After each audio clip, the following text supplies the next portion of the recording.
want to find the Geo Archon, this is the only chance you'll get all year. Guess it's a good thing Venti brought it up earlier. Otherwise, we definitely would have missed this year's Rite of Dissension. Well, Venti brought up the time, but Paimon... Look, we're already in Liyue, so let's go ask some of the locals. Oh, right. About the Geo Archon Morax. Did you know the Mora that we use is named after this god? But it's seen as impolite for people from outside Liyue to refer to the Geo Archon by that name. So we should refer to the Geo Archon by the name Rex Lapis, like the people of Liyue do.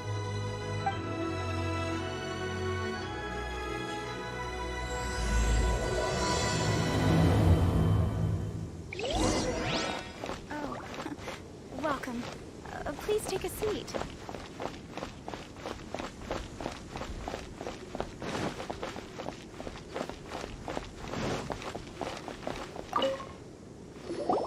Rite of Dissension.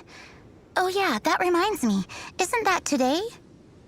Once a year, Rex Lapis bestows upon us his divine prediction, guiding us on how to run Liyue for the coming year. Last year, it was the Yuheng of the Liyue Qixing that was given the honor of asking for the divine prediction.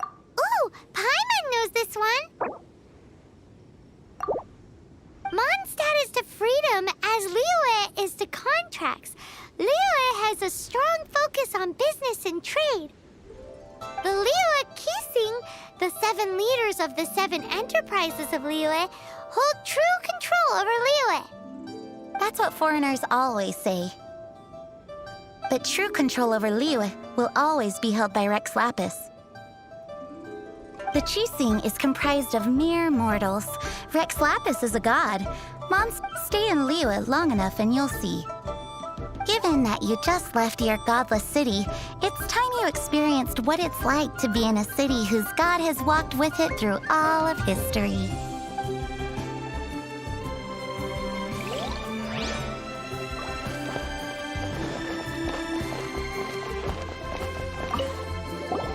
Oh, are you also foreigners here for the Rite of Dissension? To think I've lived in Liyue all these years and never come to see this before. I guess it's like they say, locals never visit the tourist spots. I wish you well on your travels. Liyue always welcomes you.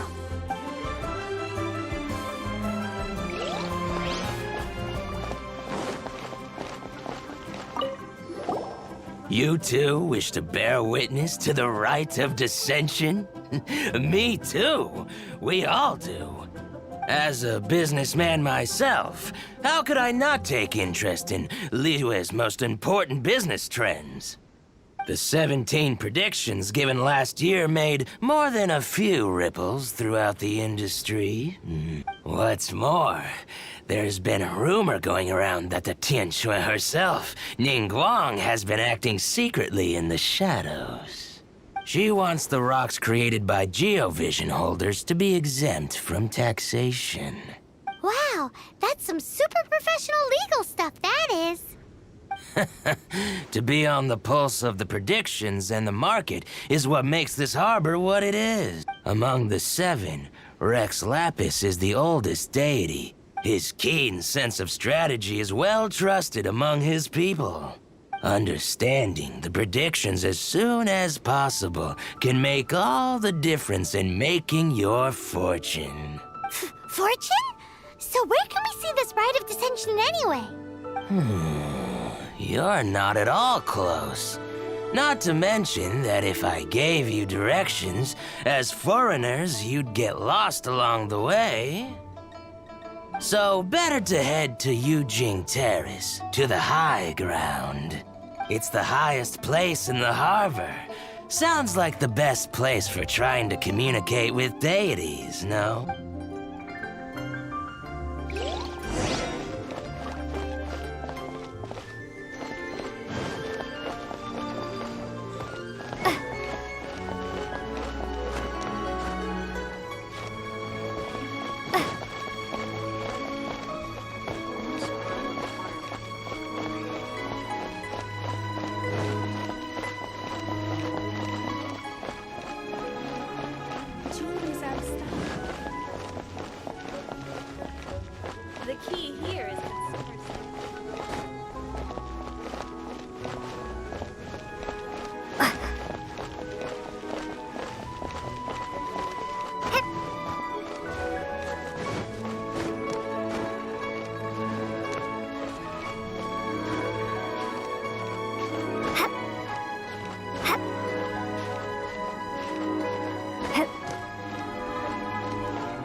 Wanna give it a try?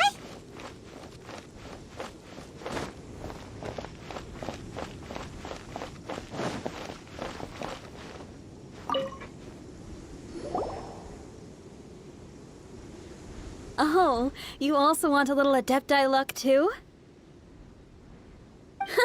Seems you know a lot.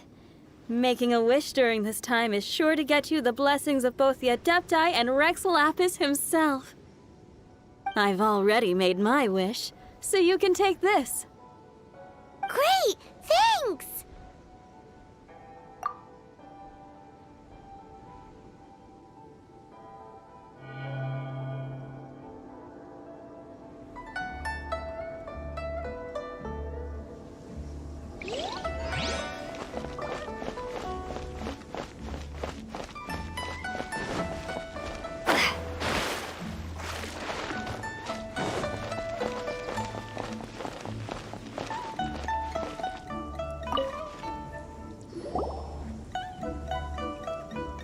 Your first time in Liu?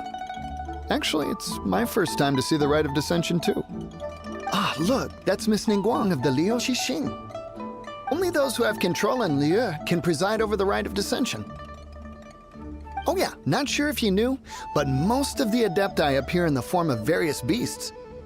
I heard that when attending these kinds of formal occasions, Rex Lapis himself appears as a celestial cross between two of Liu's ancient mythical creatures. Ah, sorry, I shouldn't interrupt your wish. Please, take this.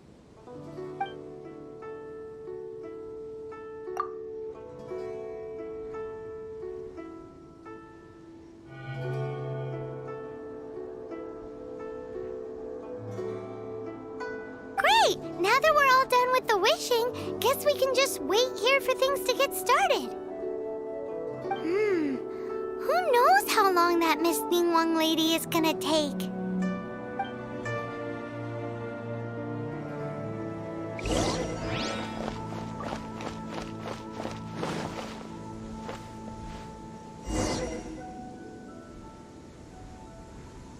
Whoa, look at all the people!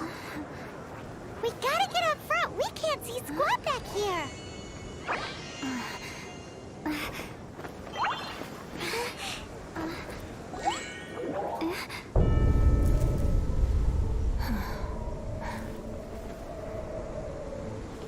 The hour is upon us.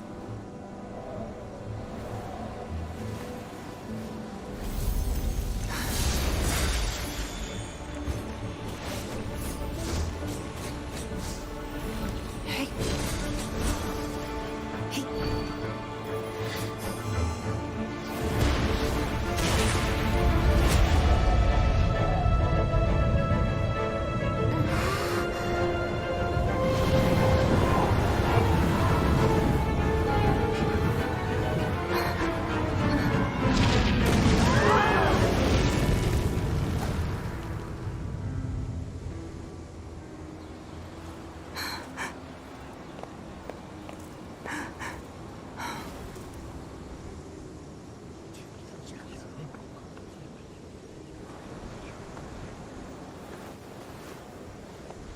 Rex Lapis has been killed. Seal the exits.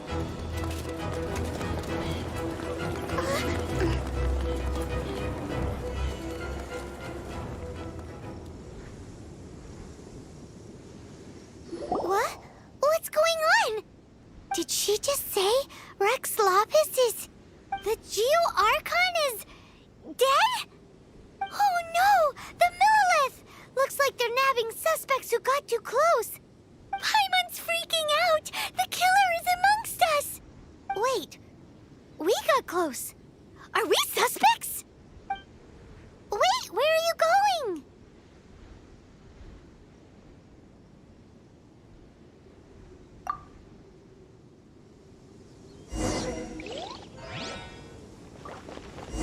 Oh no, there's a whole bunch of soldiers out there too! But can we even get out of here safely?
There's nowhere to run. Hey, girlie, hold still.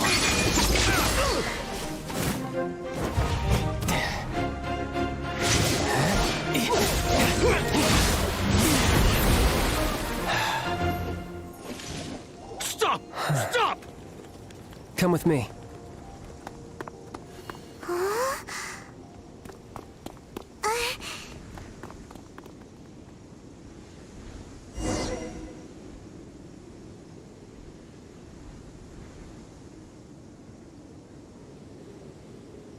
So, are you buying or not?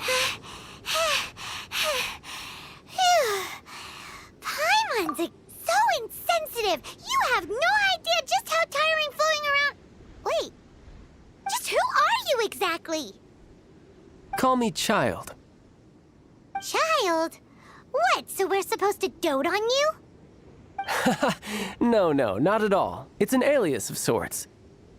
In Mondstadt, I don't suppose you came across a Senora by any chance. Senora. Childe. You're Fatui, one of the Harbingers! Oh, no. Don't worry. I'm not looking for a fight. Senora gave you quite the bad impression, huh? Pfft, that woman. Can't say I'm a fan either. Right. Let's forget all about her, shall we? I'm here to help you. Yes, help. I'm not a bad guy. Oh, okay, perhaps I'm kind of a bad guy, but I'm not here to give you any trouble. Would it be too much to ask for you to keep the sword sheathed? I thank you for your knightly nobility. I heard of your deeds in Mondstadt, so I couldn't help but notice you during the proceedings back there. And because I had my eye on you the whole time, I know it wasn't you. Someone else was clearly behind it. But, regrettably, given I'm a Fatui envoy from Snezhnaya, there's no way I'd be trusted after something of this magnitude. The ruling Chising of Liyue has always been overly suspicious of us.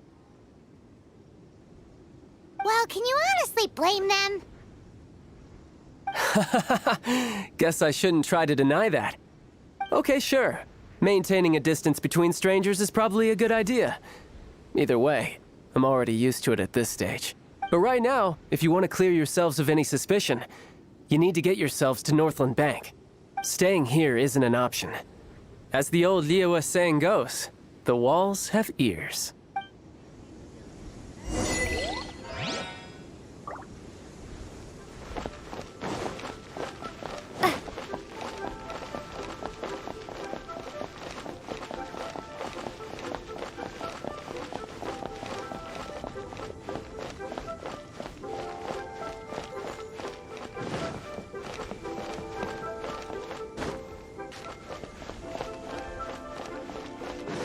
Jewelry's out of stock, but we have some new items.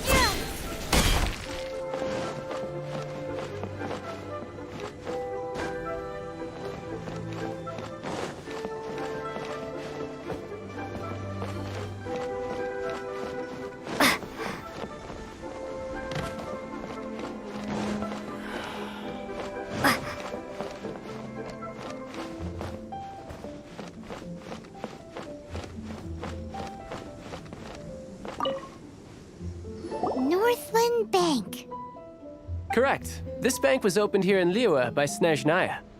Though everyone knows Liyue is the most enterprising in Teyvat, Snezhnaya is not short of change either. Yeah, well, poorer nations don't seem the type to have diplomats that come around acting the way yours do towards the Knights of Favonius. Here, let me give you this.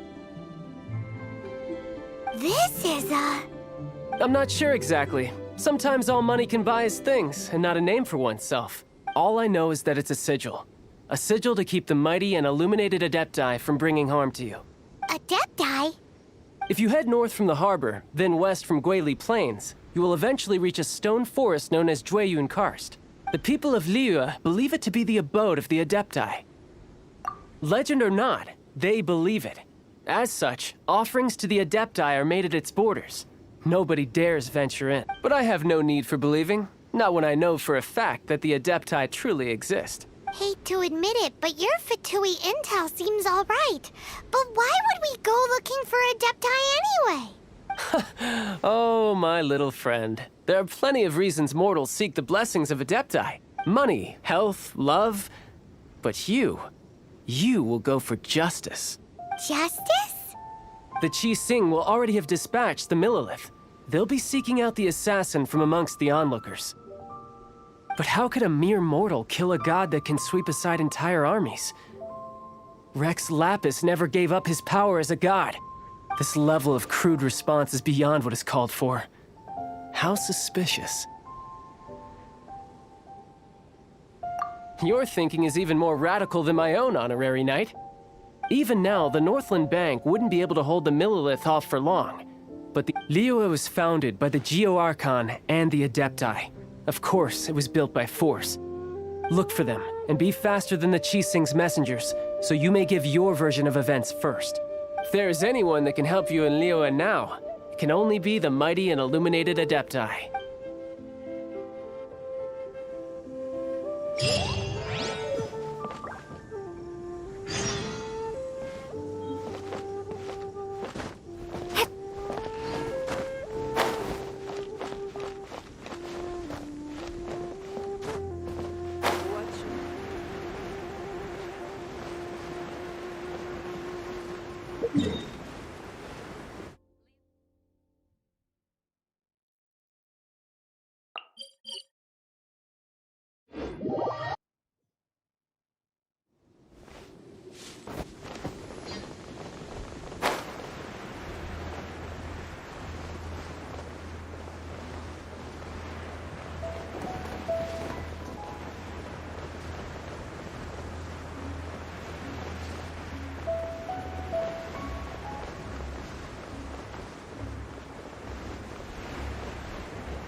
And who might we be?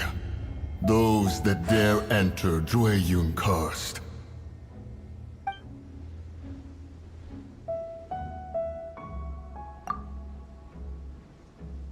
A sigil of permission.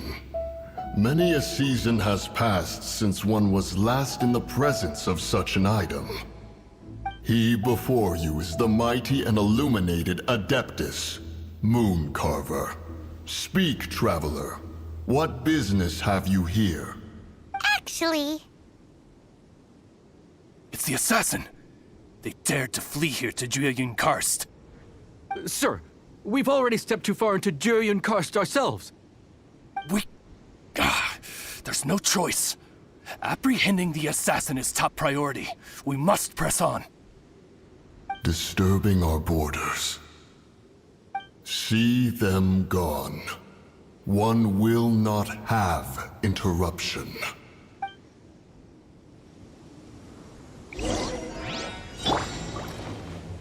Who goes there? Attack!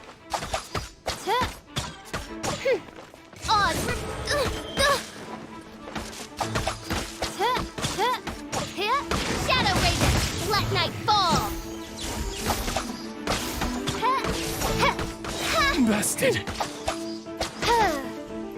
Midnight Phantasmagoria. Take the target alive!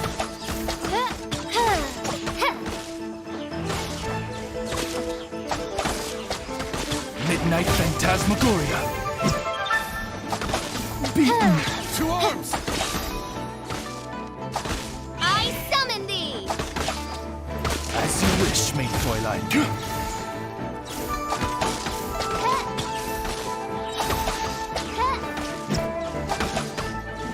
Midnight Phantasmagoria! Take the target alive! Bested! Midnight Phantasmagoria.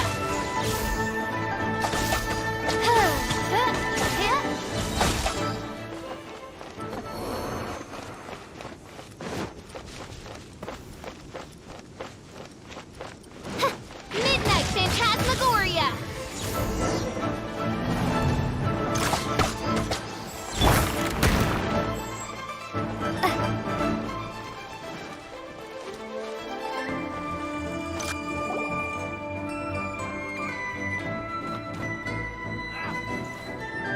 And who might we be? Those that dare enter Jueyun Karst.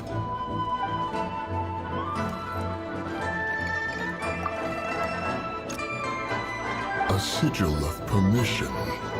Many a season has passed since one was last in the presence of such an item. He before you is the mighty and illuminated Adeptus, Moon Carver. Actually, It's the assassin! They dared to flee here to Jueyun Karst. Sir, we've already stepped too far into Jueyun Karst ourselves. There's no choice. Apprehending the assassin is top priority. Disturbing our borders. See them gone. One will not have interruption.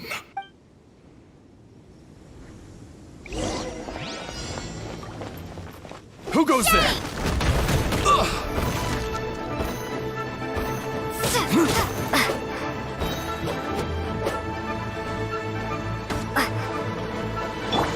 Take the target alive! by Wings Take of this. darkness, come, sever night from day. Shame! Attack! Someone needs assistance, as a good knight should.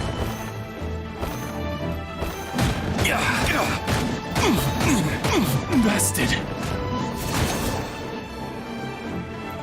2 arms! Take the target alive! Time to clean up.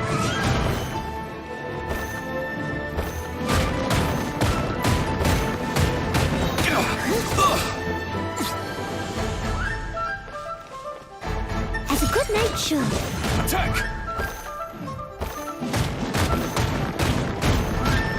Mythic Triad! As a dutiful maid would.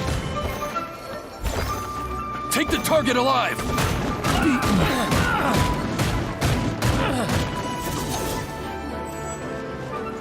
Time to clean up.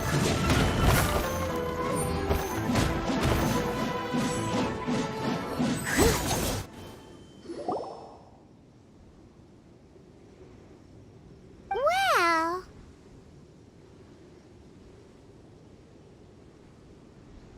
Preposterous. Preposterous! The Liwa Chishin. Utterly disappointing. How could someone possibly assassinate Rex Lapis during the rite of dissension? And then place suspicion upon the attendees? Traveler, of the unjust accusations placed upon you, one has become aware. The mind knows its answer. Go, take your sigil of permission. Carry with Mountain Shaper and Cloud Retainer can be found here. Only fate will decide if you shall find them. There exists a conqueror of demons, a guardian Yaksha.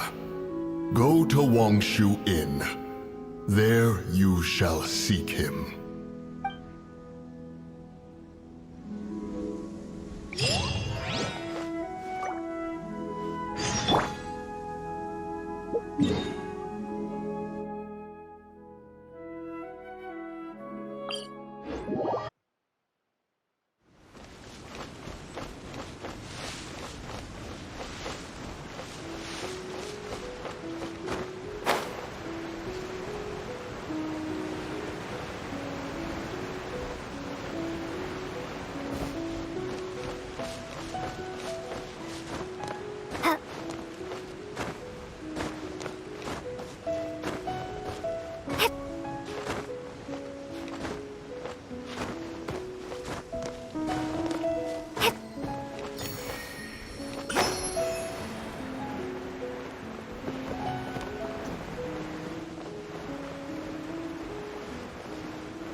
Have mercy, O mighty Adeptus. I beg you, show mercy upon me and my brother. Spare our lives. Who are you? What's going on? We asked you first. Oh. You enjoy safe passage in Joyun Karst. It can only mean one thing. You must be Adepti messengers, sent here to rescue me and my brother. What is he talking about? Oh, have mercy, mighty messengers of the illuminated Adepti. I beg you to save us. My brother and I, we only came here because our family is poor, and we heard tell of treasures hidden in the amber of Mount Hulao. It was stupid of us. But all we wanted to do was find enough treasure to sell and support our family. We followed the path up the mountain, but suddenly, the amber, it swallowed up my brother Li Dang. I ran away and made it this far before it dawned on me. We were trespassers in the abode of the Adepti, and this was our punishment. I had no idea how to rescue my brother, so I just started praying for the Adepti to have mercy, right here on the spot. And now— What? We're not Adepti messengers. We just want to find the Adepti like everyone else. No, you must be messengers. You have to be. I have no idea which amber trapped him. Please, you have to rescue him. I beg you, show me some Adepti mercy. Thank you, oh mighty messengers of the illuminated Adepti. I promise that we will never be so foolish again.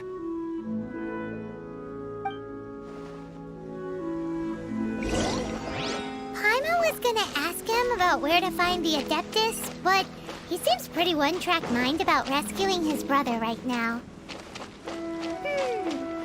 So, he said that Li Dang got trapped in amber somewhere on Mount Hulao, and that they were following the path the whole way up. So let's follow the path down from here, and make sure to be on the lookout for amber on the way.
once again. Right.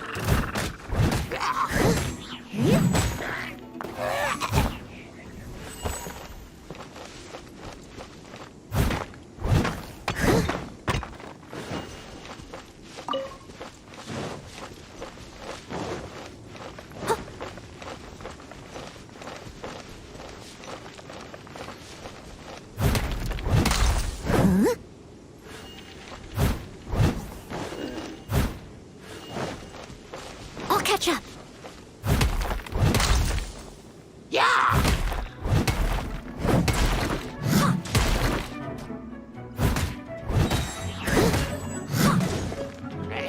I must leave no stone unturned.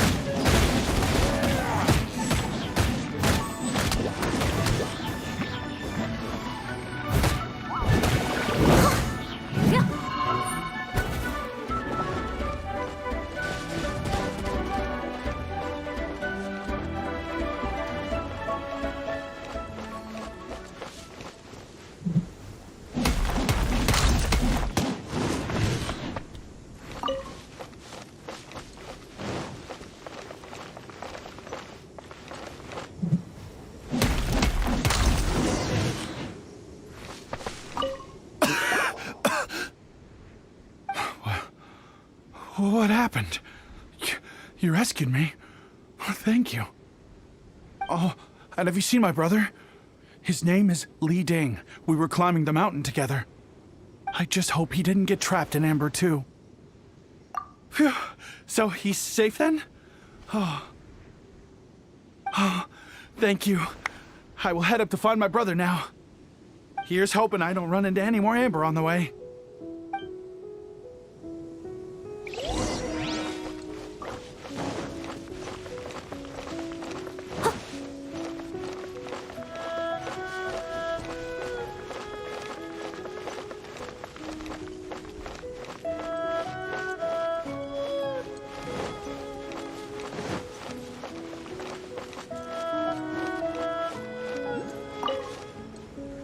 Thank you for rescuing my brother, oh mighty messengers of the illuminated Adepti. What? No. I mean, like everyone else, we've heard that there's an Adeptus living in Mount Hulao. But regular folks like us would never have the chance to meet them. No way. Unlike you guys, you're Adepti messengers. So it's a whole different story. Anyway, we have trespassed in the realm of the Adeptus for long enough. We should get going. Thank you, mighty Adepti messengers. Yes, thank.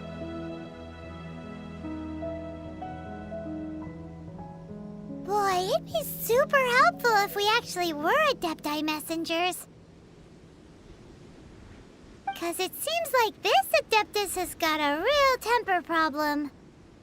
But it's not like we've done anything wrong, so...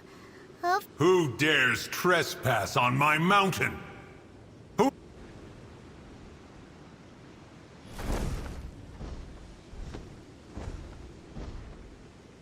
Foolish mortal, come forth and receive your punishment. Someone needs assistance. You intrude upon the sanctity of Mount Hulao. You destroy... The thieves' ignorance was an affront to the Adepti, but your actions are an abomination of the highest order. Wait! We can explain! A sigil of permission. One was In the beginning, Rex Lapis cast them for the mortals with his own hand. Few were made then, and thousands of years on, fewer still remain. Speak. One shall listen to the matter which brings you here. Then one shall verify the truth thereof. You would be wise to speak the truth, for Liyue is not so far from here that one would be easily deceived.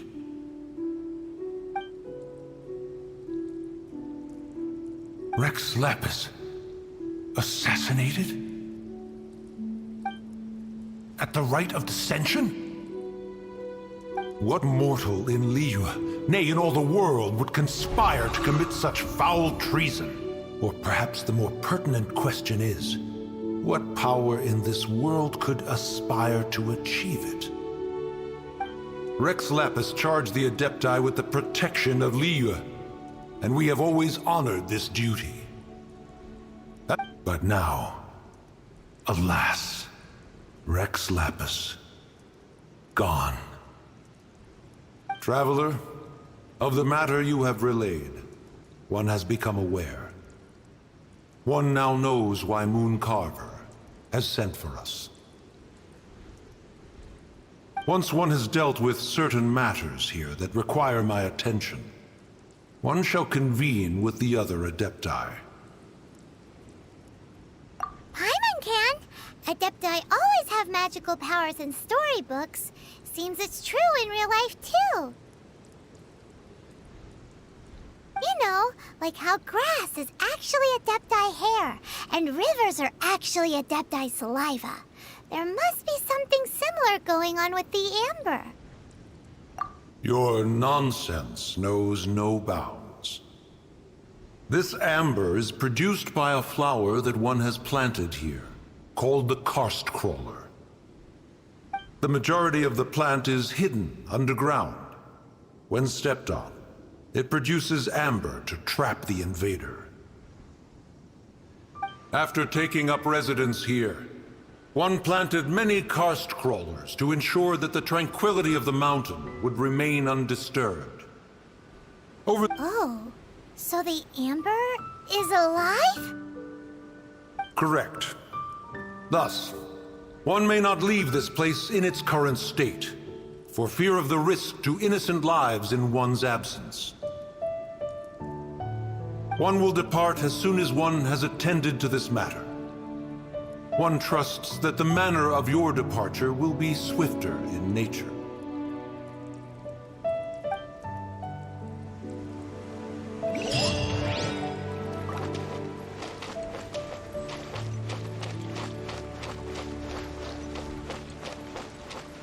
I'll catch up.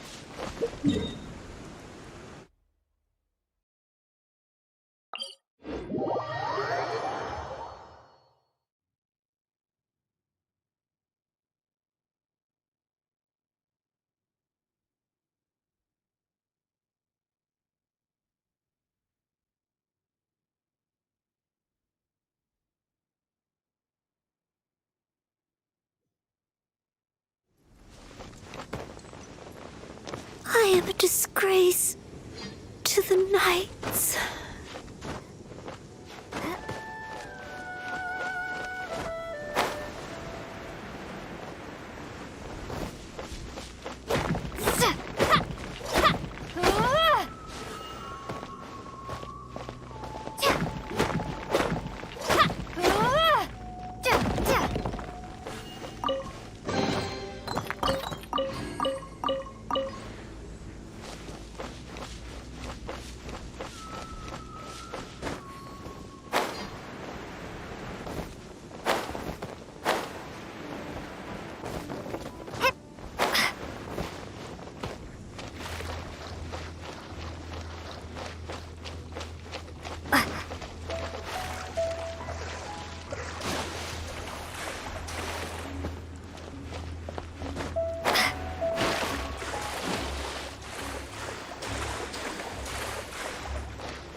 Here. They've even set it ready for dinner. There's a wine jug and everything. Ooh, they even have the guests' names carved into the seats. Here sits Retainer. Here sits Guizhong. Here sits Rex. Maybe Rex is short for Rex Lapis. But Paimon, as for Retainer... So this must be where Cloud Retainer and the other Adepti have their dinner parties. How about we cook up some extra extra special dishes for the Adepti. We're sure to get Cloud Retainer's attention that way. But what do Adepti even eat anyway? Paimon has no idea. People must make offerings here all the time. Guess all we can do is look around the area for any leftovers. Maybe that'll give us some ideas. Do you think maybe it's at all possible that the Adepti might like to try some sticky honey roast?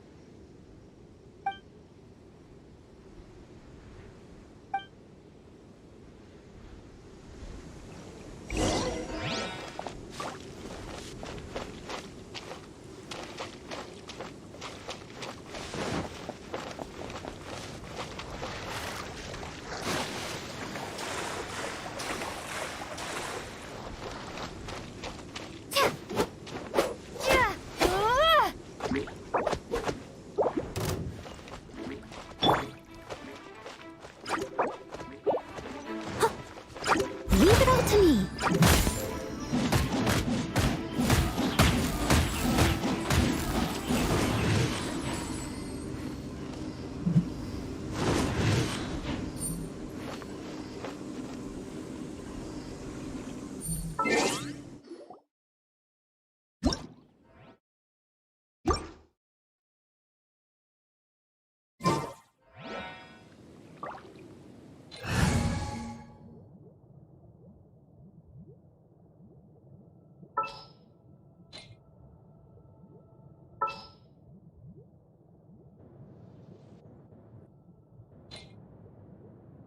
You want me on your... Get out of here! Out of the way!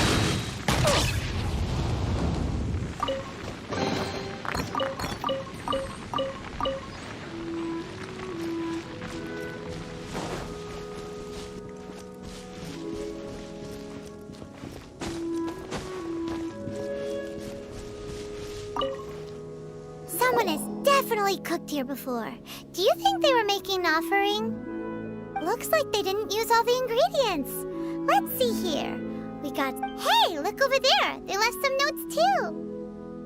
Yup, it's a doozy. Paimon's not surprised they had to write it all down. It's a lot...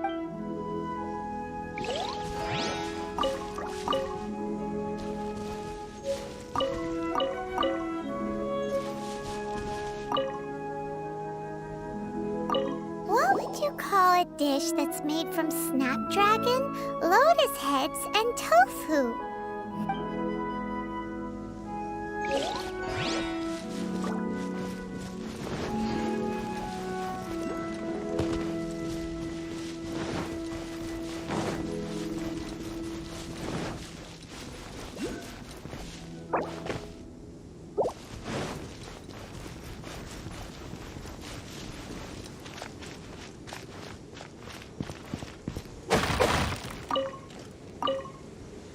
It's very clean here. Whoever cooked here last obviously likes to keep things neat and tidy. Paimon bets they were making an offering to the Adepti. Looks like we got us some matsutake and some raw meat. And what do you know? The recipe is right here. This chef was a super organized person.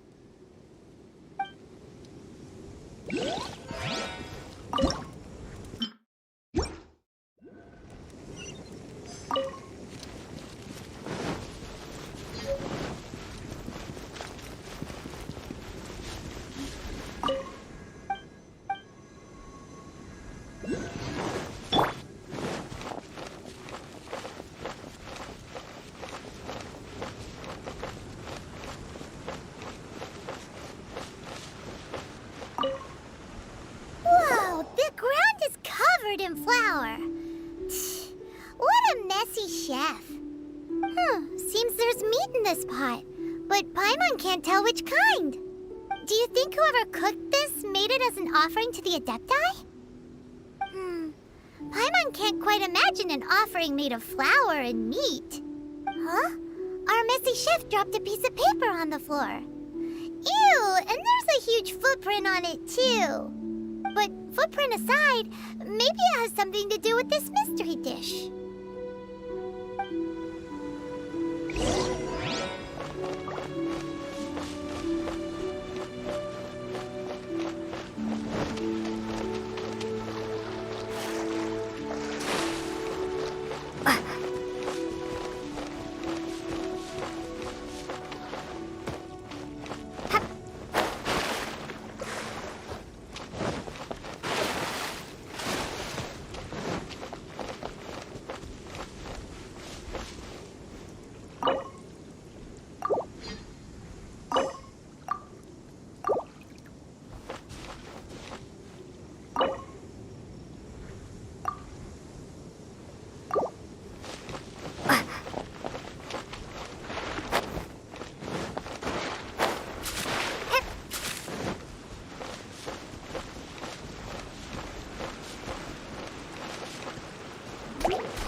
I must leave no stone unturned.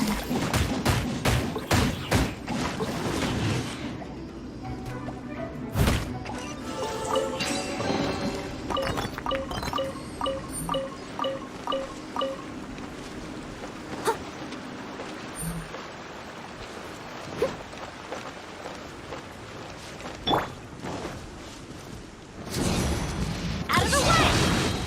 Ow!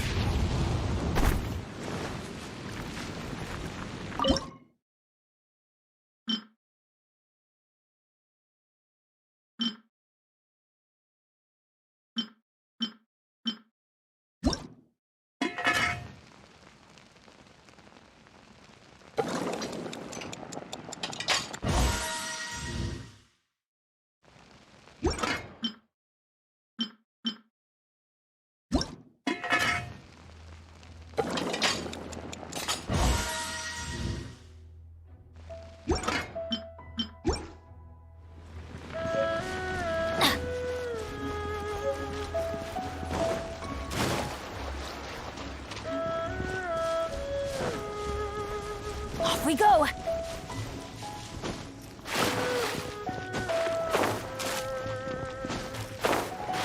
Adventure time!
One senses the presence of a sigil of permission. One knows not why you have come, though the sincerity of your offering is clear. Hence, you shall be granted an opportunity. Find your way through mine abode, and you shall receive an audience with the adeptus whom you seek.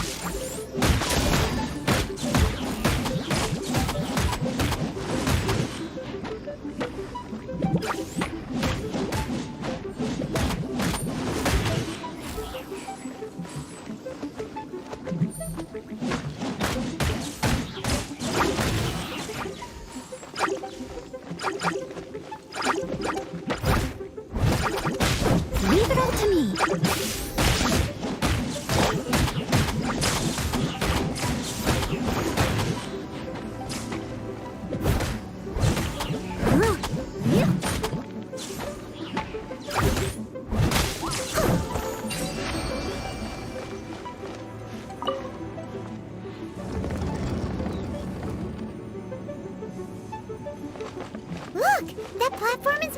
thing! So that's what this button is for.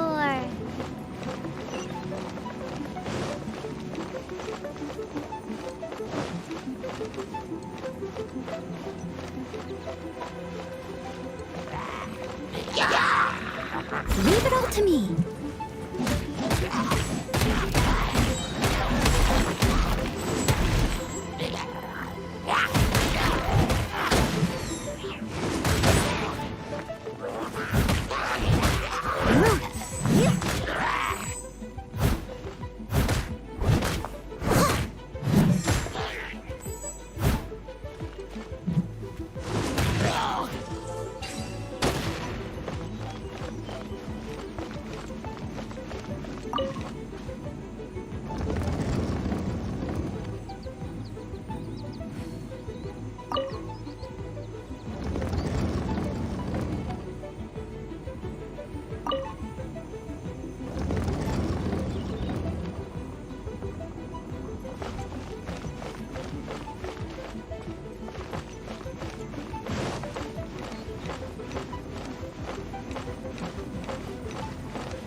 Let's light it up! Ha!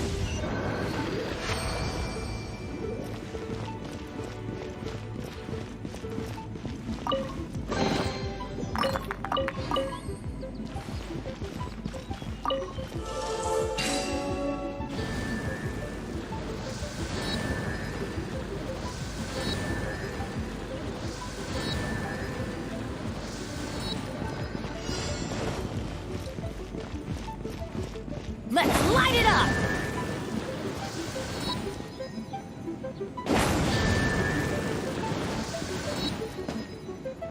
Let's light it up!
adventure time!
One is most impressed.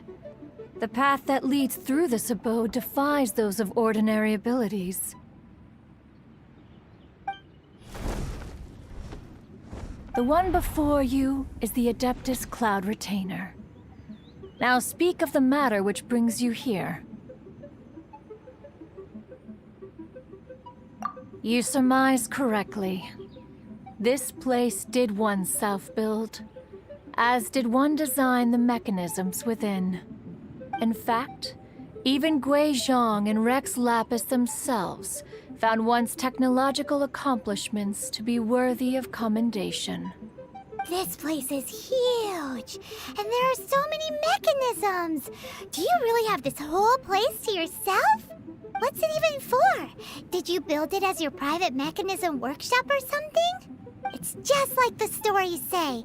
The Adepti leave the human world, find somewhere to go be a hermit, and then they research and invent all these amazing things. One is simply not partial to the tedium of social interaction, and wished to find some peace and quiet.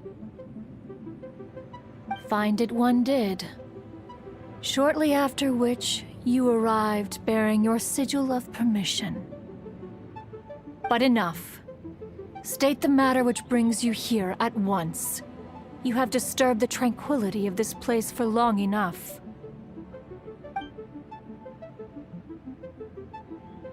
Rex Lapis. Assassinated? How can this be? Such a heinous crime! Who would dare? The notion is so preposterous as to be unbelievable. Perhaps one shall quash Liyue first, then convene with the other Adepti. Wait, what? Did you just say squash Liyue Harbor? Are you seriously gonna wipe out the whole city? Only a response of sufficient magnitude can negate the possibility of further incidents. It is as you say. We have protected Liyue Harbor under the leadership of Rex Lapis for 37 centuries. But in the face of this coup, by nefarious actors, exceptional measures must be taken. Yikes! Quick, you gotta think of something. She wants to squash Liyue flat, and it doesn't seem like she's bluffing. Exactly what Paimon was gonna say. We made all that delicious food and gave every last bit of it to you. We were hoping you might help Liyue out, not wipe Liyue out. Or at least let's, discuss it first. Can't hurt for you to get a second opinion. Contract? A cruel irony that you should appeal to the notion after the merciless murder of the god of contracts himself. The people of Liyue seem quite content to dispense with their contracts. They are quite adept at taking that which is composed of black and white and turning it gray. Nevertheless, since you come here in the name of contracts, far be it from one to abandon one's own contractual obligations. Least of all when you come bearing a sigil of permission. Rex Lapis infused these sigils with adeptal power when he first cast them. That power once aided humans in battle. Most of the sigil's power has long since worn off. It is but a keepsake now. This keepsake cannot be taken as proof of your trustworthiness. One must investigate the claims that you make independently. This, no doubt, is Mooncarver's very reason for summoning us. Your audience with the Adeptus before you is now concluded. Leave at once, and...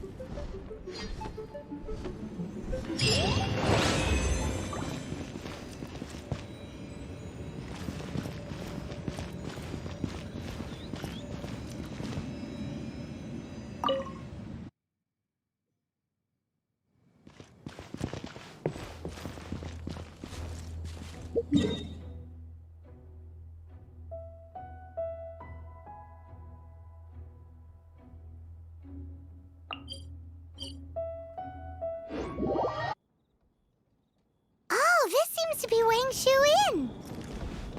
Compared to Joyunjian, this place seems basic. Are we really gonna find an Adeptus here? Let's take a look. Paimon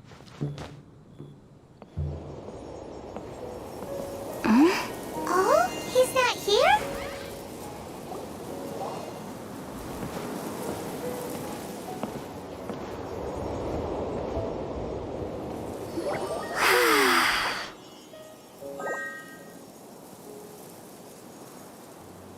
To the blind, everything may not be as it appears.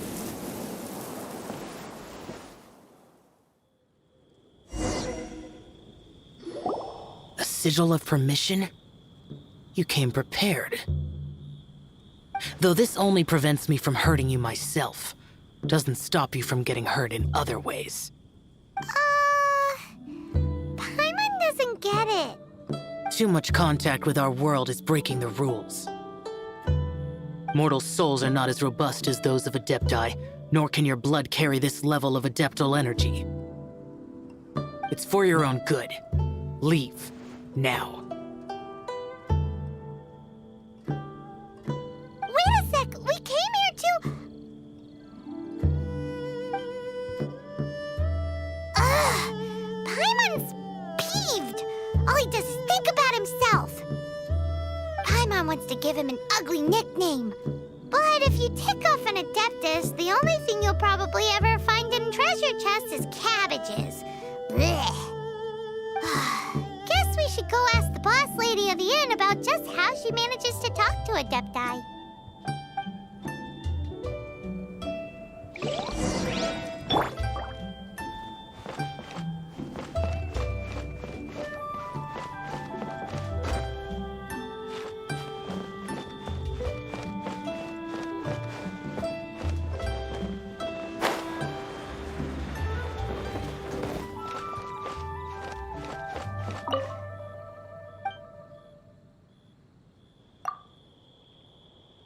Oh, you've already met Xiao. Not bad. Not often he's in a good enough mood to agree to see people. That's his good mood? Oh yes, the Adepti are very hard to come by. Many people go their whole lives praying to them, never once actually getting to see one. When the Geo Archon built Liyue, he borrowed power from the Adepti. But most of them only know how to protect Liyue by fighting. So for many millennia, it has instead been humans who have led Liyue. You really know a lot, huh, boss lady? It's not boss lady, it's just boss. Anyway, seeing as you have the favor of the Adepti, things should be a lot easier. Well, if you want to know my opinion, if you keep Xiao in a good mood, things should be okay. Good mood? Can't really imagine what a good mood looks like for that vigilant yaksha. Will be interesting, won't it? Come to think of it, I've never seen him smile either. How about this? You go see the chef for a bowl of almond tofu and a plate of whatever it is you're best at making. Almond tofu is one of the few human foods Xiao likes. The other dish is up to you. Up to us, eh? What do you think you're the best at cooking? Wow! Never heard of that one! Paimon wants to try it! But if we're gonna be cooking for an Adeptus, perhaps the satisfying salad would be the safer choice.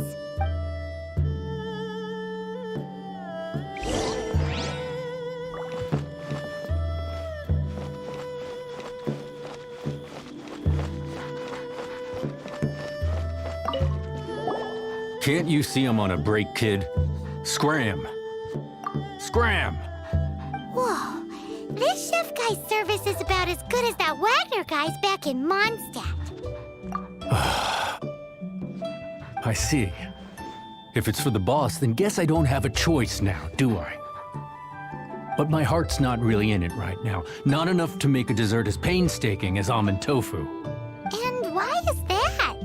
A fencer's hand must be steady. So too must the hand of a chef. But my hands, they're because a traveler once told me that this inn is haunted.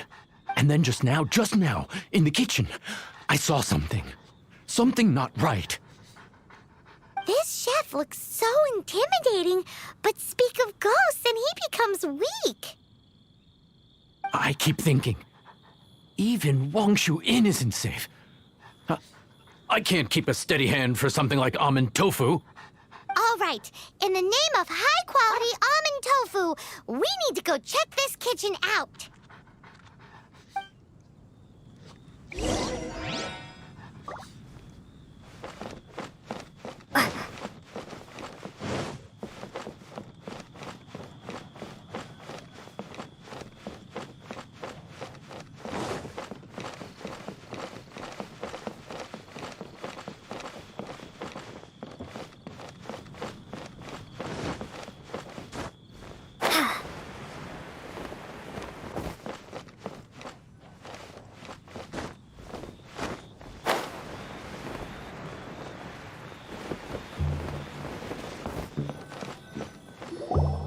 Doesn't seem to be anything.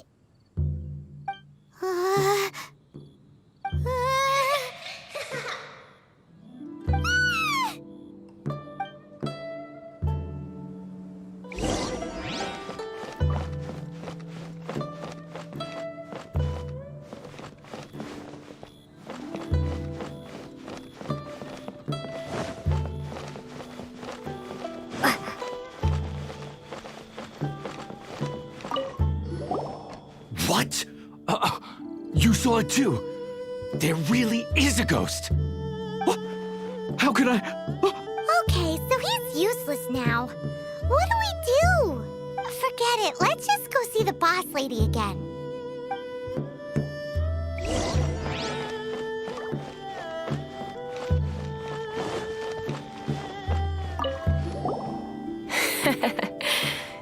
Scared of something so insignificant. Hard to believe he was once a notorious bandit. You don't seem that afraid of ghosts, boss lady. Gods and ghosts. I've seen it all before. Come to think of it, others don't seem to know there's an Adeptus here at the inn except for the boss lady. Shh. Say any more and you'll be divulging my little secret. Right. Best you two be off. Go see to it that that little ghost doesn't go scaring anybody else. Not that I'm ordering you around. It's like the Adeptus said. Mortal souls are not as robust as those of the Adepti. So as not to be harmed when dealing with the Adepti, you can start by practicing with that ghost.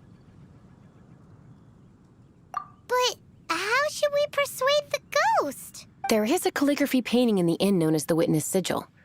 It's been in circulation for over 1,000 years. Go take a look at it. Once you have, look for a place outside where you can see the exact same witness.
stupid ruin guard?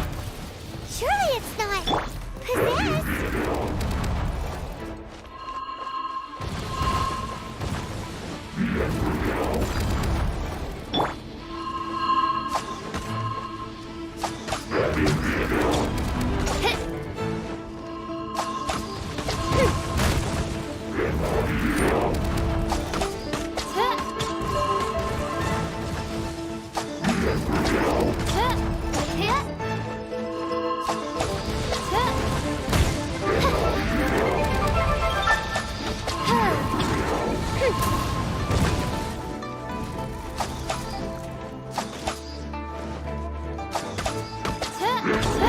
By royal decree.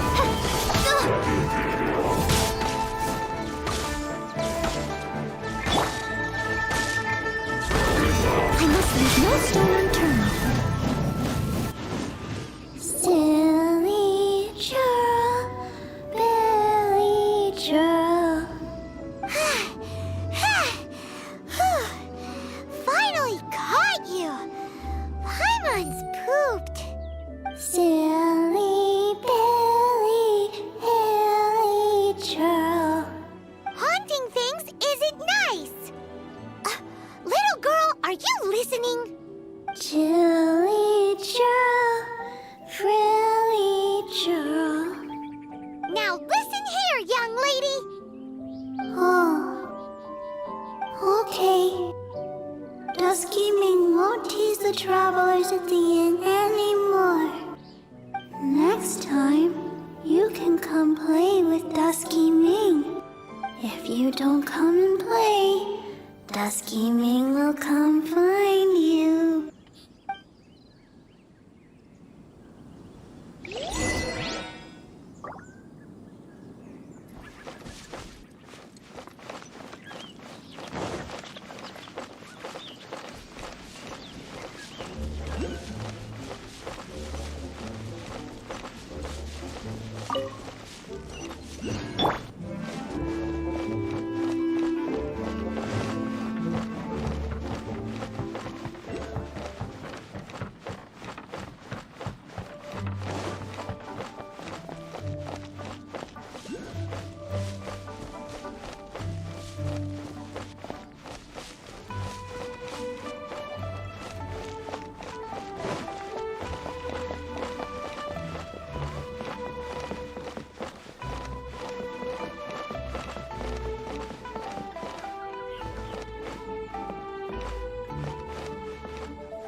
What?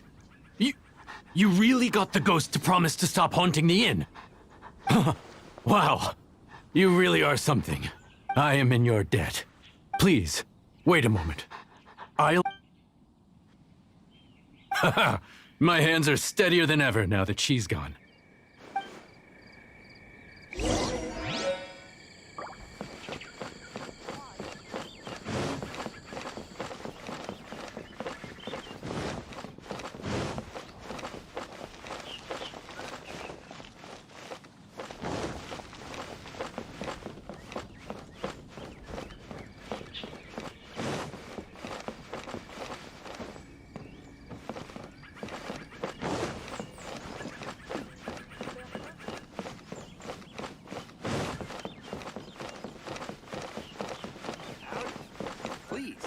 straight on in.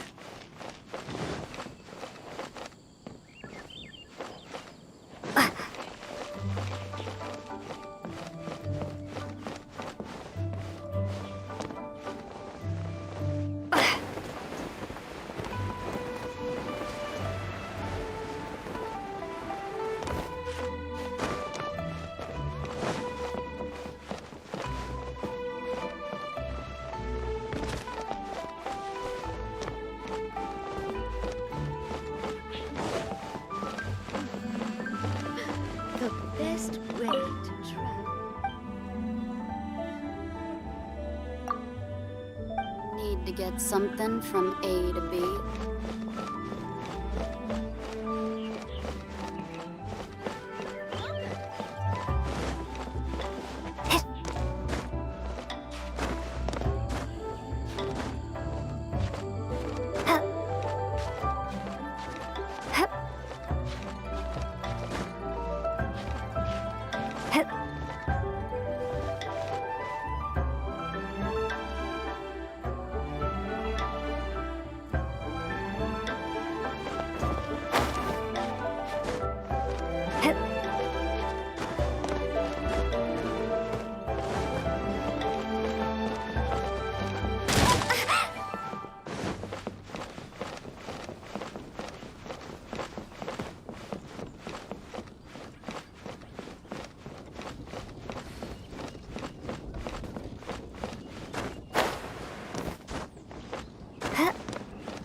You two, again. Wait, don't go disappearing again! What's this? It's your favorite almond tofu, as well as this distant traveler's best dish, a satisfying salad. Quick, tell him everything before he finishes eating. Rex Lapis. How could this be? I can't imagine it. Though times have changed, I've never imagined a Liyue without him. The ruling Qixing. Just what role have they played in this?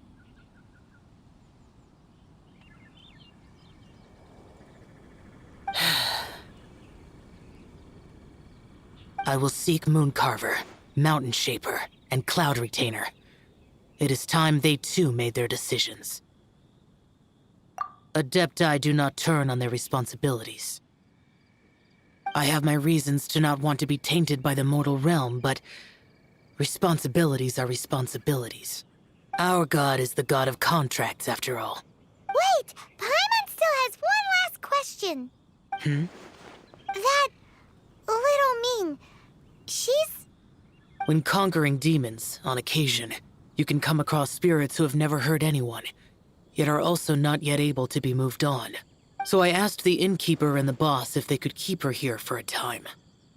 So really, Wang Shuin was looking after her. Really keeping a wide range of business going, huh?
You finally returned.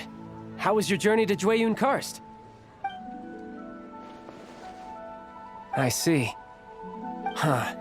Moon Carver, Mountain Shaper, Cloud Retainer, Conqueror of Demons. Some of these names have never come up in the intel the Fatui gets hold of. As a returning gift, I too have information for you. Regarding the Archon's passing, the Liyue Qixing's response really has given me food for thought. They've announced that, as the true killer has not yet been found, they are not allowing anyone to pay their respects to the Exuvia. They've even gone so far as to try and cut off information. But with the rite of dissension and all, even the Qixing isn't able to keep a lid on things. Exuvia?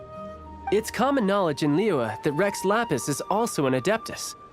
The Geo Archon is also the god of contracts, and is also known as the Exuvia, prime of the Adepti. The mighty and illuminated Adepti of today all signed contracts to protect Liyue way back then. Guess that explains why they're all so focused on Liyue's well-being. Naturally, they both have the responsibility and the aptitude for the job. If the ruling Qixing became unable to perform their duty properly, the Adepti have the right to take corrective action. The Geo Archon's spirit has risen, so why would the Qixing hide his vessel? Truly suspicious. Oh, right! He's the whole reason we came here! If the Liyue Qixing has locked up Exuvia and won't let anyone near, then our quest to find the Seven is already over. Oh? You're trying to find the Seven? And just why might that be, pray tell? Nice answer. A knight that gets duped by the Fatui would really be no knight at all now, would they? But I can help you with that too, you know. Really? Give me some time.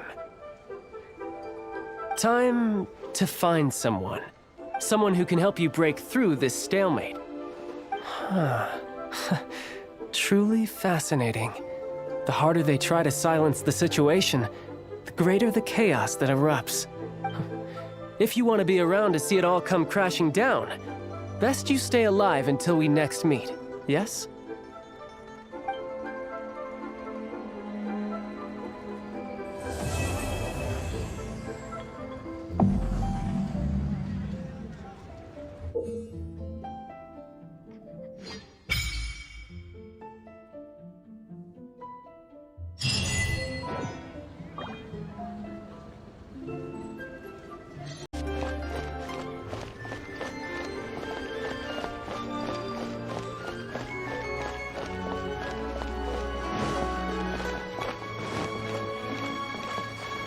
One-Wind Bookhouse.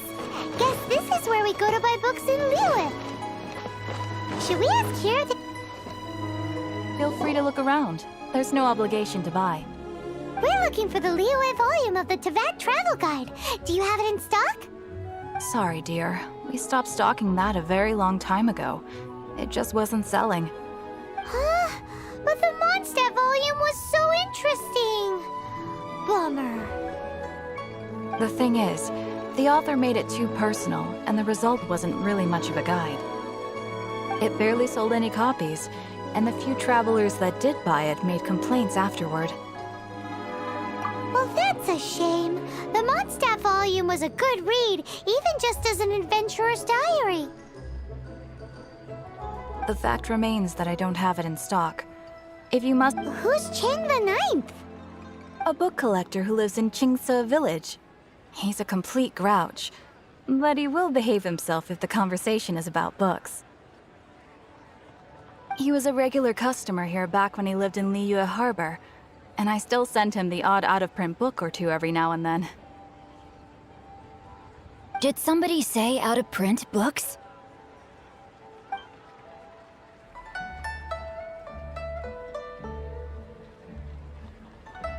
Is there a chance that Volume 6 of Legend of the Shattered Halberd is also in his collection? Apologies, my liege. Where are my manners? My name is Sing Cho, a humble literature enthusiast who happened to be passing by. Since you and I are both in search of lost books, what say we travel together to Mount Jingsa and pay a visit to Chang the Ninth? My pleasure, fellow book lover.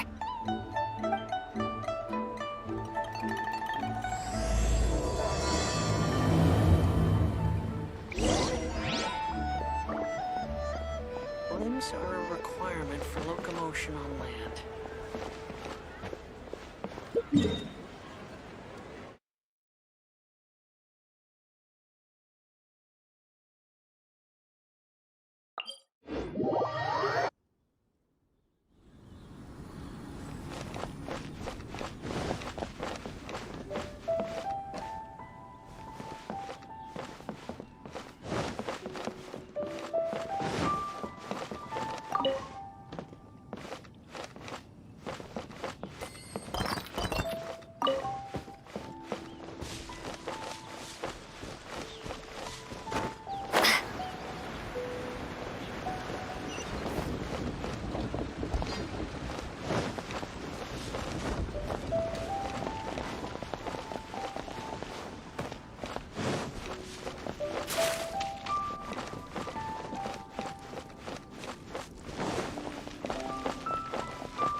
The heavens are smiting me to smithereens.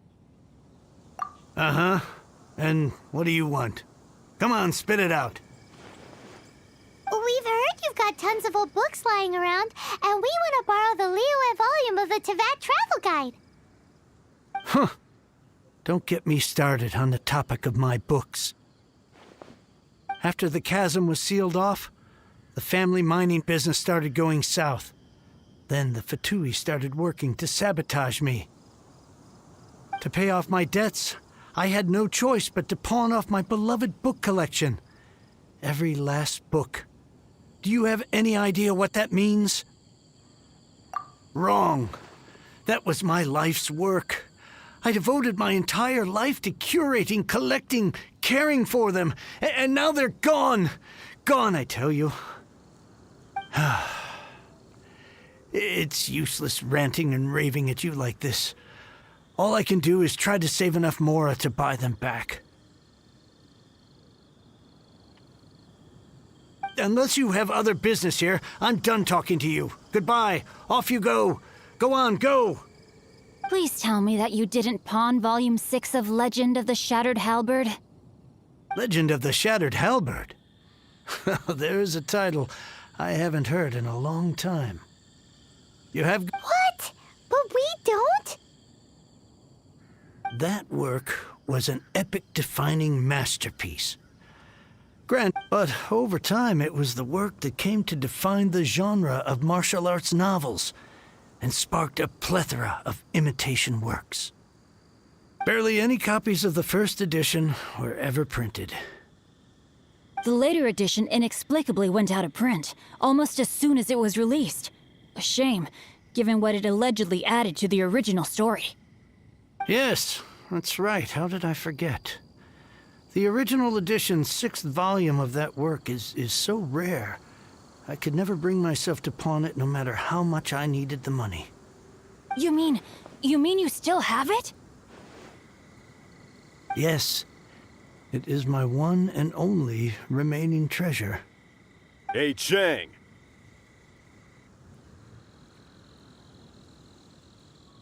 You've got some nerve keeping me and my boss waiting like this.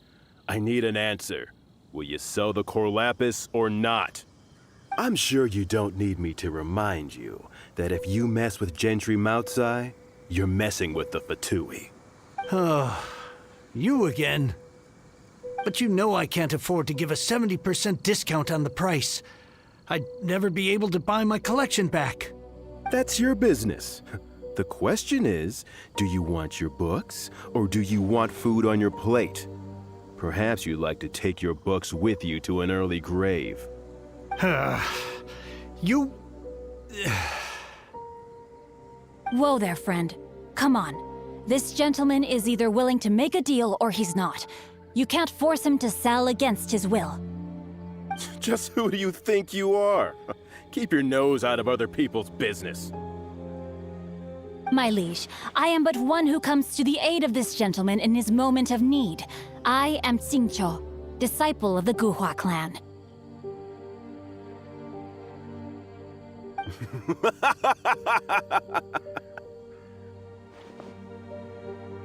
Guhua clan? Did you hear this clown? He thinks he's a Guhua master. Oh, there was me thinking the last granddads of Guhua had keeled over and died by now. Who were you supposed to be then, huh? Some sort of Guhua messiah? Justice is blind to our backgrounds, my friend. That just makes me someone trying to do the right thing. But you? The weasel who does the tiger's bidding may be less powerful than his master, but he is no less guilty. Get a load of this guy. Just you wait. You'll be sorry you crossed me. And you, Chang, you're selling that core lapis whether you like it or not. Oh, how the wolves prey upon the fallen tiger. So, just to come back to what we were talking about earlier, could I get a yay or nay about borrowing that book? Oh, what does it matter now? I can't expect anybody to care about me anymore. But since you did stick up for me, please, just take this book and leave me in peace. 3 long years I have waited for this day. Words cannot express my gratitude. I, Xingqiu, vow to repay this great act of generosity. All right, give it a rest. Just bring it back when you're finished. Sorry, but I'm not about to put my hopes in some self-professed Guhua disciple. Hey, where are you going? We've still got a job to do over here.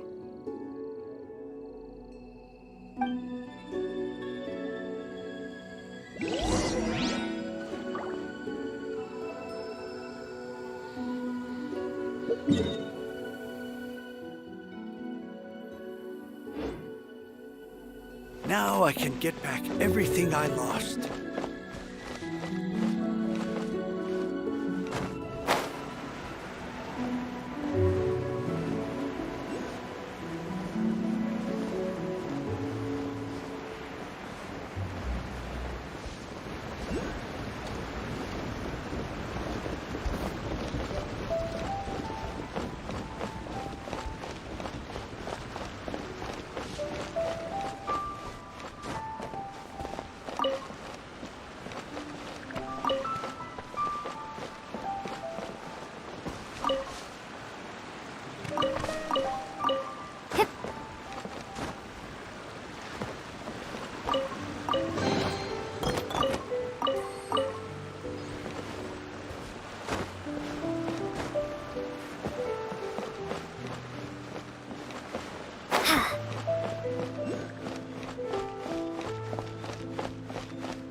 Like reading, huh, Mr. 5-second hero? Oh, amazing! I never saw that coming. Hello? Xingqiu? Anybody in there? No wonder this book is so highly sought after.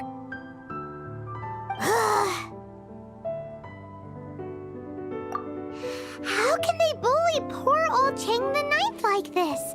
Forcing him to sell his ore for dirt cheap? It's daylight robbery, pure and simple. Don't forget me. I'm in too. Oh, so now you can hear what we're saying. The reason I borrowed this book is that it would be a real pity if Chang the Ninth ended up having to pawn it. And I meant every word I said to Chang the Ninth. I will return his act of kindness. It is the just thing to do. I will be custodian of this book, and I will also help find a way to buy back the rest of his collection. Of course I do. An initial plan anyway. I still need to work out the details.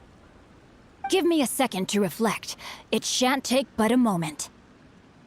You're still here? What is this, a game to you? You think no one's really gonna get hurt? I gotta hand it to the Goofball Clan. What you lack in numbers and talent, you make up for in guts. Oh, I'm sorry. Did I say Goofball Clan? I meant Gu-Hua Clan. That's what you goofballs call it, right? There's a saying that goes, the insect that shakes the oak tree ludicrously overestimates its ability. Quit quoting proverbs at me, you buffoon! Please leave this place. I will not tolerate an attempt to coerce an honest trader, especially when the one you seek to threaten is one to whom I owe a debt of gratitude. It's cute that you want to stick your neck out for Chang and all. But you picked the wrong time, you little punk. I brought the Fatui to back me up.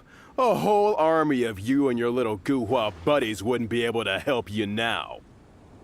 I may be young, my liege, but the path I have chosen makes me no stranger to conflict. Why should I cower in the face of evil?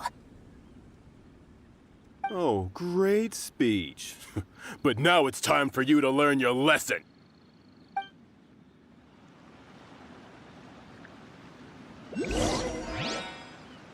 Are you here to play with me? Let me amuse myself a little. Rain, outline. No, my sword!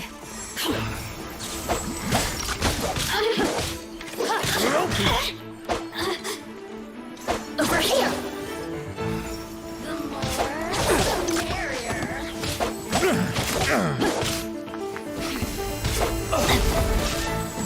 Time to act.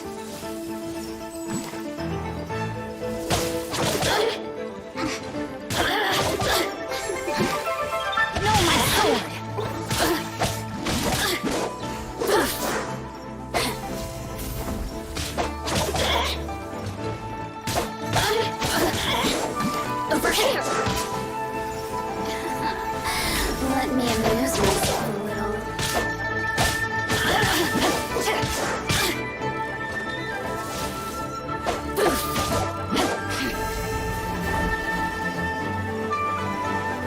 Rain outlines your fate.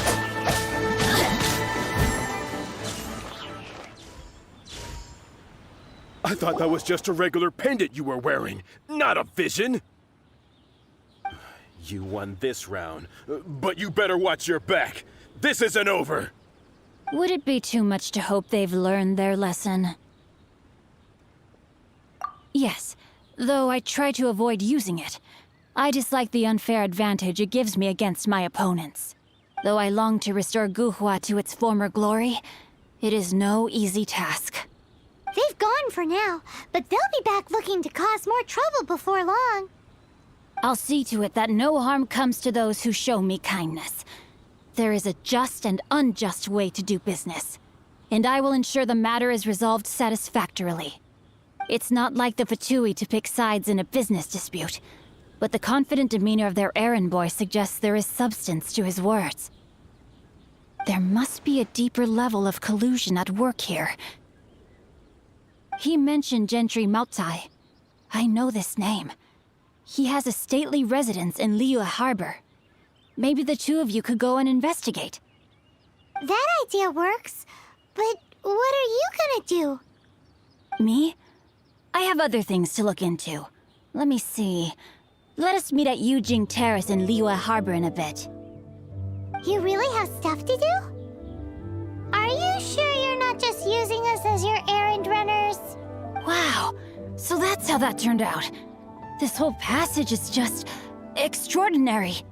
Ugh, this guy is so annoying! Paimon just wants to slap him right in his stupid face! Fine, but as per tradition, Paimon gets to pick an ugly nickname for him. From now on, he shall be known as Guhua Geek.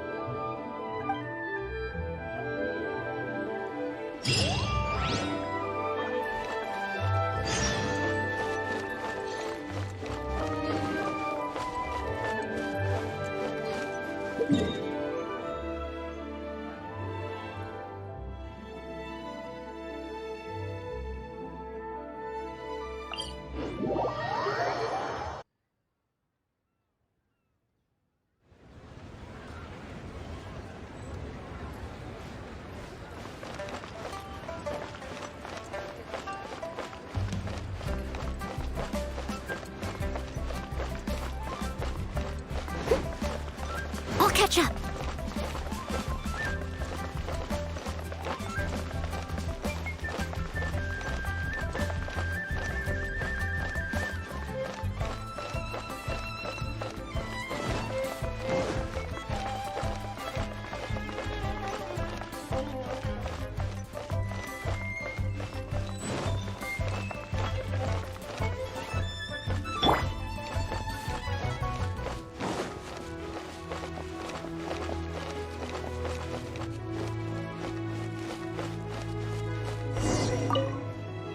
Who goes there? How strange. You're not on the guest list. The Master's dealing with some urgent business today. All prior appointments have been canceled. Urgent business? What is it? The Master's been working on a major business deal recently. He left early this morning to meet with a VIP client. So, where is he now? I'm sorry. The Master is stressed that we must not disclose that information to just anyone. No, I mean, yes. Yes, you are. I meant no offense. Please, believe me. I'm sorry. Master's currently in business negotiations at Shinya Kiosk. I beg for your mercy, please. My master will show me no leniency if he finds out. Well, my master has much more important things to do than talking to rude guards like you. Luckily for you, your bad attitude will be the last thing on his mind when he's busy negotiating a big business deal with your boss. Thank you. May your business forever be blessed by the Lord of Geo.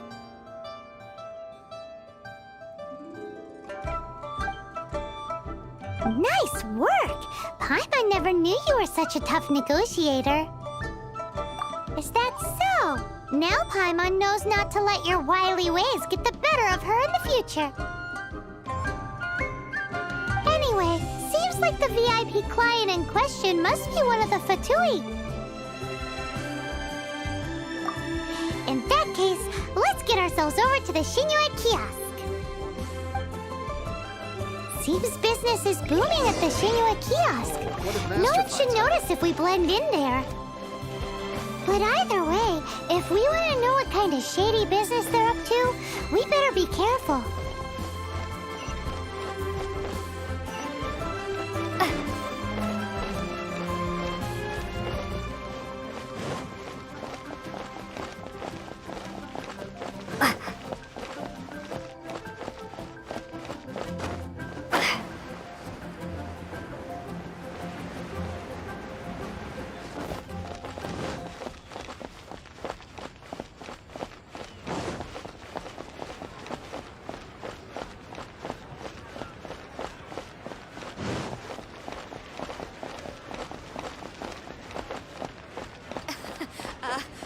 Join the Adventurers Guild.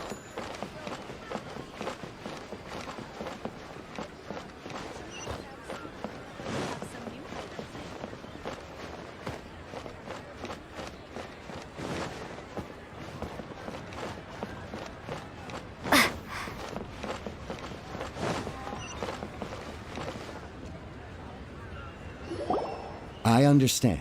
I do. Please do not worry. You have my word that the order will be completed as promised. The subordinate I sent was not quite so optimistic in his appraisal. Is somebody being uncooperative? We just ran into a minor procurement problem, is all. We haven't managed to purchase the core lapis yet. But it's nothing for you to worry about. If Chang the Ninth won't sell, I can buy from someone else. That would be most ideal. I remind you again that the Fatui care only about the result. We are willing to lend a certain degree of support to this transaction. But if it is not completed in time, you may suddenly find our goodwill comes at a price you cannot afford. I understand. I am indebted to you for your protection. You know I would not dream of disappointing you, don't you? We shall see when the time comes. Darn that old man Chang. So, Mr. Gentry Moutsai is colluding with the Fatui. Who knows if Guwa Geek has made any progress? Should we go tell him?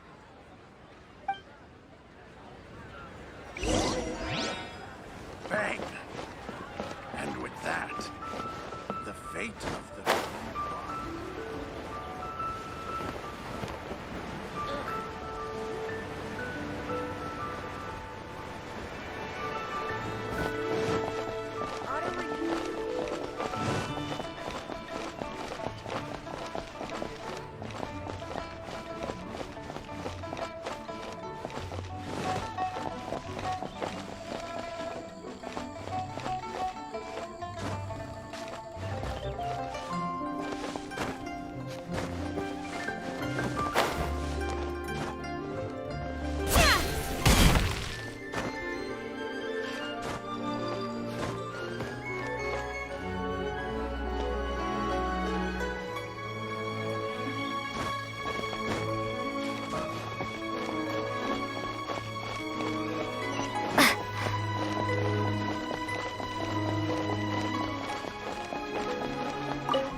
You had other things to look into, as if you're some sort of man of mystery. When actually, all you meant was you wanted somewhere new to park your backside while you read your book. I see. I guessed as much.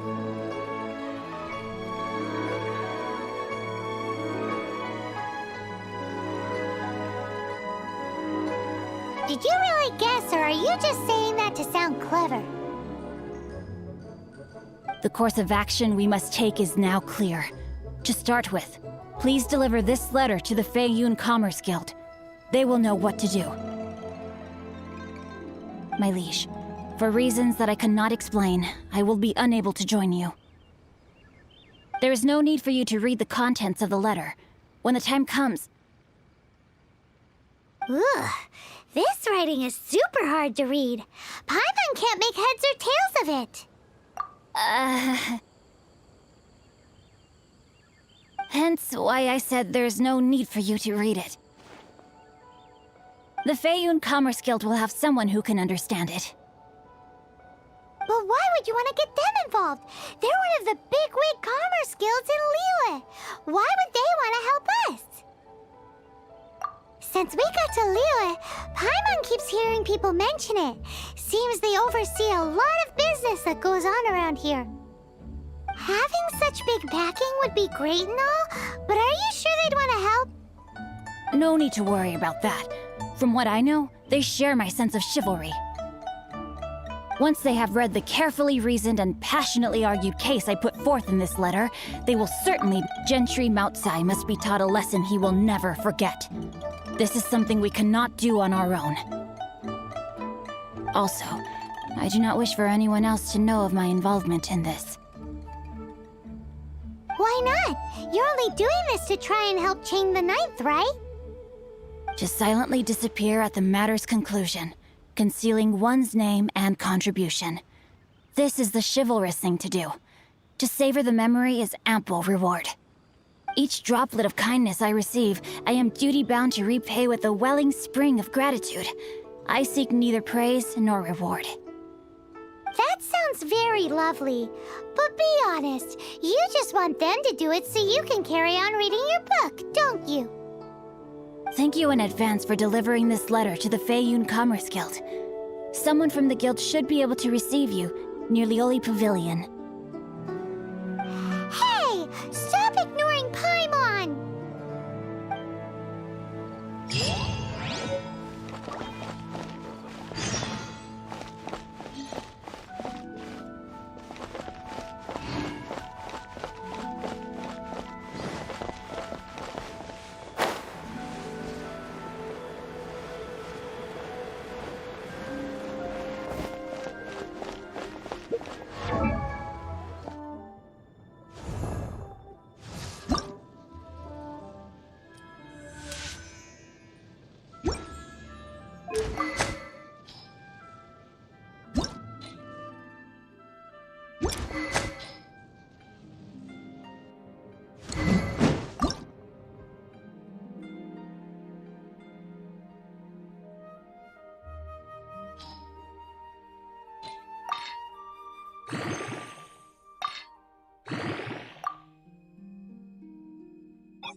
Excuse us, we come bearing news of a matter requiring your assistance. It's all in this letter. A letter? Oh, I see. This again. Oh, don't mind me. I was just speculating. Let me give this a read. Can we actually read this thing? Is it even written in the common tongue? Yes, the script is inimitable by the uninitiated. Honored guests, you must both be wary from your long journey. Please allow the Feiyun Commerce Guild to be your host for tonight. Please rest assured that the matter written about has been duly received. We just need some time to prepare. Please take a seat here in Lioli Pavilion, where you may enjoy some light refreshments while taking in the ocean view. Consider it a small token of our esteem. Yay! Tasty snacks! They're giving us the VIP treatment. Of course. We treat visitors with the utmost respect here at the Feiyun Commerce Guild. When honored guests grace us with their presence, far be it from us to shirk our duty to them. Please, this way.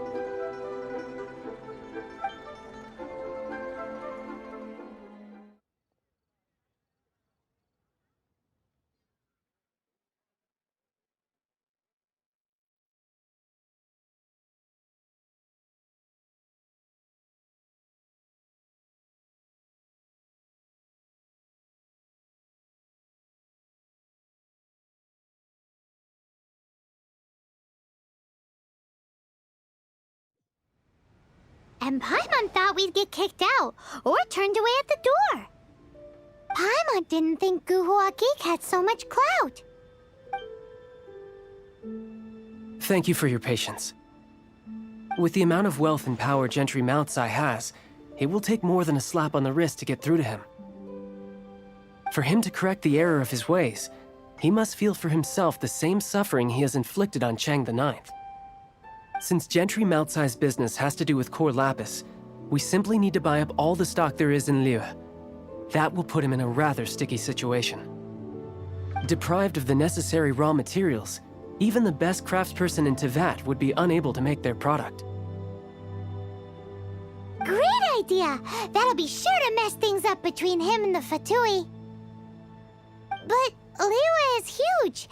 Is it really possible to buy up every last bit of core lapis in the harbor? With the timescale we are on, it is indeed a challenge. Hence, as stated in the letter, we must ask for your further cooperation in the matter. First, there are a number of vendors in the city you will need to buy from. I've marked their respective locations on your map. There is also some unsold core lapis at the chasm. You will need to purchase that too. Finally, there is Chang the Ninth's batch. Alrighty, so 3 sellers in the city, another one at the chasm, and then Chang the Ninth.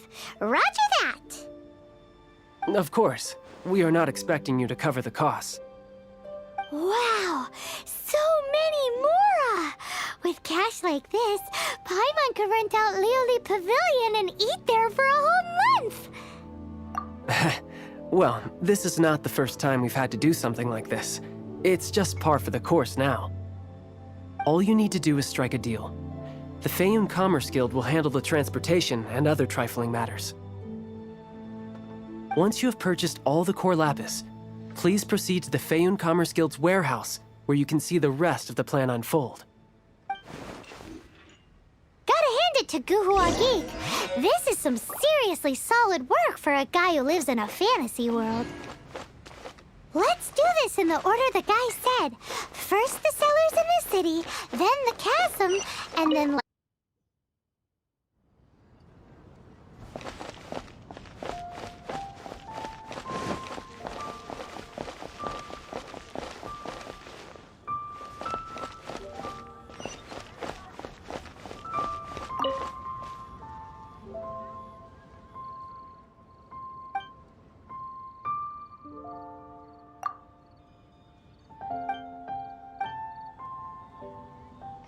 New stock at Sigo Antiques.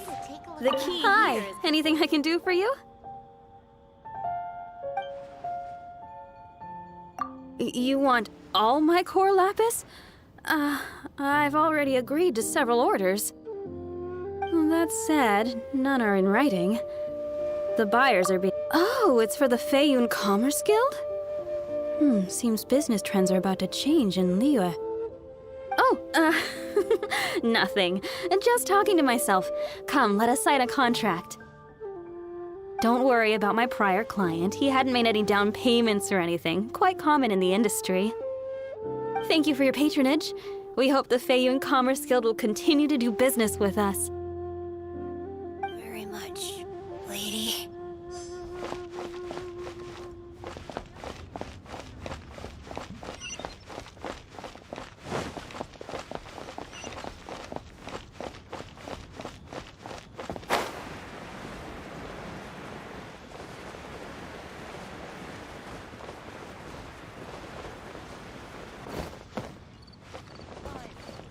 Good day, my friend. My apologies, but I'm out of stock at the moment. Please try again next time. Oh, I thought you were here to purchase Snezhnayan products. No, that I still have, although I ship it all to factories in Snezhnaya. I don't do retail. Too much hassle, not enough return. Sorry. What? No.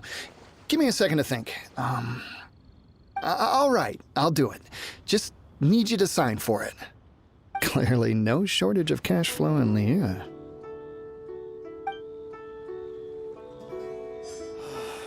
Why'd they have to give me that transfer?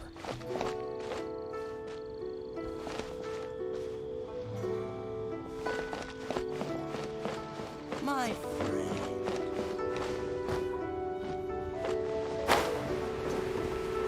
You can't beat the atmosphere Oi! here. Shh! Keep your voice down. All of it? Though my business may not seem so big, I should warn you that I can get what you need, both legitimately and not so legitimately. All of it would be far more than you actually want. A Feiyun Commerce Guild? Well, why didn't you say so? If it's for the Feiyun Commerce Guild, then sign on the dotted line, and I'll start getting things in order right away. This is going well. Everything's so much easier when you've got stacks of Mora. Next stop, the chasm.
Hello there.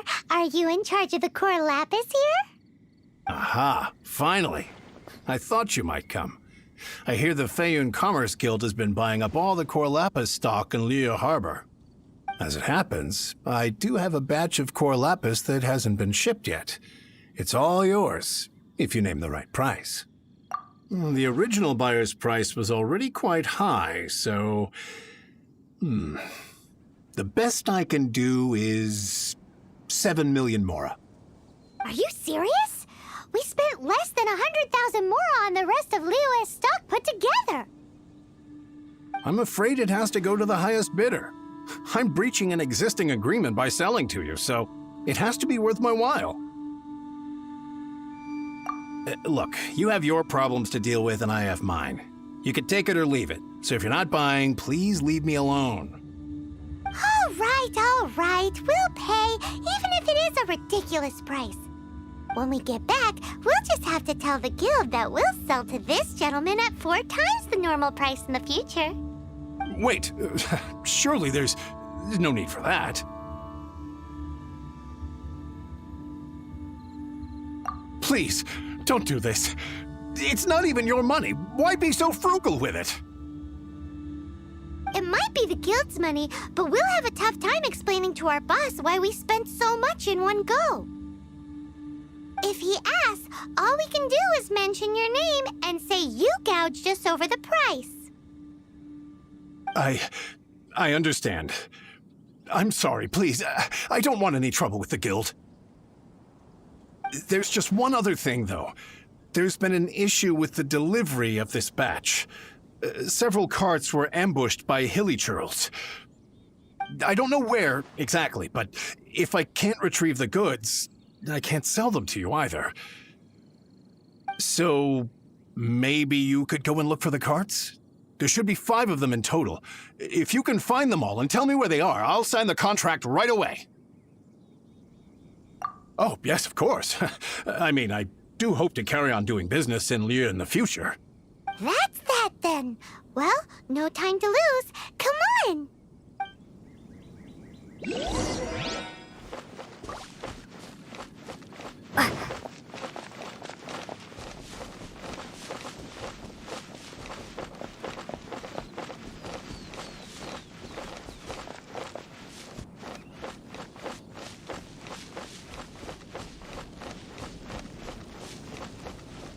Oh, yeah! Make a note of the location. We'll send the Feiyun Commerce Guild to collect it later.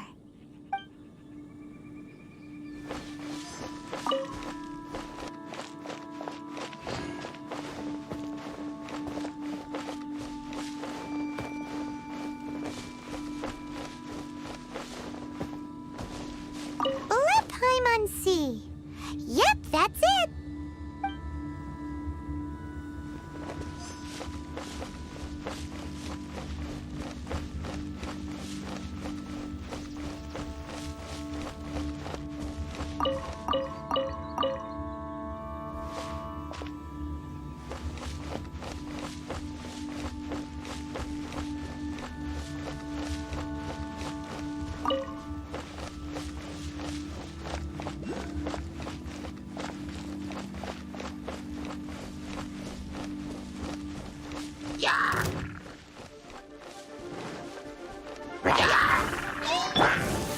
I, by royal decree, insubordination.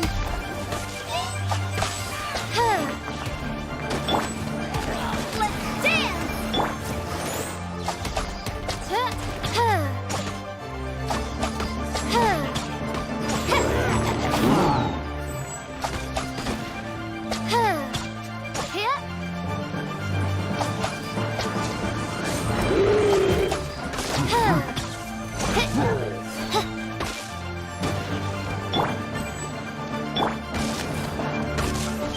I must leave no stone unturned.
for poor little Paimon.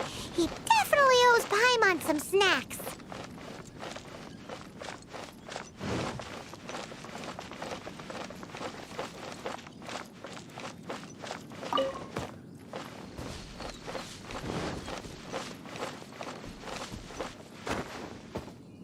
Why the long face?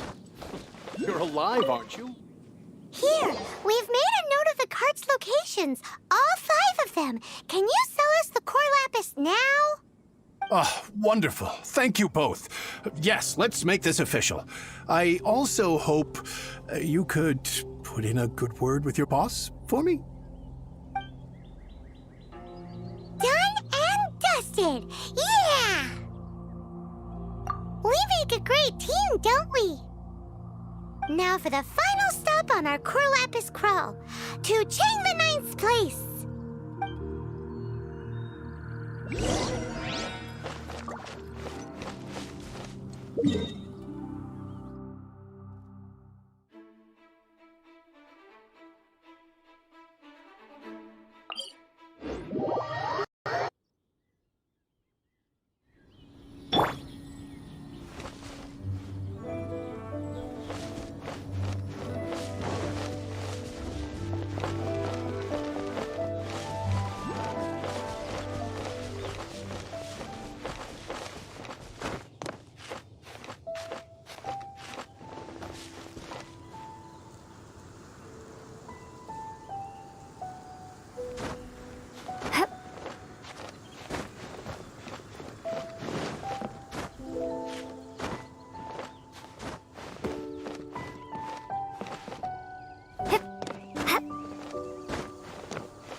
Just who I was hoping to see.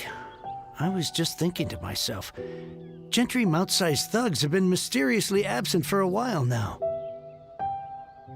You wouldn't know anything about that, would you? Oh, don't worry. You won't be hearing from them again. Oh? What happened? Huh?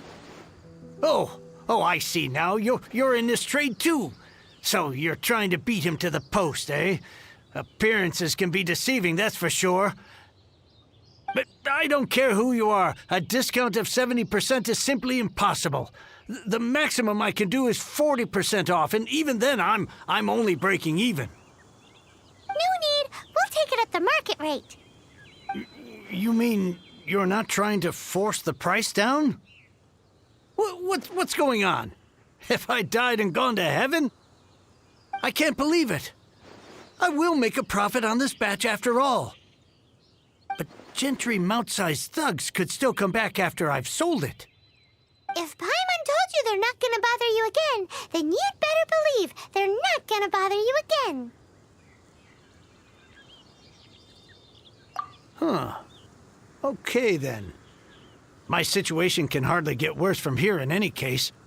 But tell me, what on earth do you plan to do with so much core lapis? Actually, it's for a commission. Can't go into too much detail.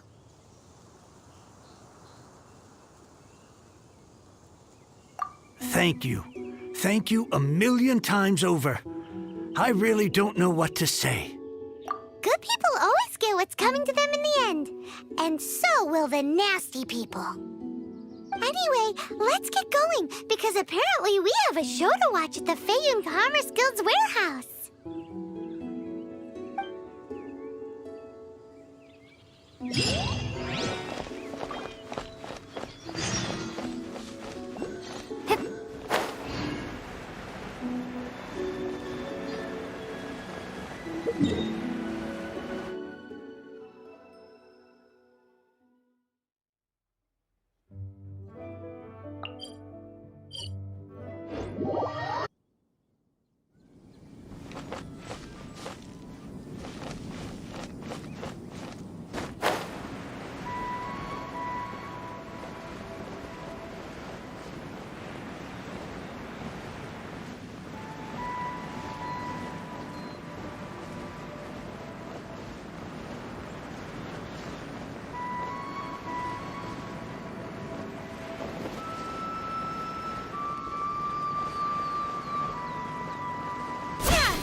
Welcome. The final act in this drama would not be complete without you two here as audience. You better believe it. We're the ones who've been doing all the work. What exactly have you been doing all this time? Well, naturally, I used the time to immerse myself completely in Legend of the Shattered Halberd. I met Divine Halberd, an ominous sword, Mir and Wei Yang. The way the story develops across the first 5 volumes, nothing short of exemplary. But the 6th volume? Words fail me. How blessed we are to have such an author grace our world with such works. And this is related to Gentry Meltsai how? It's not. But when something surpasses expectations to such a degree, one must show one's appreciation. And it is thanks to your help that everything will play out just as I had foreseen. Why does Paimon have to be the only one who doesn't get what's going on? No fair. So go on then, tell me, what are we doing here? And what's this big dramatic showdown thing that's supposed to happen? Think about it. Gentry Meltsai goes searching for core lapis all over Liyue Harbor, and he doesn't find a single piece. He panics. Without the goods, he can't fulfill his contract. And if he can't fulfill his contract, he can't stay in good standing with the Fatui. He hears a rumor that the Feiyun Commerce Guild is the culprit. Panic turns to disbelief.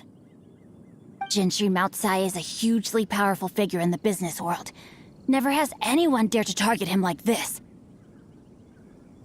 So regardless of whether it is revenge or a swift resolution that he seeks, he is certain to... So it was you! You were the one sticking your necks out for Chang the Ninth! Speak of the devil.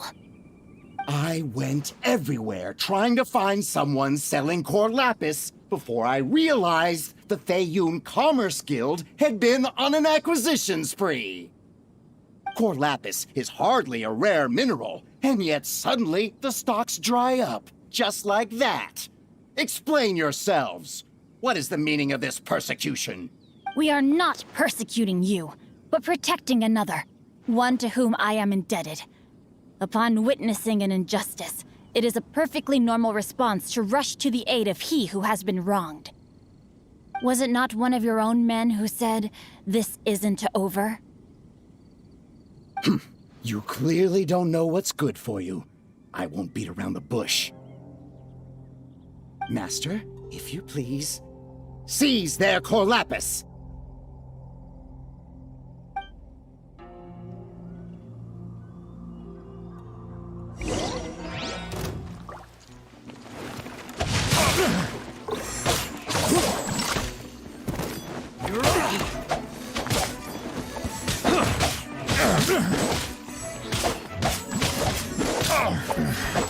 The hunter becomes hunted. You're open!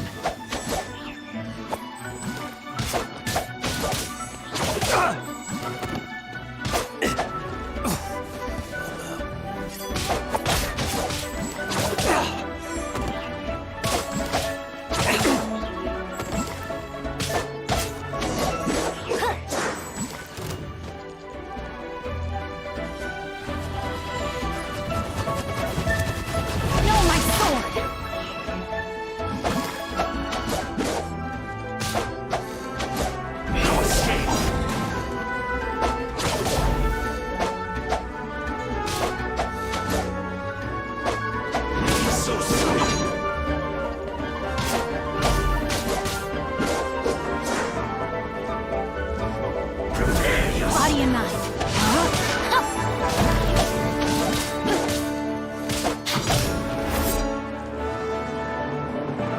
Let me read you a verse. You can't run from death. Impressive. You are no commoners. To continue this fight would be to incur greater losses than I can accept. Their strength is almost spent. Finish them off! The core lapis is almost within our grasp. Might I remind you that the Fatui's relationship with you extends to business matters only? I did not lend you my men to have them stir up trouble at your beck and call. What are you saying? Master, everything I did with only one thing in mind. To complete the order. Then figure it out by yourself. Don't go. Wait! Master, wait! My lord, what are you doing here? Are you hurt? Thanks to this valiant young woman, I am unscathed. My lord? You? You are the heir of the Feiyun Commerce Guild? Indeed, my liege. I am Xing Chou, disciple of the Guhua clan and second son of the Feiyun Commerce Guild manager, and I make no secret of it.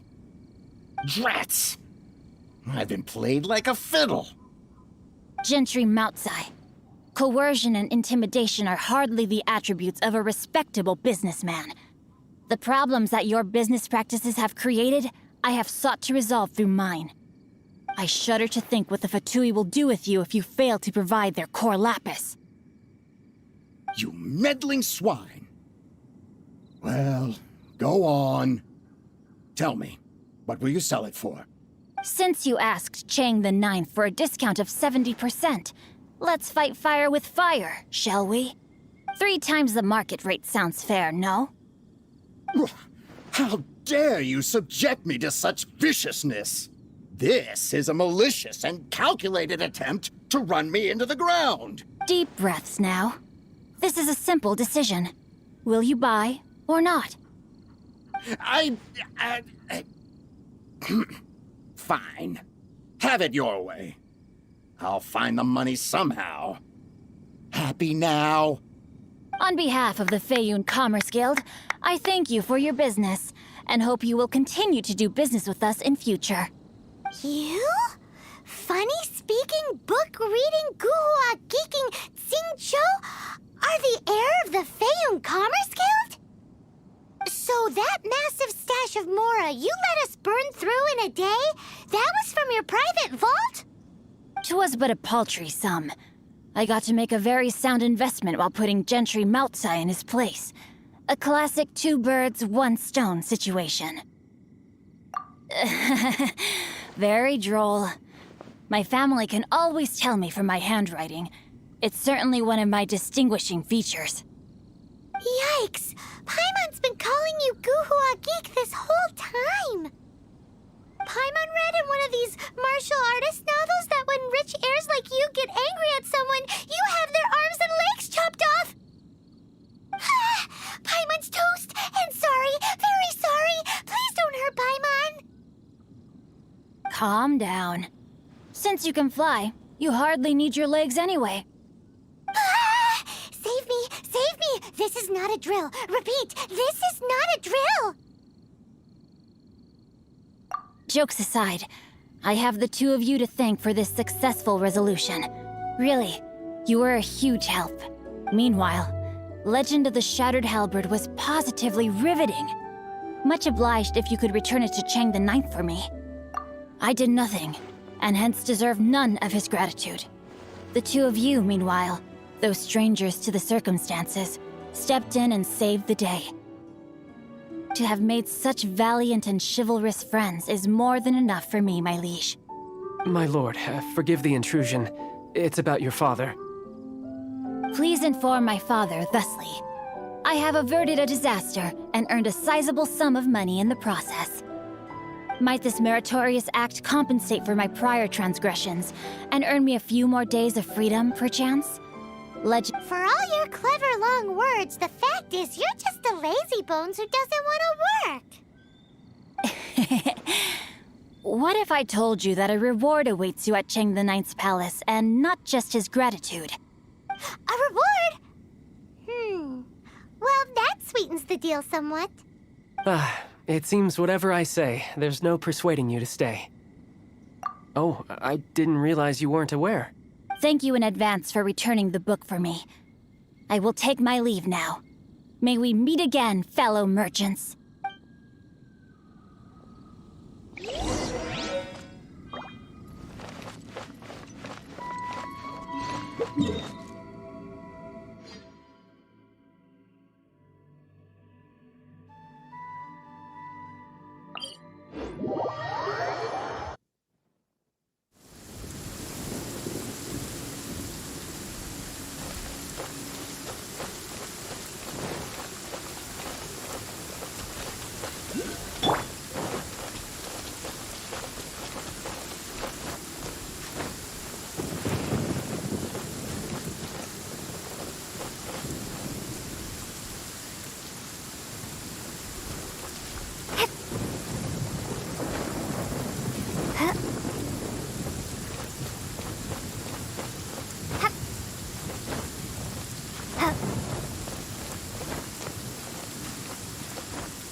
Finally, you're back.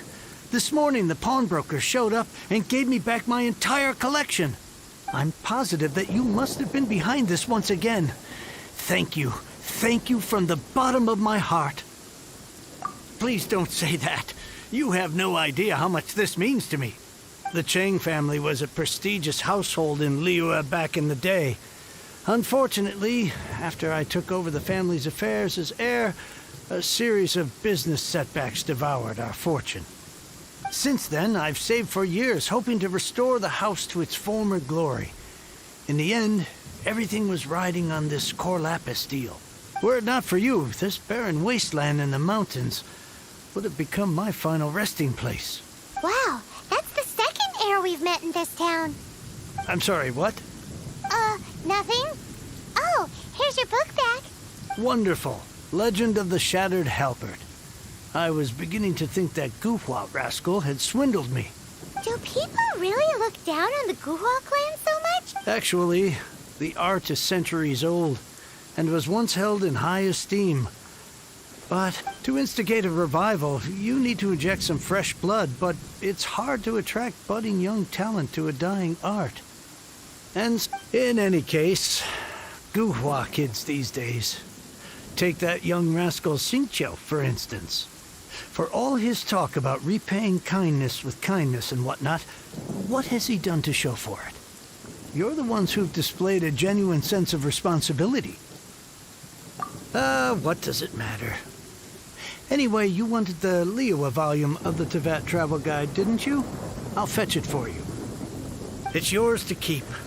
In addition, here is but a small token of appreciation for your huge generosity. My ore is sold, and my treasured books have returned. I can't believe it. What? What was that? Paimon saw something fall out. Oh, nothing. That little rascal surely isn't.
Welcome, friend of child, and congratulations on the first day of your illustrious career with the Fatui.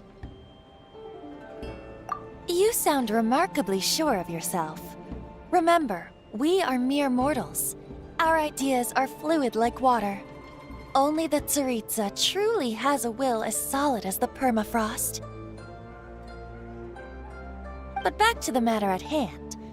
Child tells me that he has upheld his end of your agreement. What agreement? Oh, the thing about him helping us find a guy? Correct. Child promised he would find someone to break the stalemate, and the Harbingers do not break their promises lightly. Ah, where is that guy anyway? Child is currently at Lioli Pavilion. Oh, Paimon knows this one! There are two styles of cooking in Liyue, known as Li style and Yue style. They have been competing for centuries, but neither has emerged as the clear winner. The flagship restaurant of the Li style is the Lioli Pavilion. The owner especially chose to open the restaurant at Feiyuan Slope so they could compete face-to-face with the Xinyue Kiosk, which is the flagship restaurant of the Yue style. Don't talk to Paimon like that! Anyway, Paimon's hungry. Let's get moving.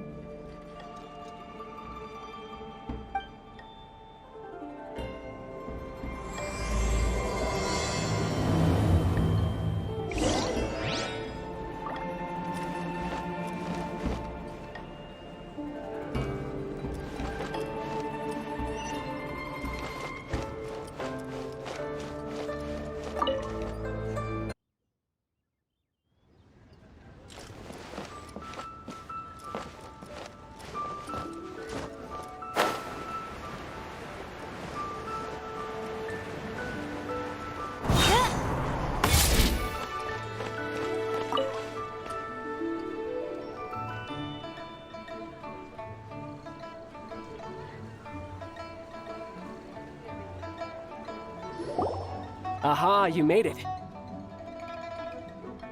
As promised, I found someone who can help you. Someone who can solve the mystery of why the Liyue Qixing would hide the Geo-Archon's vessel. So, where is he? In Lioli Pavilion? He certainly is. Come, I'll introduce you. I took the liberty of setting up a business dinner, as per the Liyue custom.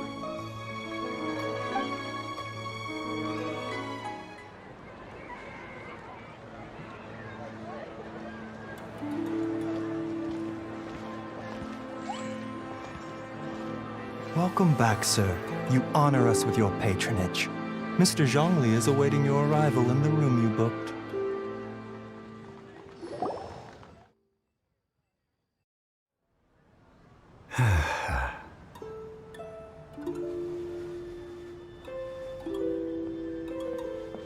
Hi.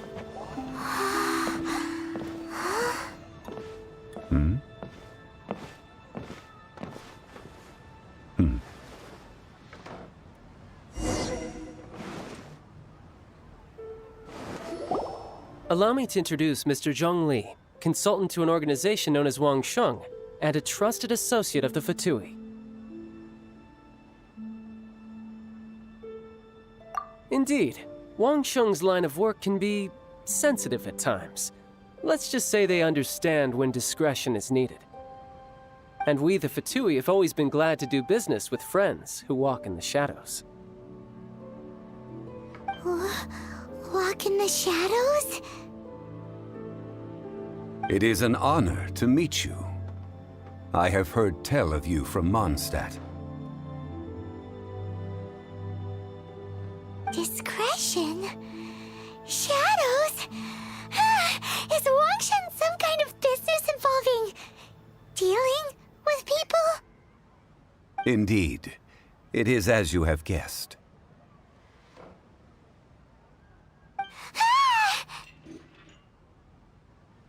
The Wangsheng Funeral Parlor organizes burials. We ensure that those who pass on do so in peace. Huh?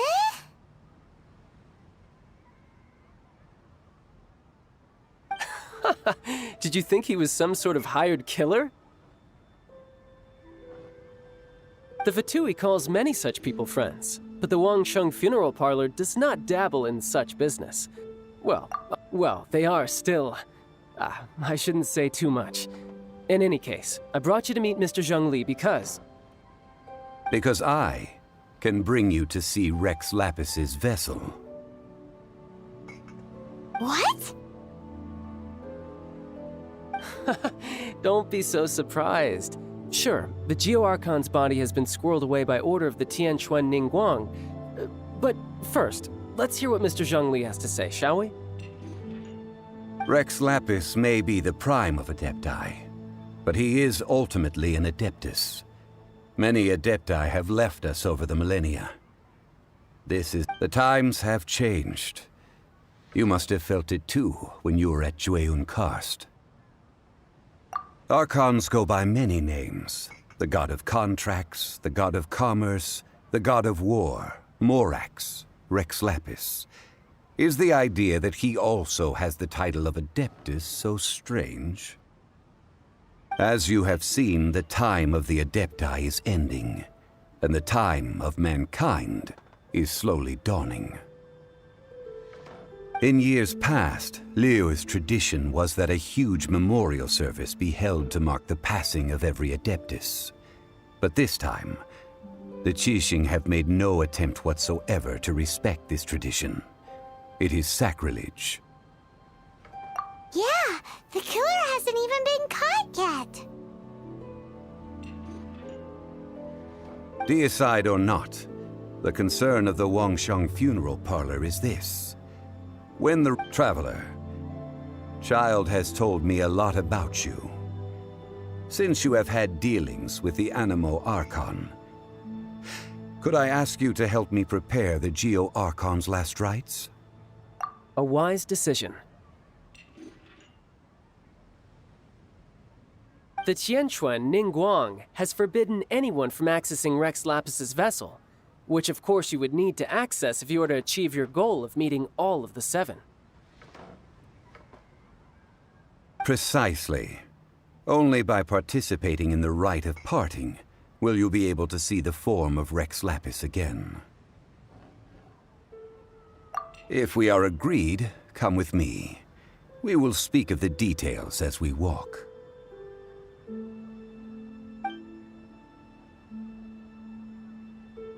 All right, my bridge building work here is done.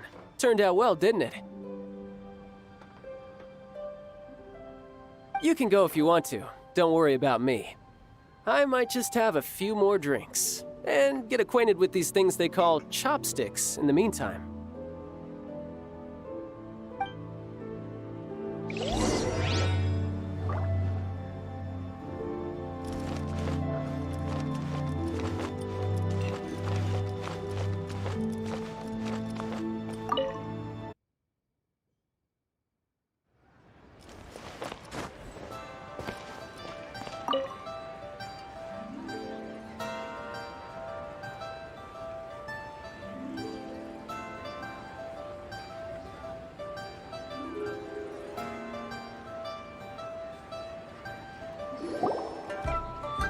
After having experienced the land of the absentee Archon, traveler, how does it feel to know that our Archon and Adepti are here all around you in Liyue? Indeed, the weight of 3,700 years' worth of history runs deepest in the true divinity of Liyue. Organizing the rite of parting should prove to be an enlightening part of your travels. Liyue is the most prosperous of the 7 nations, defended by deities and ruled by the Qixing. As such, the diplomatic maneuverings of the Fatui have gained no purchase here. Ningguang of the Qixing has always been on her guard against the Fatui. That is in all likelihood why Child wants to make use of the Wangsheng Funeral Parlor's connections. Huh. What would Child get out of us doing the rite of parting anyway? I neither know nor do I wish to know. As far as I am concerned, the Fatui are merely financial sponsors. I only wish for Liyue's traditions to endure. These are the advance funds that Child has provided. If you use them up, you can go to him to apply for any subsequent funding. Wow! Well then, let us be off. The first step in our preparations shall be to obtain some prize Noctilucous jade worthy of a deity.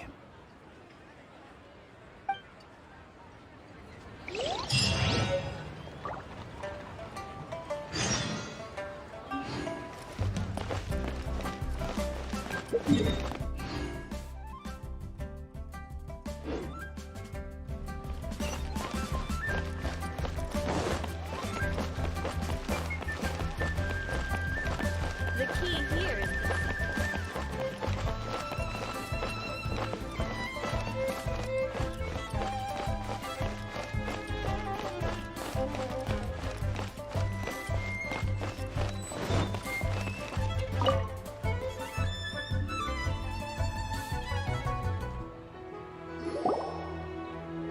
Welcome to the Jade Mystery, my good friends. Would you like to try your luck betting on Jade? This could be your lucky day. It's cheap and it's fun, and who knows, you just might strike it rich. Betting? No, we're here for... what was it again? Noctilucous jade, of radiant grade at the very least. Radiant grade, Noctilucous jade? I see. You're not a tourist. My apologies. I have some here for your perusal. What do you think? The Jade Mystery is an old name in the jade business.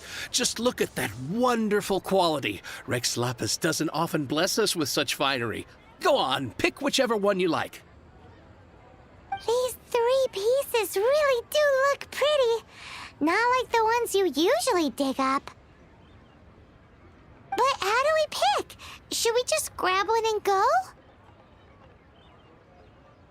Oh? You want me to decide? That is fine as well. If it were me, the answer would be simple. Oh? And that would be... I'll take them all, boss. Oh, you act with such panache, good sir. I always knew you were not a man of ordinary caliber. Oh, wait, boss! That one didn't count! We need to discuss it again!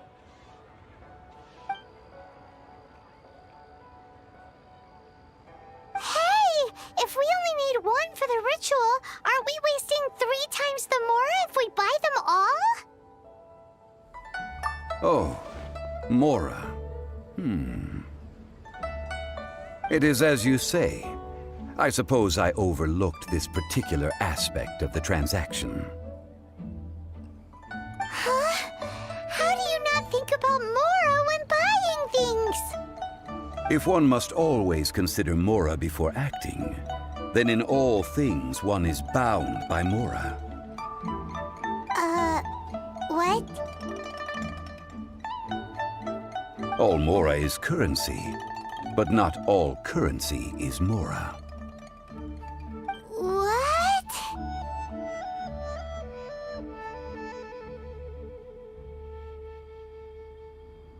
So loaded that he doesn't even bother hunting for a bargain. No need to waver. Even when I am constrained by Mora, I have ways of working around my limitations. Evaluating the quality of Noctilucous jade is indeed very tricky. As crude ore, there is little difference in texture, lustrousness, and internal pattern between good and bad jade. Only after the item made using Noctilucous jade has taken shape will you be able to see whether it is up to par or not. If you return to those crafty merchants to quibble, they will counter by saying that your crafting bench is to blame, or that your heat control was poor. Whoa! To think it's that easy to get cheated. But there is a way to truly evaluate this jade, and a true insider would know it. A fool sees the pointer and misses the moon. What does that mean? If you point at the moon with your finger, a wise man knows that you are pointing at the moon, while a fool will only see the finger. The patterns, the facade, these are all the finger. Noctilucous jade is a mystical stone used to light up the darkness, and so its brightness is the important thing. It is the moon. Noctilucous jade of excellent quality would have superior pyro affinity. In other words, the bluer and brighter the luster of the ore under high temperature, the higher its quality. I have imparted the priceless secrets of the jade trade to you. Now, all that's left is to put it into practice. Priceless, huh? Paimon's just said that we might never be able to use it again.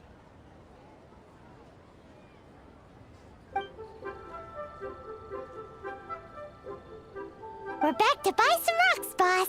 But can you let us burn them first? Burn them? You can't do that, my friends. If you were to do so, what would I have to sell? Not buying? Come now, my good friends. We can still discuss this. Negotiation is key to trade, wouldn't you say? How about this? I can take a small sample of all three. I'll take a bit of a loss. Don't worry. I know the rules. As long as we can prove that it is good jade, you will not take a loss. All right, take these as samples. I've carved them off with a knife and tagged them to boot. Aren't these too thin? Even paper's thicker. No, even a bug's wings are thicker. These are almost see-through. Stingy? I've already been very generous. Any more and you may as well have my neck.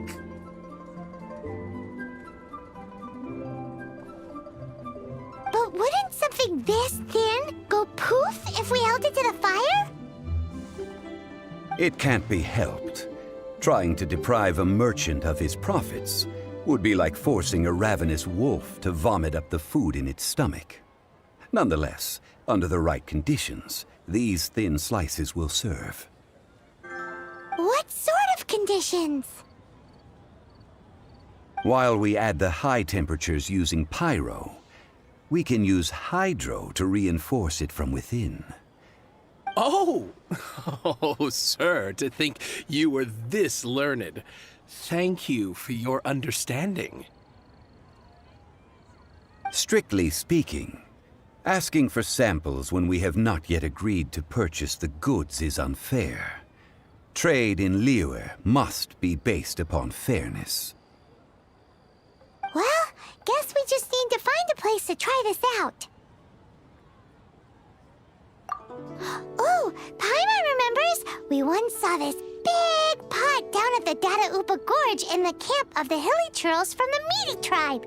It's real sturdy and should be able to take the elemental reactions. Now, let's pack those samples up and make a move.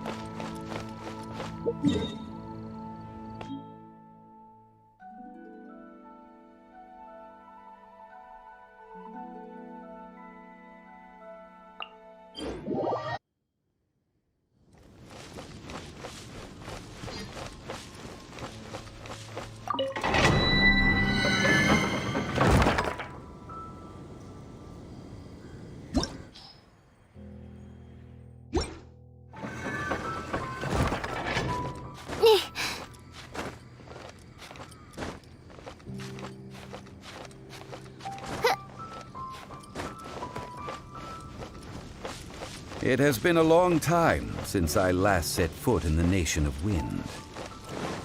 A friend of mine from Mondstadt would always bring a few bottles of locally brewed dandelion wine whenever he came to visit me in Liyue.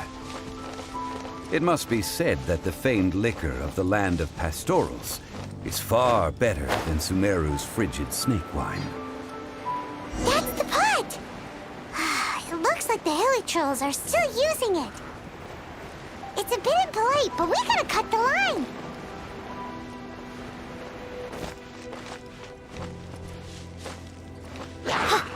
Oz, reveal thyself!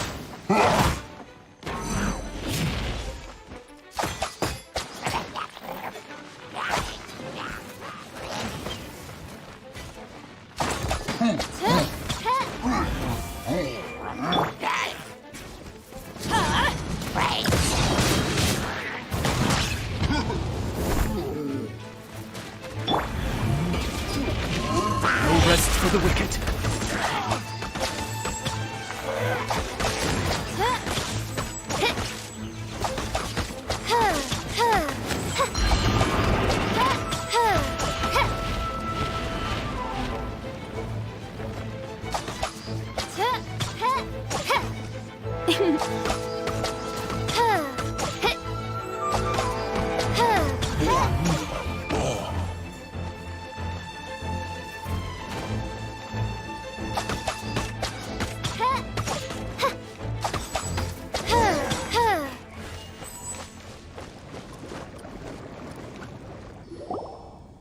There's still soup in here. These hilly trolls sure have big appetites.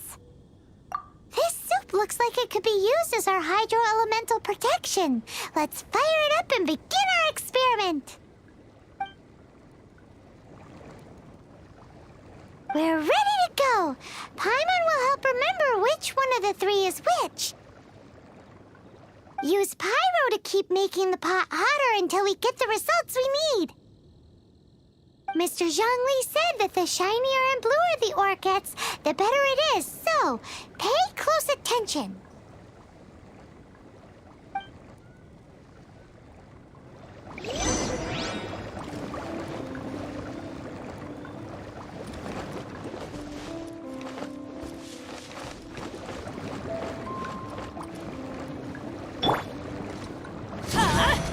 Out of the way!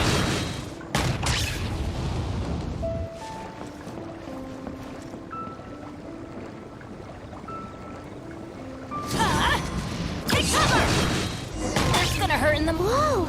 That light came from the first Noctilucous Jade! Hilly trolls are surrounding us again! Were they attracted by the light? Such nosy neighbors! Let's take care of them and continue again after.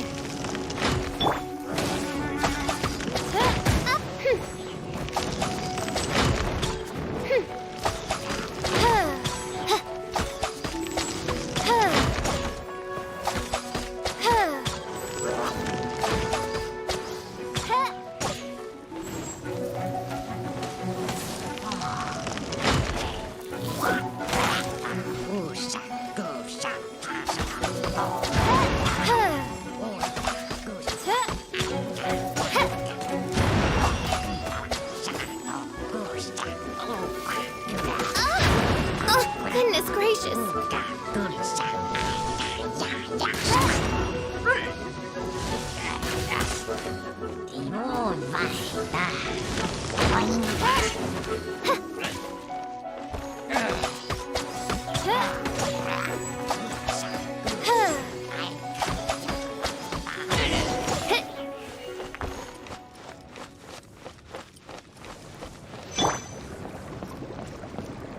Get out of here!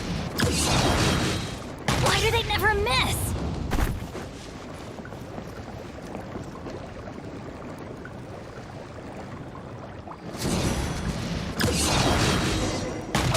That light came from the second Noctilucous Jade, didn't it? More hilly trolls. They don't give up, do they? Looks like they're mad that we ruined their food.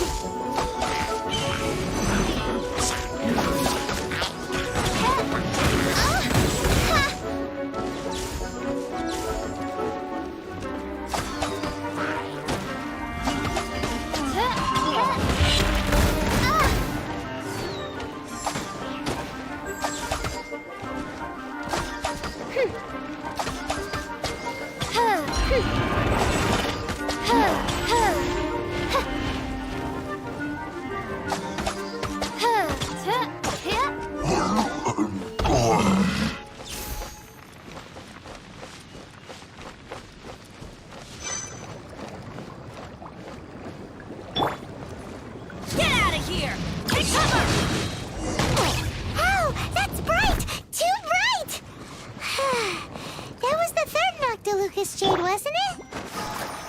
It was so much shinier than the rest. Let's go with that one. Let's head back to the Jade Mystery to buy some jade, shall we?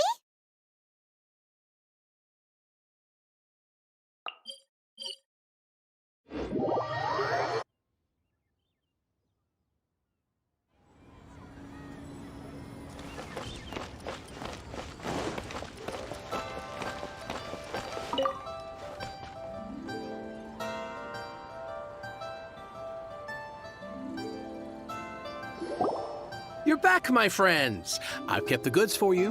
Which of them would you like?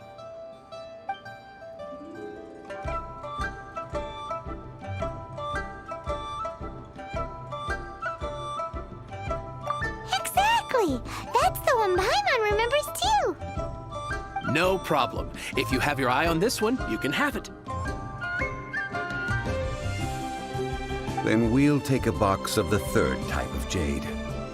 Done. All the same, and pardon me for asking, but I'm curious. Whatever do you need this much top-quality Noctilucous jade for?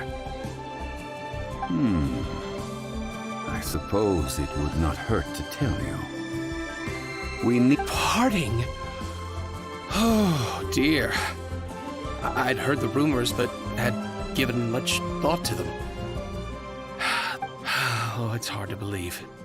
Even though the Jade Mystery has been in decline, we have always been under his protection.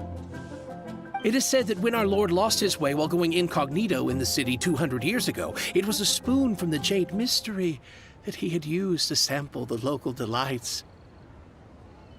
Alas, alas, all things must pass. Well, if this is to be used to say farewell to Rex Lapis, then I shall sell this to you at half the price. Are you sure? You didn't want to even give us an inch before. If not for our Lord's protection, this city wouldn't exist as it does now. No proprietor could earn money off such a thing. I'm sure Rex Lapis will feel your sentiment, boss. In the safe hands of the Liu Chising and good honest merchants such as yourself, I for one believe that Liyue will continue to prosper as it always has done. All right. Thank you, my friends. What's with me getting all sentimental like this? I'll practically be giving away all my fortune at this rate. Now that we've made our choice, let's take this Noctilucous jade back. Hey, wait a minute. He said it was half price, not that we could leave without paying. Oh, right. I'm sorry. I must have forgotten to do that too. Let me see. As I thought, I didn't bring any. Any what? Mora, my apologies.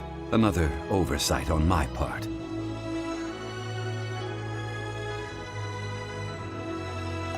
Oh, that won't do.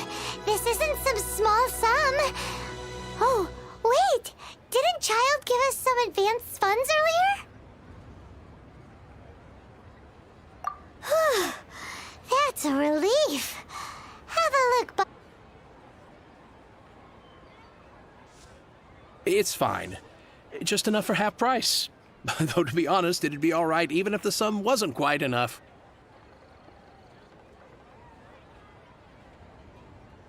Well, it's settled then. Let's take this jade to Yujing Terrace. That's where we plan to hold the rite.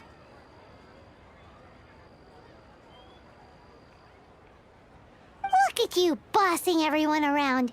You didn't cough up a single mora.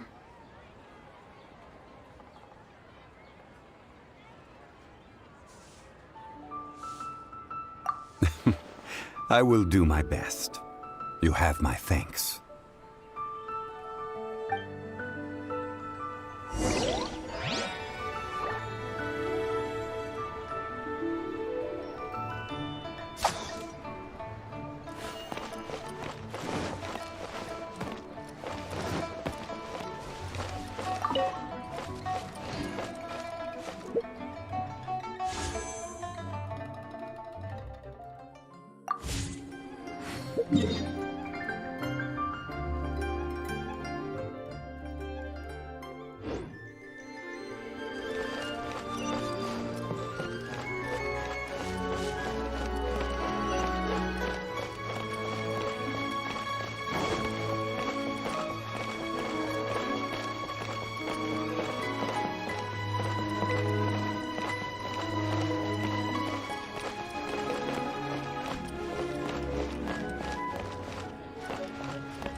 May the Lord of Geo protect you and fortune find you.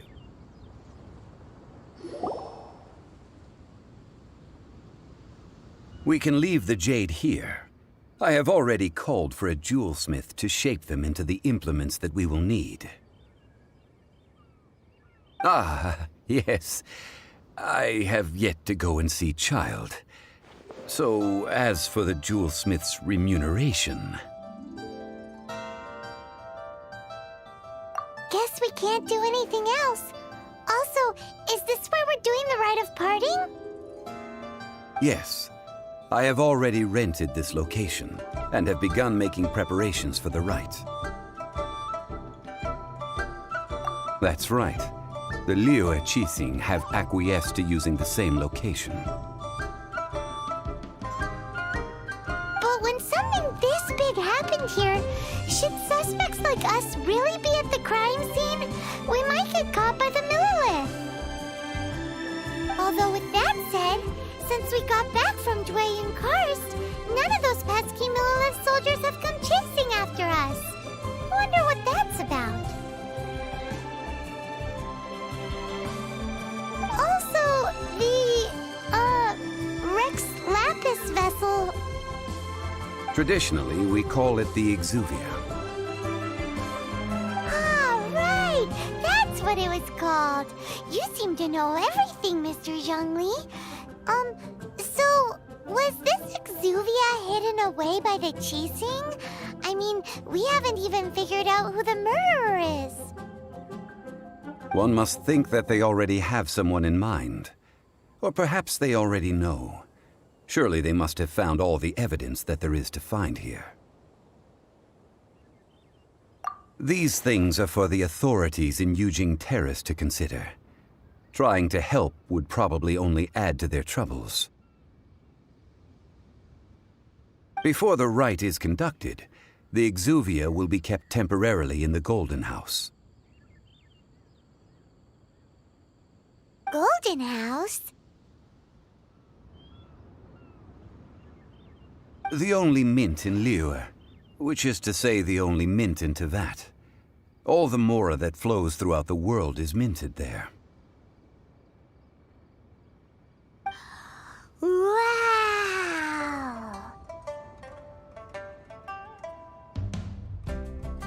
Oh, no! Paimon wasn't thinking about anything bad. Paimon thinks it suits Morax. But why do you know this, Mr. Zhongli? Since the rite of parting has the approval of the Qixing, it is a semi-official event. As such, there is already some limited information available. Perhaps each has their motives, but this is the capital of commerce. A little exploitation once in a while is not unacceptable. In Liyue, where the god of contracts reigns, only contracts may not be betrayed. I, for one, have no issue with little maneuvers outside their remit. Well then, we should go and prepare the perfumes used in the rite. Perfumes? Where'll we get those? Do we buy them? No. Perfumes used to honor the gods must be freshly decocted. The quality of silk flower petals contain a fibrous material of good quality, often used in brocade making. Its scent, however, is most elegant, and is especially suited for solemn events, like giving offerings to gods and adepti. It's time for Zhongli's lectures on high society again. We shall not speak of the details right now. Follow me. We shall go to the merchants to purchase our ingredients.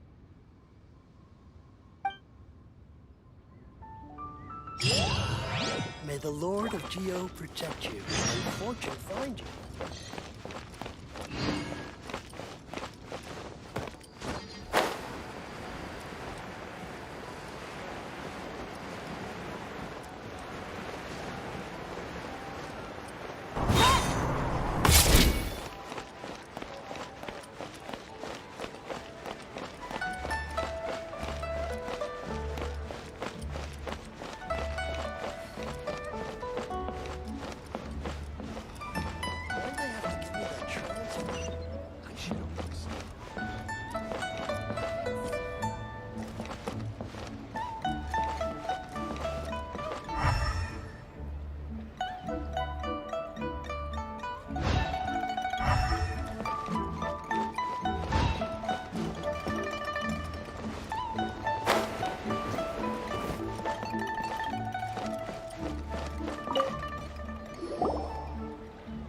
Hey, boss, do you sell silk flowers here? Silk flowers? We certainly do. Which kind would you like? Which kind? The good kind? The best kind? Remind Paimon what kinds there are again. Ugh, you ignorant shoppers. Always coming in here with your stupid questions. Golden Housemaiden, Valley Weaver, and Fate's Yearning. One of each to start with, if you don't mind. My goodness, this gentleman is quite the connoisseur. You two must be his servants. Please refrain from any further attempts to contribute. Now then, please peruse at your leisure. Do let me know if you have any further thoughts. Silk flowers exhibit different properties based on how their environmental conditions differ from their ancestral habitat. Nevertheless, these are fine specimens, excellently preserved. Just look at the abundant foliage here, and these stamens, glamorous as a maiden of the Golden House. This strain is an evergreen, and mostly grows under complex hydrological conditions. By contrast, this variety thrives in any dark, damp location, often in large clusters. Morphologically, It is distinguished by the profusion of petals and densely packed stamens, though its powerful scent gives it away just as easily. Lastly, this strain is quite the recluse. Unlike its exuberant cousins, flowers and foliage are minimal, and when in season, it has a subtle yet enduring scent. It was first discovered by the ancients when they scaled the mountains in search of the Adepti. Silk flowers have all but disappeared from the wild today due to geographical changes over Liyue's history. Most are not grown by horticulturalists. Wow! A true connoisseur. Most of that was news even to me. I possess but a smattering of trivial knowledge. My traveler friend is the one to watch. They are on track to set foot in every corner of the world. Oh, Mr. Zhongli, you're way too humble. So, which silk flower did you want anyway? I'll take them all, boss.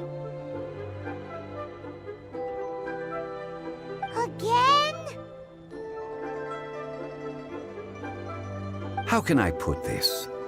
When purchasing opera tickets, it is natural to decide based on which singer has the most melodious voice. The same logic applies when purchasing a pet bird. But this silk flower purchase is not an analogous case. The same logic does not apply. Perhaps you don't know. Tradition states that we should decoct perfume from different subspecies of silk flower when making an offering to a statue of the Seven. Rex Lapis will then make his own choice between the scents. Like several other tedious and complicated traditions, this one has become simplified over time. But this is the only rite of parting to take place for one of the Seven in 3,700 years.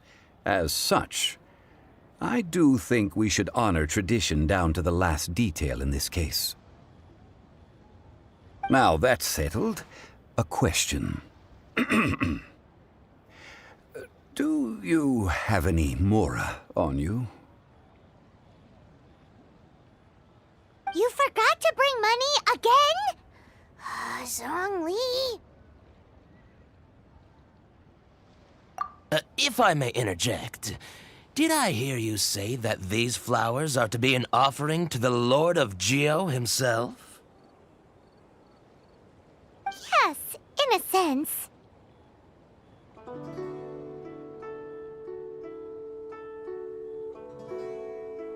Gosh, well, why didn't you say so?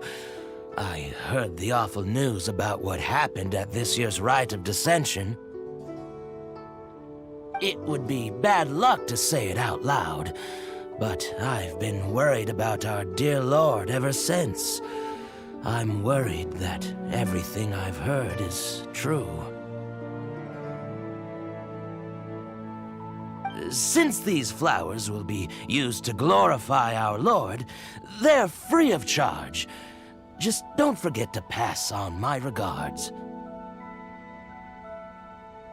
Are you serious? Why wouldn't I be? I would be nobody if not for Rex Lapis.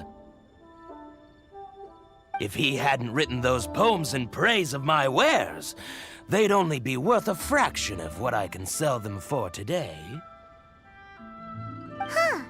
So much folklore here revolves around Liyue's deity making cameo appearances in support of local businesses. Thank you, boss. I think I speak for all of us when I say that your generosity has saved our skins. Our skins? You were the one who forgot to bring money! Please, it's the least I could do.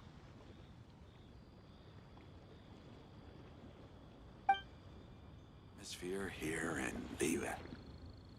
So, now that we've got the flowers, how do we make the perfume? Ideally with the help of an expert. Unfortunately, none of my acquaintances have personal experience in the art of decoction. Talk about first world problems. Hence, I need you to help by asking around in the city. Try the common folk, especially women. So this time we get to go around town looking for nice-smelling ladies to talk to? Paimon likes this job. I will wait for you near the Statue of the Seven. Meet me there when the perfume is ready.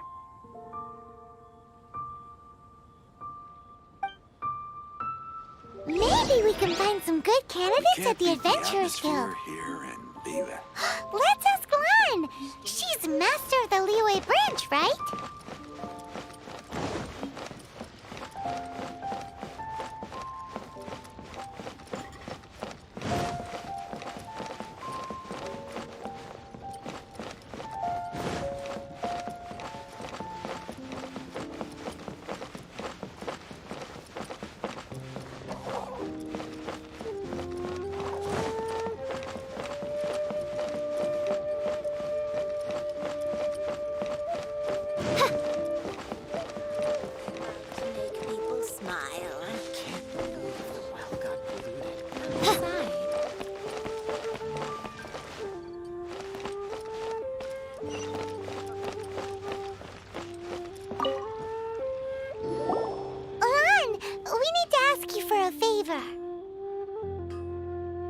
I stopped accepting commissions a long time ago.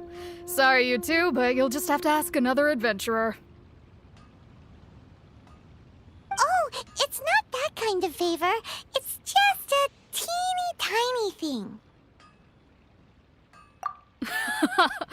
Wow. Just wow. Do I look like the kind of girl who wears perfume to you? I think you're underestimating the kind of person I am. Well, Paimon thinks you smell amazing. So come on, Lan. What's your secret if not perfume? Now that you mention it, yes, there is something. What is that scent? Oh, it must be from the GENSHIN flowers I picked on the way back. I forgot I still had them with me. Aha! The truth is out. Lan's got a soft spot for wildflowers. No, they were for medicinal use only. Anyway, this is a pointless conversation.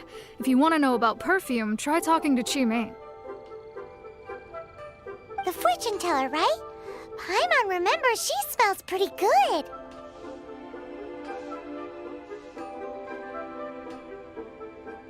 Thanks, Lan. See you around.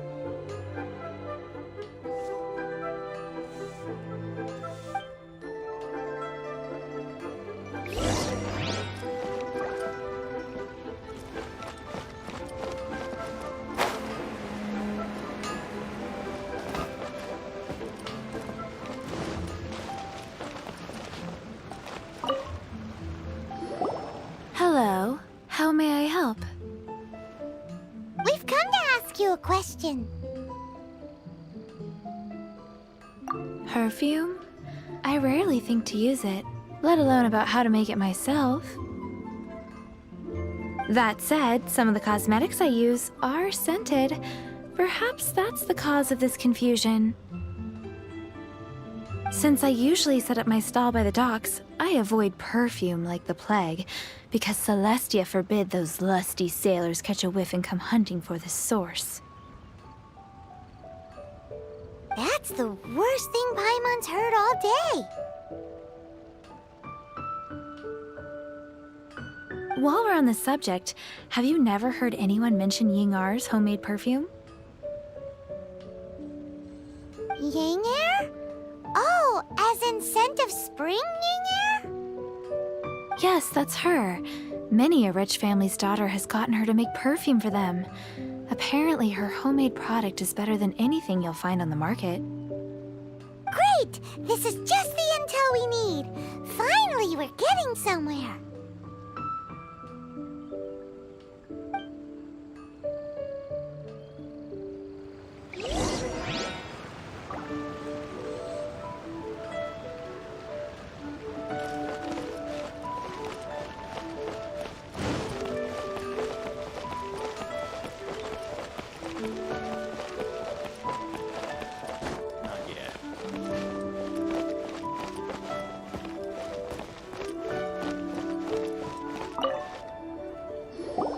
Well, hello. You found me at last.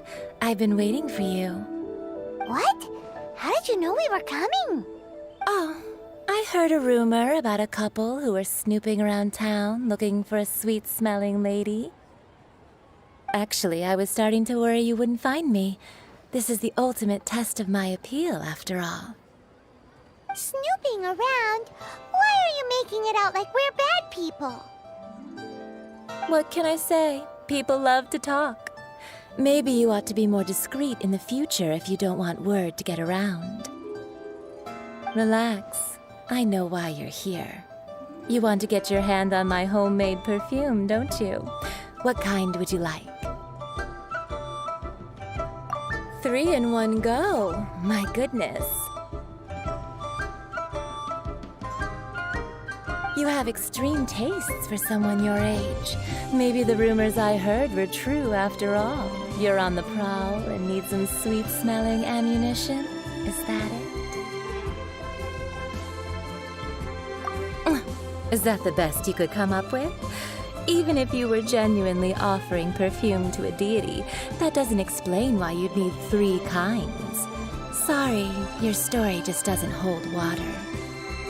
Zhongli was right. People don't remember this tradition anymore. As one of my favorite poems goes, O cherry tree, begrudge not thy blossoms as they are deflowered in the spring, for come winter, even thy sturdiest wood shall wither. That went over Paimon's head a little. In short, I'm happy to help. Traveler, you can be my assistant, but you'd better make sure I'm the only person on your mind while you're hanging around with me. So, where is a good place for making sweet, sweet perfume? You mean Wanmin Restaurant? Good choice. Let's go.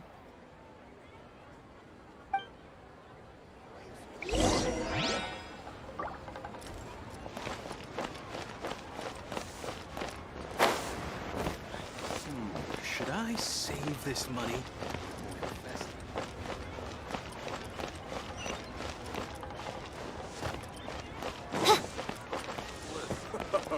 Try something new at the Wanmin restaurant. I've had a word with Chef Mao. We can start work now.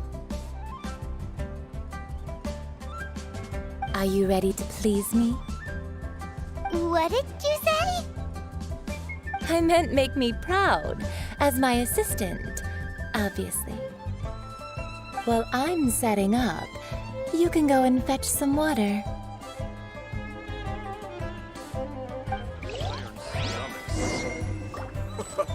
Try something new at the Wanmin restaurant. Really got a lot going for it.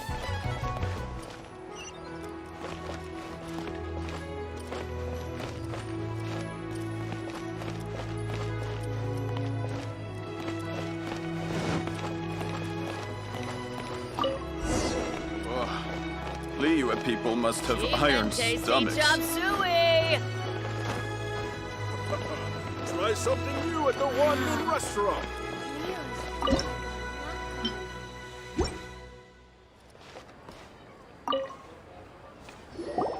This water will do nicely.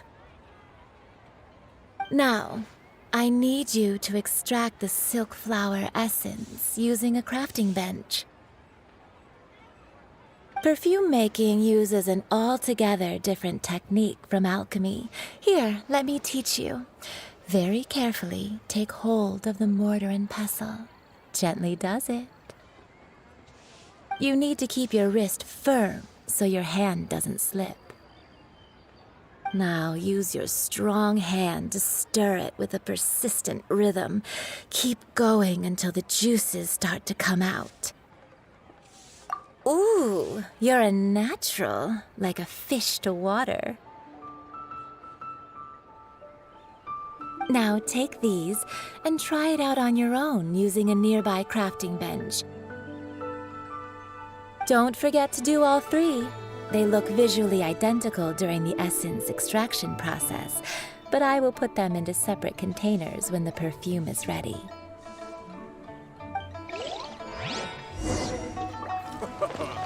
Try something new at the one-man restaurant.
Try something new at the one-man restaurant. Wow, this is some exquisite silk flower essence.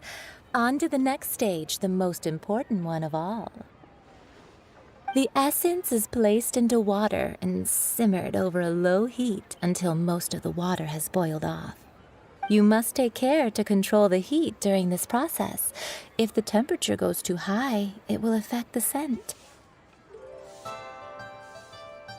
So please focus on controlling the heat. This is the final step. Don't waste a drop of that essence now. We want all of it in there.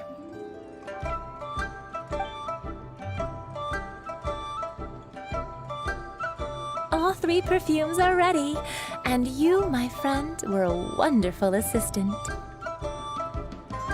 A testament to the lengths you will go to for romance. It's so rare to see nowadays. Anyway, shall I give you a brief overview of each scent? It might just help you match the right scent to the right occasion. Paimon wants to hear this. This first one is sweet as candy, straight out of a fairy tale. Younger women will love it. The second one is for those with more refined tastes, the first choice for daughters of high society. Finally, the third one has a soft but lingering scent, like a mist that captures the last light of dusk. Mature women adore this one. All clear? Don't get them mixed up now. You'll ruin the mood. Good. Be sure to come visit if you ever need help with anything, okay?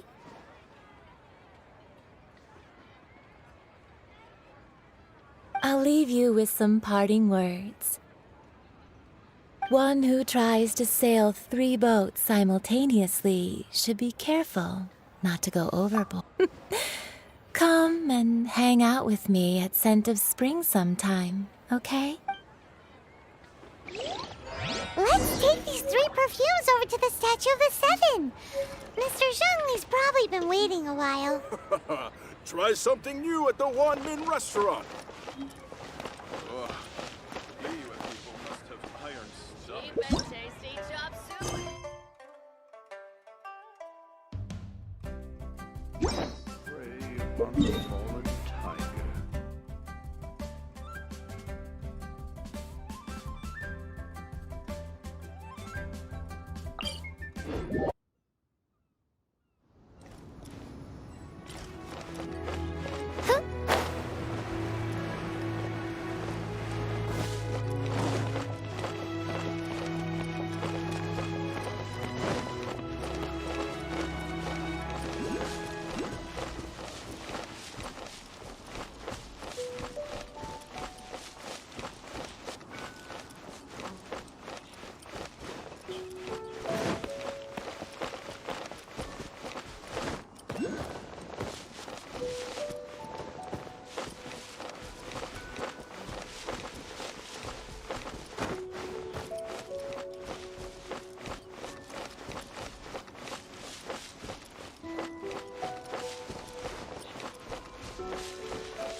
Oh, you're back. Don't worry, I haven't waited long.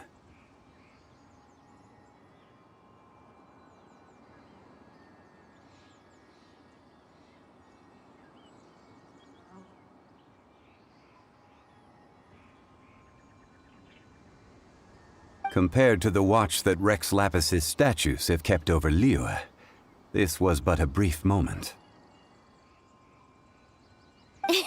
Well, how can a person compete with a statue? That is true. Well, have you brought the perfumes? 3 sets, and not 1 less. Thank you both. Let us offer them up.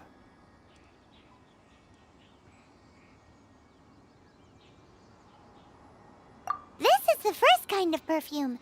Miss Yinger said that it's sweet as a dream, and it's liked by younger ladies. This is the second kind. It's got an elegant smell, and the daughters of high society love it. The third kind has a gentle but lingering fragrance. Something like the dusk mist. And it's a favorite of mature ladies. Oh, what was that? That's the one older ladies like, right? Does that mean that Rex Lapis is actually an older lady? Perhaps. Perhaps. Rex Lapis has taken on countless forms. Perhaps that really was one of them. What a shame. We only got to see the giant dragon form, and... Let's hope the Chising can catch the real killer.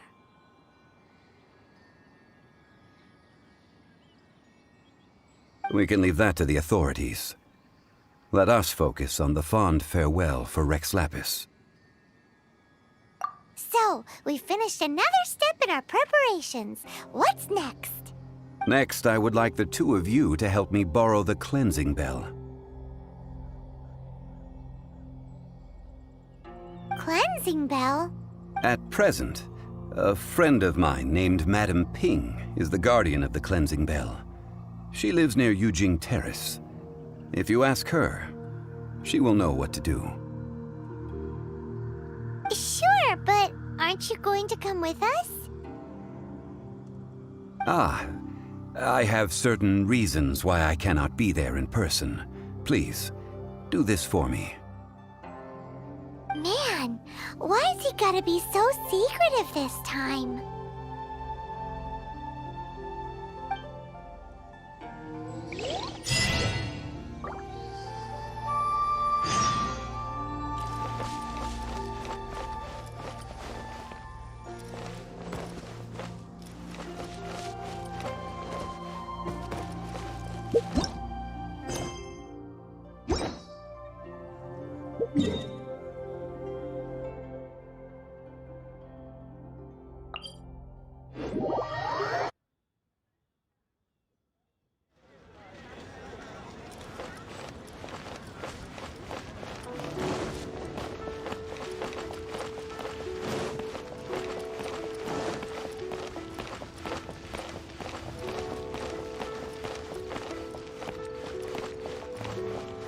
Rest assured.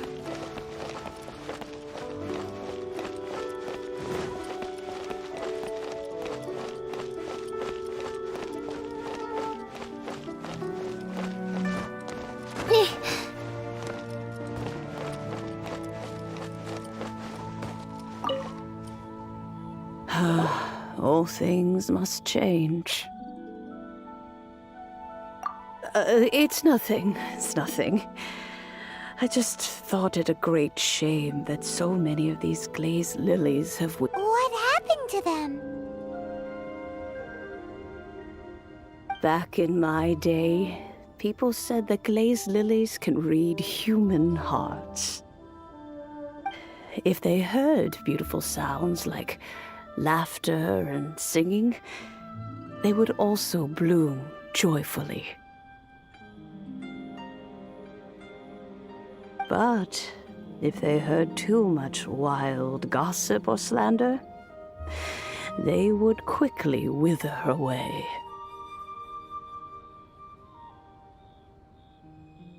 So that means these flowers feel what's happening in Liyue? Yes, the rumors of Rex Lapis's death are no small matter. They are everywhere. Some say it was a Fatui plot. Others say that the Chising made it all up. And still others think that which lies in the deep is breaking free.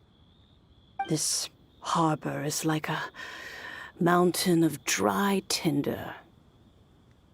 Well, I shall say no more. This old woman's grown too old and naggy. Did you have something to say, youngster? Ah, that old trinket. I remember it being here with me, but I've grown old. I can't quite recall where it is exactly. An old friend of mine used to wear it on his person, back when I was young. He saw me gazing at it often and gave it to me. But he told me then that if someone should come to borrow that bell, I should not be loath to part with it.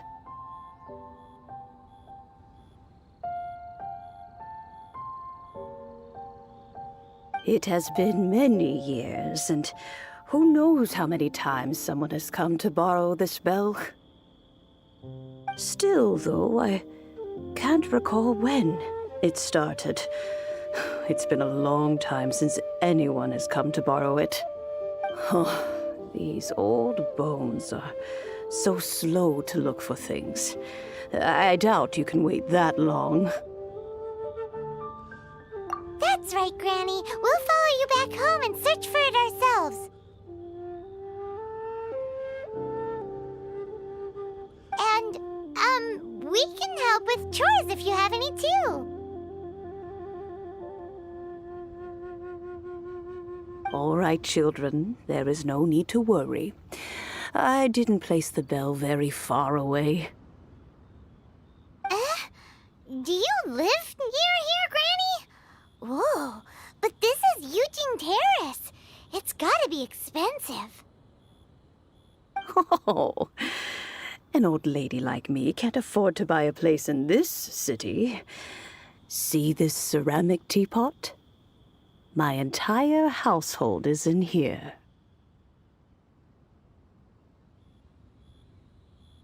How does that work?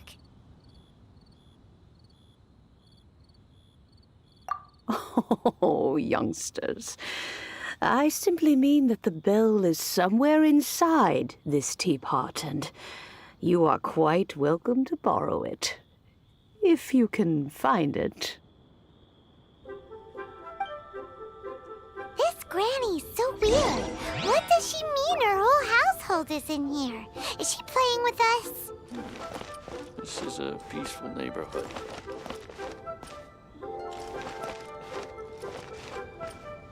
Aren't you, youngster? But be careful.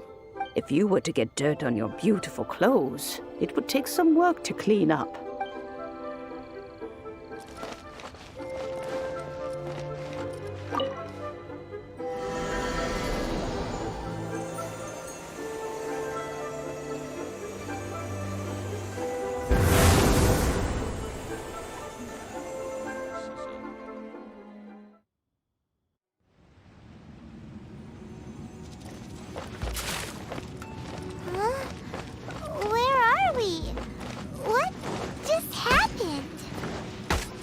Youngsters, this is where this old woman keeps all her things. Quickly now, go fetch that bell. Whoa!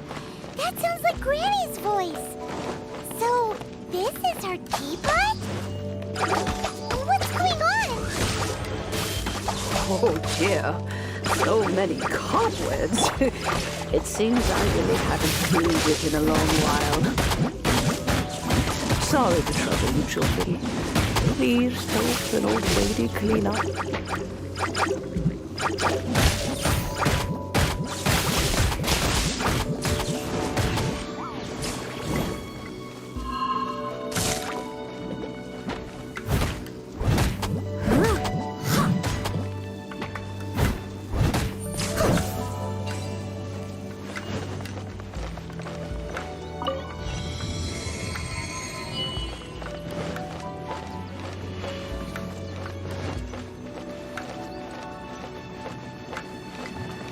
Did you notice?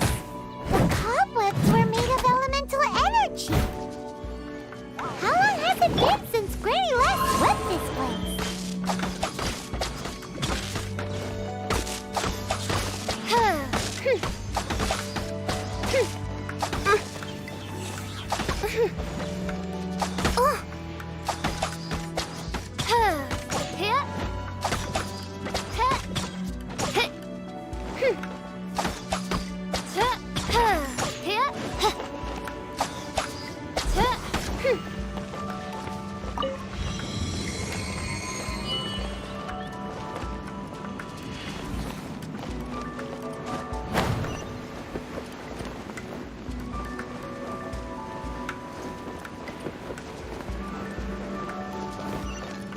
You know, with such a special teapot and the cleansing bell, do you think this old granny could also be an adeptus?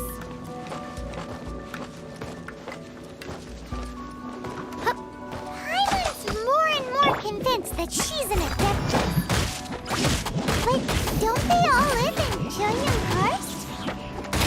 Why would she stay in the city?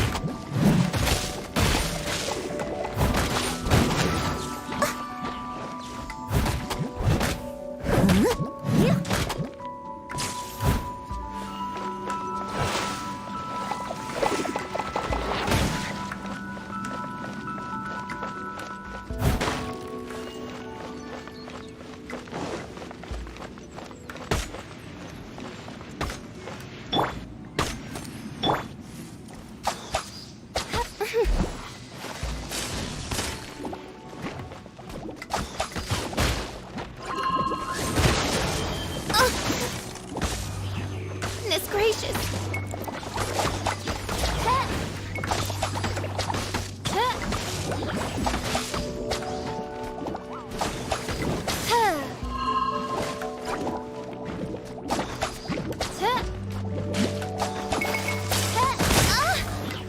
Goodness gracious! As you wish, mein Fräulein.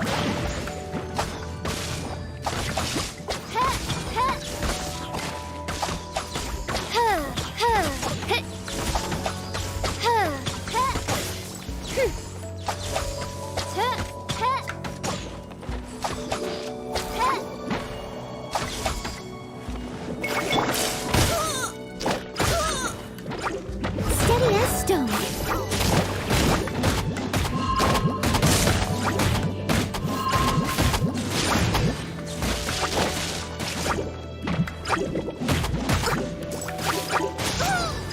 As a good knight should.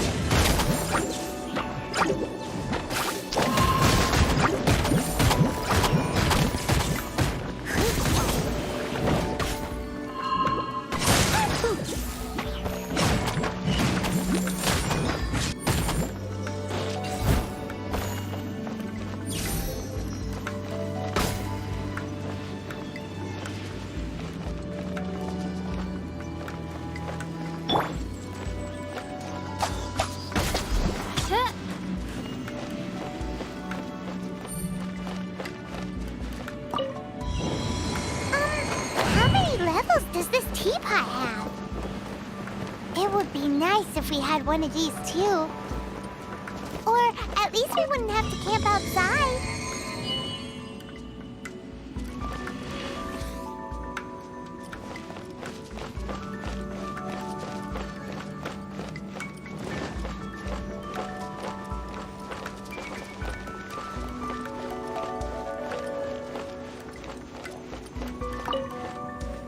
Oh, you found it. Youngsters are so quick on their feet. Let me see. How did this opening work again?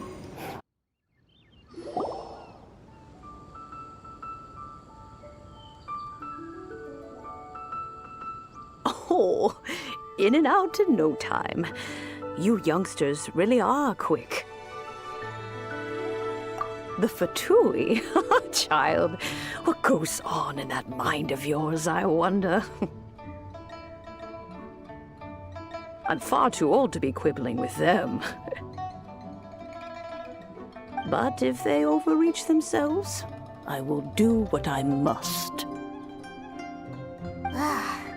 Paimon kinda knows what you mean, but is also kinda confused. Are you really giving us the bell just like that, Granny?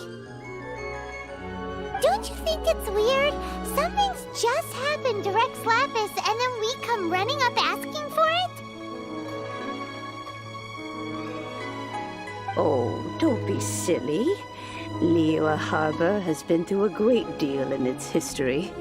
In that time, it has seen the departure of countless Adepti. But no matter what, we have always performed the rite of parting first before any other matters.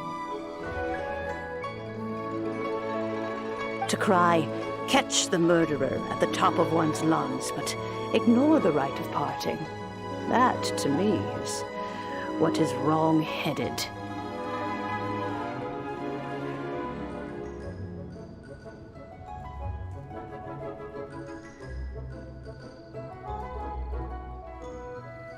Now that you have come to borrow the bell, I guess that perhaps an old friend of mine has finally decided to take matters into their own hands. So, why would I be unwilling to lend you the bell? Hey! It belongs to Granny! We're supposed to return what we borrow! Oh, let you keep it. You really are a frank child. If you want it, you can keep it. But this bell gets homesick sometimes. Who knows? It might find its way back into these old hands. Well, you must have things to do. Since you have the bell, you should return. Oh, and do tell the person who sent you that if they have time, they can come over for tea. I don't have much to offer, but you can always count on an old lady for a pot of tea. We will! Thanks, Granny!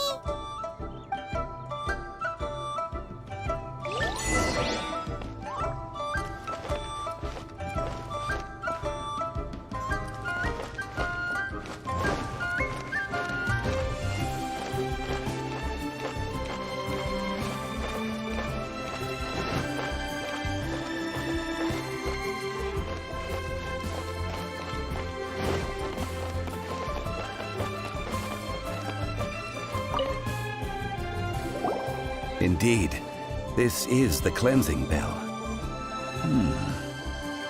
Let's place the perfume we've prepared inside. Of course.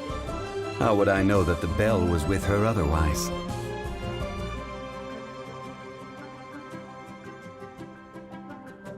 That's suspicious. But if you don't want to talk about it, we won't pry. Oh, yes! That old granny asked us to tell you something. If you have the time, you can come over for tea. I don't have much to offer, but you can always count on an old lady for a pot of tea.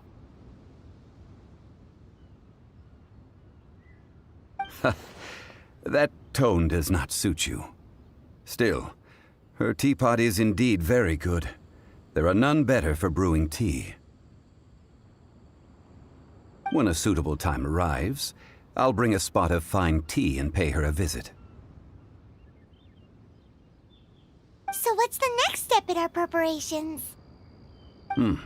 Next, we need to purchase kites. Ooh, Paimon kites? Are you taking us kite flying? Is this our break time? No. Kites are children's toys, yes. But they also play various symbolic roles in Liyue's rituals. I will explain it to you. But our next course of action should probably be to purchase the kites first.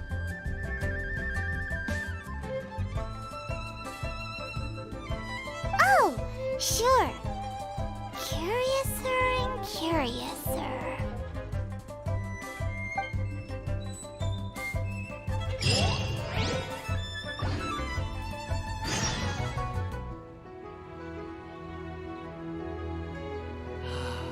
May the Lord of Geo protect you and fortune find you.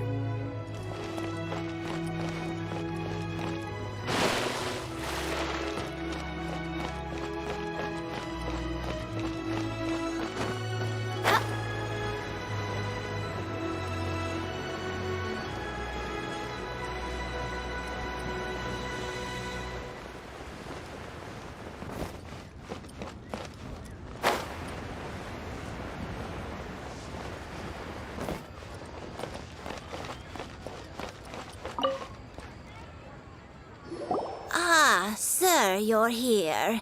The 7 kites you asked for have been made to order.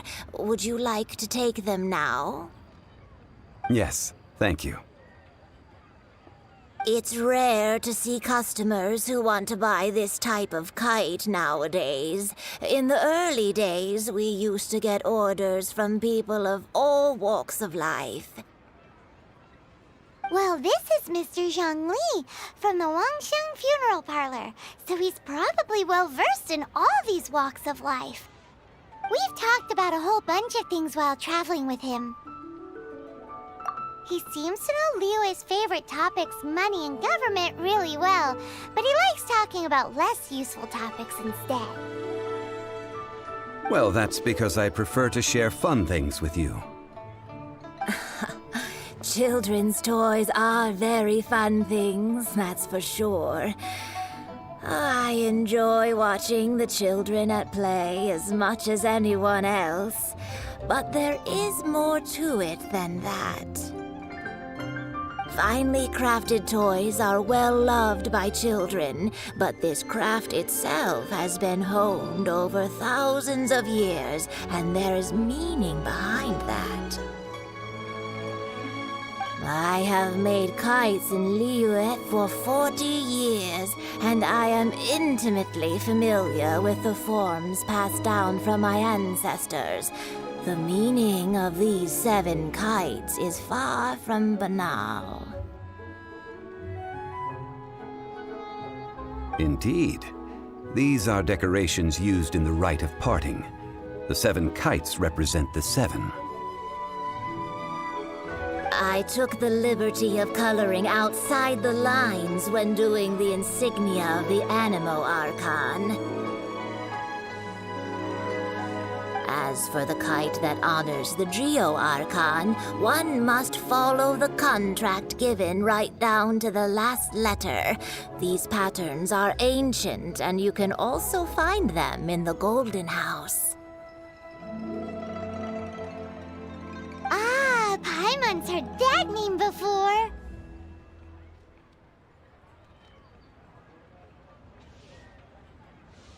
Huh? The design of this kite displays a firm grasp on the cyclicality and eternity so dear to the Electro Archon. These markings of tree and leaf pay due honor to wisdom and the passage of time. All this on a single kite. Truly astonishing. Justice flows across the surface of the waters. War rages like a flame, as does that which the Cryo Archon once... Yes, these details are masterfully done. The compliments of a learned man truly are pleasant. Well then, Granny Shan, I shall take these back with me. As for the... Well, allow me.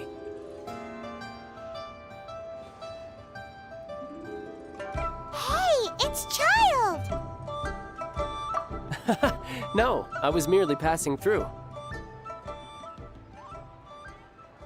I see Mr. Zhongli's the same as ever. When paying, well, when getting others to pay for him, he neither looks at the price tag nor his wallet. He knows a great deal about money, and about the trials of the common man. He just doesn't consider poverty to be something that could ever happen to him. Or perhaps you could say that he cannot imagine himself lacking money. How has he not died of hunger yet? Child, you are as fond of jokes as ever. Well then, the rite of parting requires helping hands as well as materials. We should be able to find some people near the harbor. Oh, by the way, take this bag of money. You probably won't want to let Zhongli do the bargaining, if you know what I mean.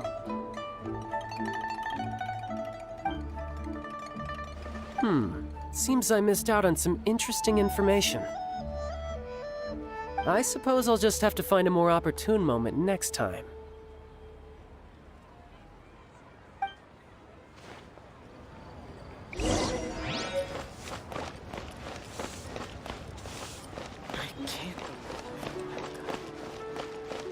Listen, let me tell you how it is.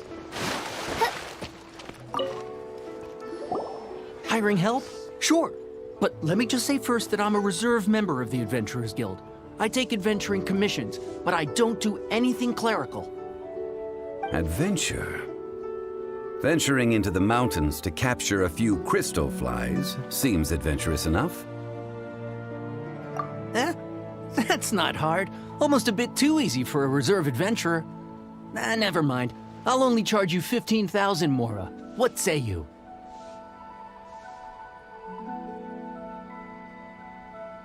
A most fair price.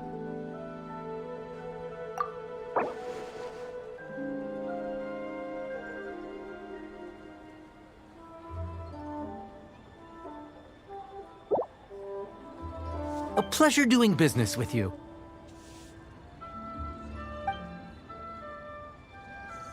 Made another handsome zone today.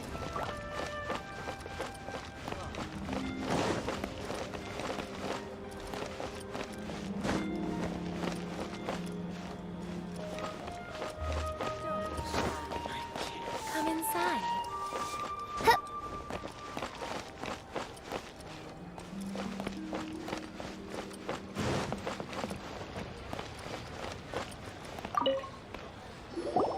A full day of odd jobs at Yujing Terrace. Whoa, that's expensive. Could you give us a bit of a discount on account of the whole Hero of Mondstadt thing? Hero of Mondstadt? Never heard of them. Well, you may never have heard of this hero, but it seems you've heard of Mora nonetheless. Thus, I will simply pay the whole sum. Hey, that's a good price. Anyone would work for this much, Mora.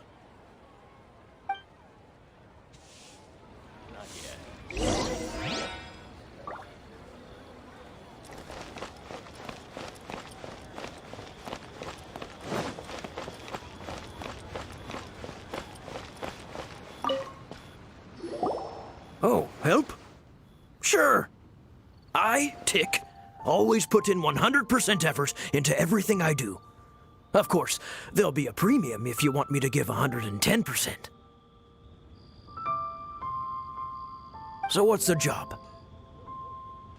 Let me see. We are still missing some wooden implements over at Yujing Terrace. They aren't uncommon objects, so I didn't make any special preparations for them. No problem. That'll be 20,000 Mora for a single trip. How does that sound? Done. This is all you got?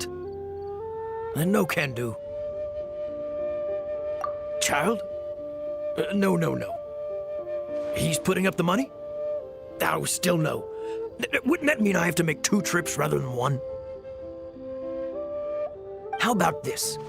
Let's make a trade. I'll take what you're offering right now, and Get me a single Chinkson flower, and I'll consider that payment for a detour to find this child fellow. How does that sound? Guess we've got no choice.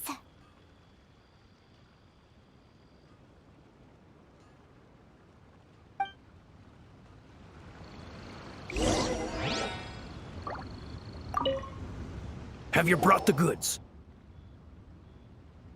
Hey, that's pretty good. These things are pretty rare, and I have no idea where I'd find them. With this Chinkson flower, I should be able to pacify my daughter tonight. I'll make sure the work is done before I return home.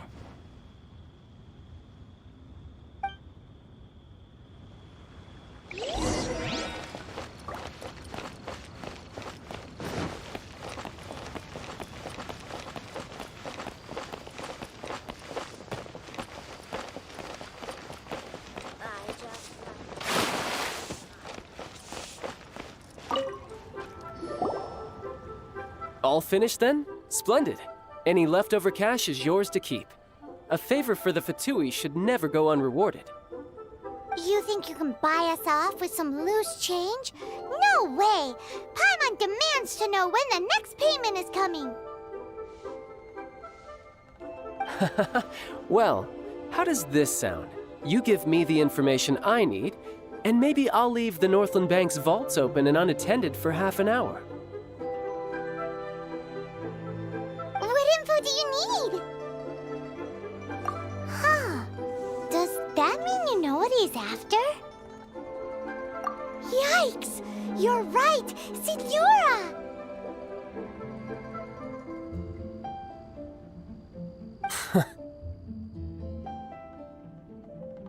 You both need to calm down. I don't know what's gotten into you. Just what is this about? The atmosphere got so tense all of a sudden.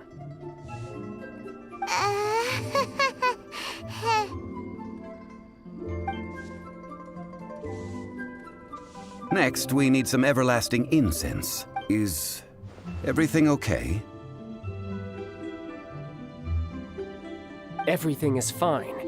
I was just informing them that they need not return the surplus Mora. Now, if you'll excuse me, I must be going.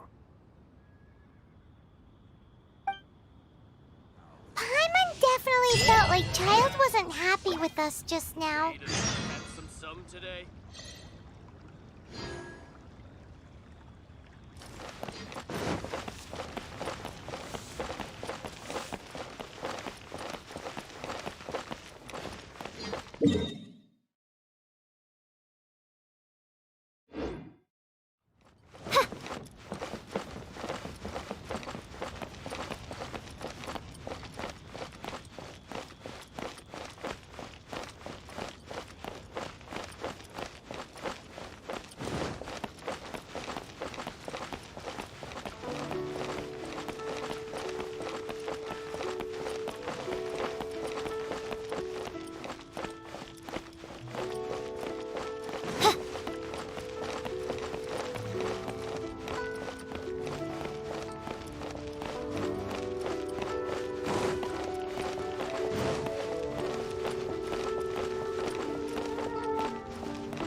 So many medicines. Huh. The reception is deserted. And it seems kinda spooky in here. Hello? Is anybody there? Welcome to Boo Boo Pharmacy. Huh? Did you hear that? Where did it come from? The reception, it seems.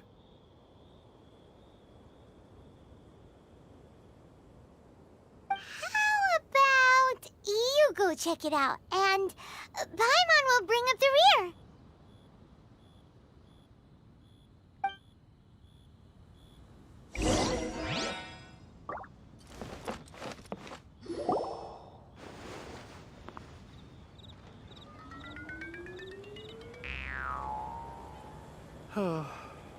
So many medicines. But cure for heartache.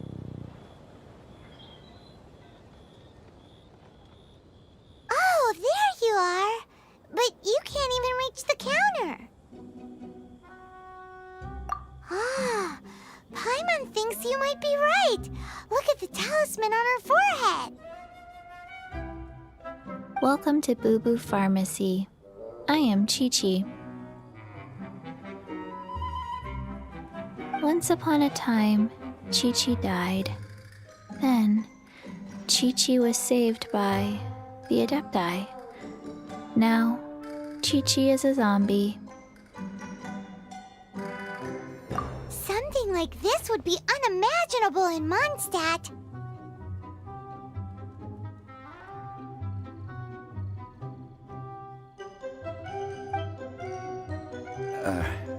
Hello, little girl.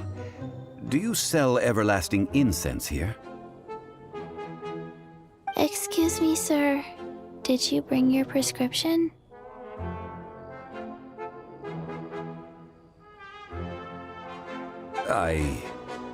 Surely no prescription is needed to purchase everlasting incense. It's not a controlled substance. Chi-Chi can get your medicine, but only if you show Chi-Chi your prescription. These are Chi-Chi's orders from Chi-Chi.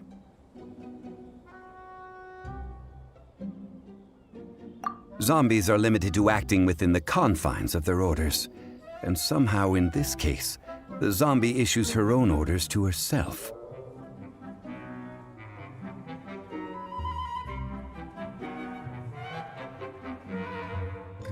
My dear Chi-Chi, we didn't bring a prescription, I'm afraid. But we do hope that you can still help us find some everlasting incense. Okay then. How did you manage that? But Chi-Chi helps you. You help Chi-Chi. Only fair. Since when do customers need to do favors for customer service staff? Never mind. Just think of it as a peer-to-peer transaction. That way everybody wins. Sometimes in Liyue, the art of the deal is simply about victory via... Go to Mount Tianheng, find the Guizhong Ballista, and hunt a cocoa goat. Please and thank you.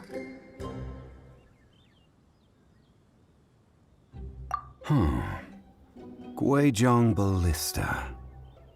I have heard of this device before. It's a kind of crossbow turret, installed on Mount Tianheng by an adeptus in the distant past. An early mechanical device. Located in Tianheng Pass, it was designed to automatically fire at large monsters, protecting Liyue from external threats. Mr. Zhang Li really knows Liyue inside out. Apparently not quite. This is the first I have ever heard of the cocoa goat. The cocoa goat is a legendary animal, an adeptibeast.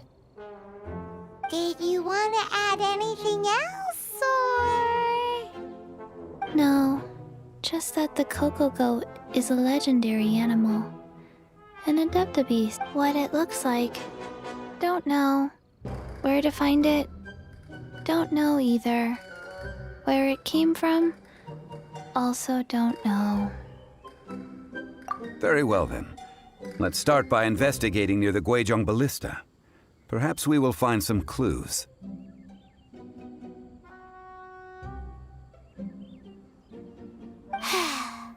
What the heck is a cocoa goat?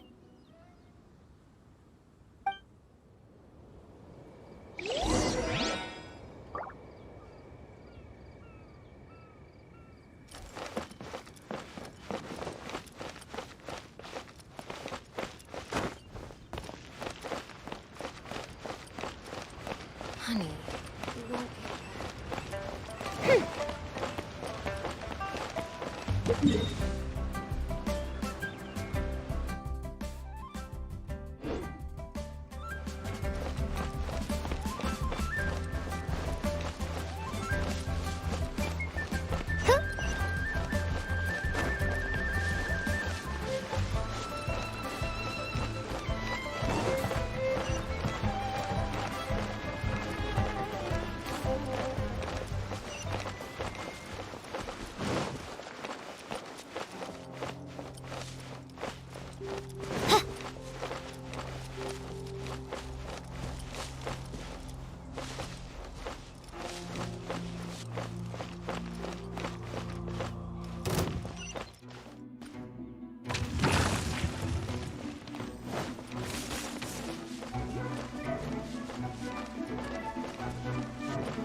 It's huge! Paimon can totally believe it took an Adeptus to build this. But how do you operate this thing? Just think how much strength you would need.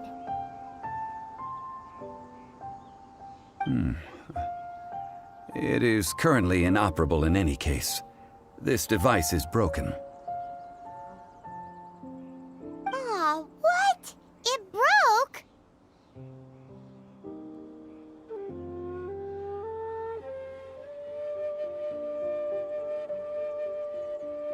After millennia of wear and tear, even Adepti contraptions are difficult to maintain.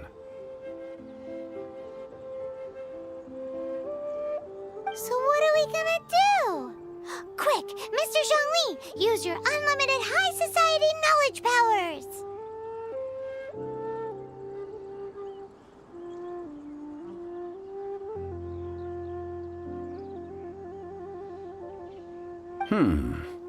You almost make it sound like I'm some sort of bourgeois parasite whose only utility lies in providing quaint pieces of trivia on demand.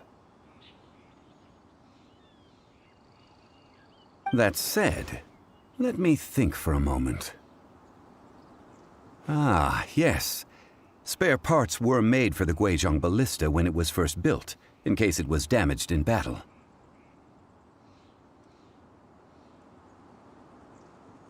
As I recall, there is a military supply post from that period somewhere inside the pass. If we can retrieve the spare parts from where they are stored, we may be able to repair the Guizhong ballista. One just needs to understand the basic working principles of the device. So, what you're saying is that you actually understand the working principles?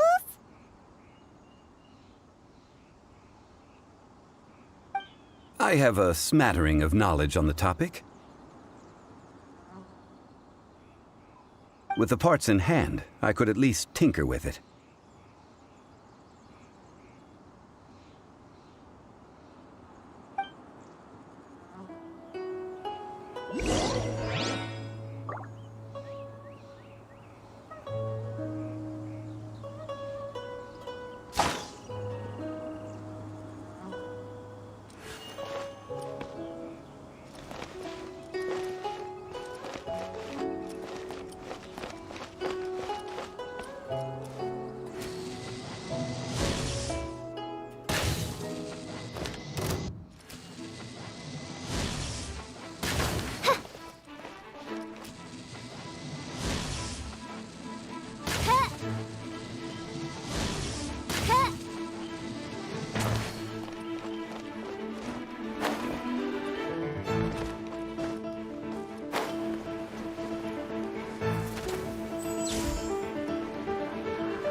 Goodness gracious!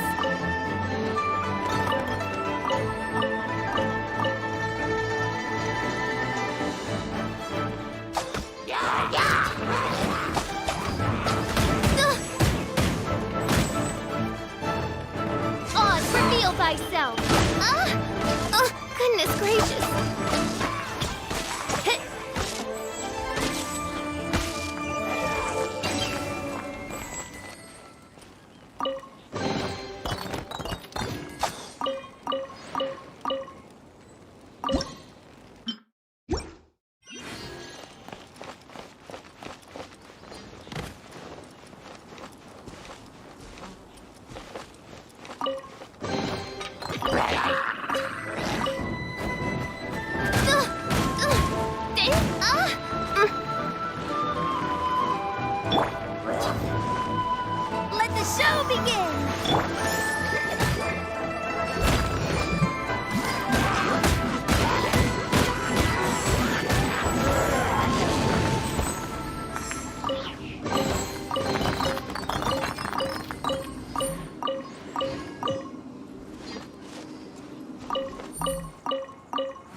No stone unturned. Europa!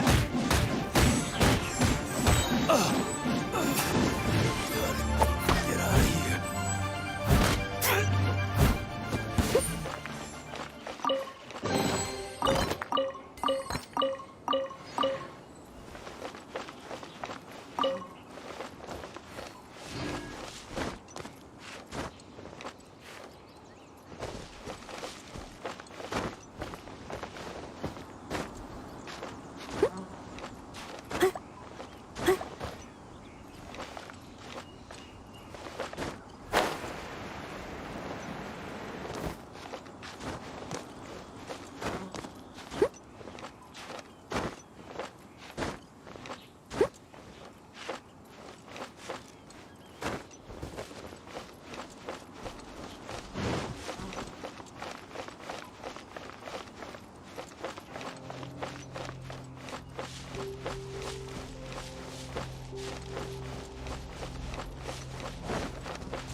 Where is that supply post?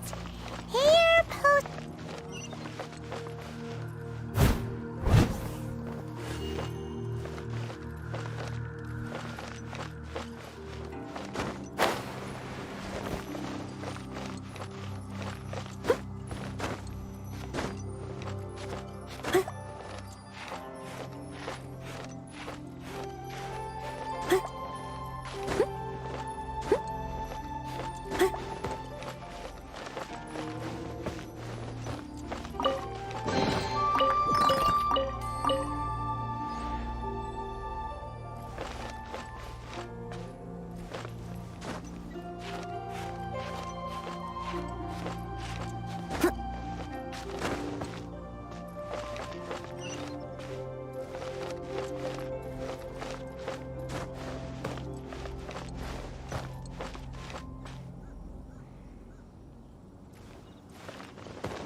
Ah, these parts look useful. One moment. I will try to repair the device. It is done. The Guizhong ballista is more intricately designed than I thought. Ooh! Now how do we turn it on? It's easy enough. We simply need to do this. Look, it even has a scope. Over here we have nothing. And over there, more nothing.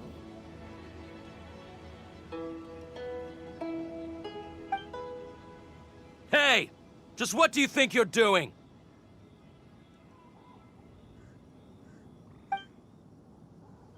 So you fixed up this turret because you're planning to do what, exactly? Not a turret. A Guizhong ballista. Also, kindly state your name before you ask a question. It's just good manners. Ha! Are you blind or something? You're looking at the leader of the treasure hoarders, old man. This area's supposed to be chock full of hidden treasures, but you can't get anywhere near them with this thing keeping watch. It might look like any other mechanic. Last time we approached the mountain, it nearly skewered one of our guys. A few of us risked our lives to disarm it, which amazingly we managed. And then we turn our backs for 2 seconds, and you've already gone and repaired it? The next thing you'll be repairing is your faces, and that's if you get out of this alive! Tut tut. Vandalizing the legacy of an Adeptus for selfish gain. Disgraceful behavior. It is not we who need reprimanding, but you.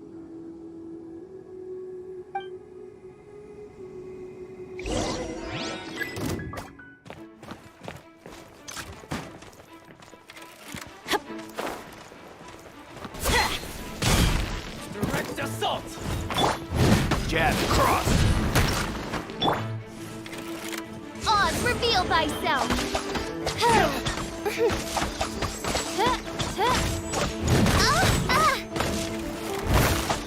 Wings of darkness!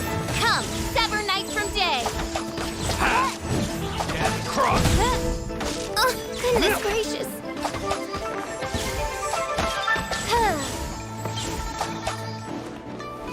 You're open! Fry! Oh no!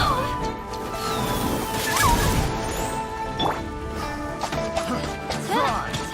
Oz, reveal... Fry! Fry! That tingle?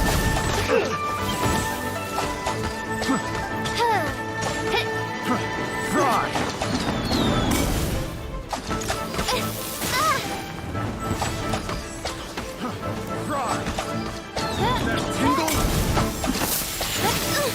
Insubordination! The wrong test subject.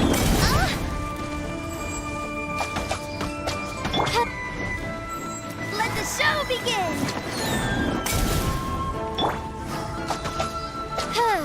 One taste of the hammer.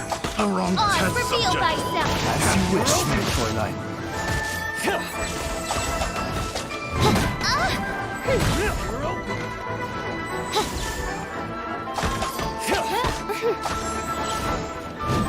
You're open! You're open!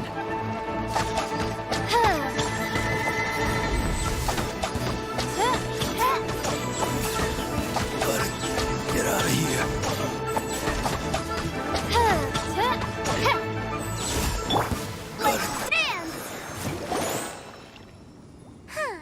These lowlifes didn't know who they were messing with. Troubling ourselves over this rabble is not worth the time. Oh yeah, that! So we've got the Guizhong ballista working, but where's our Coca goat? A search using the Guizhong ballista revealed no significant life forms nearby, save for the usual wildlife.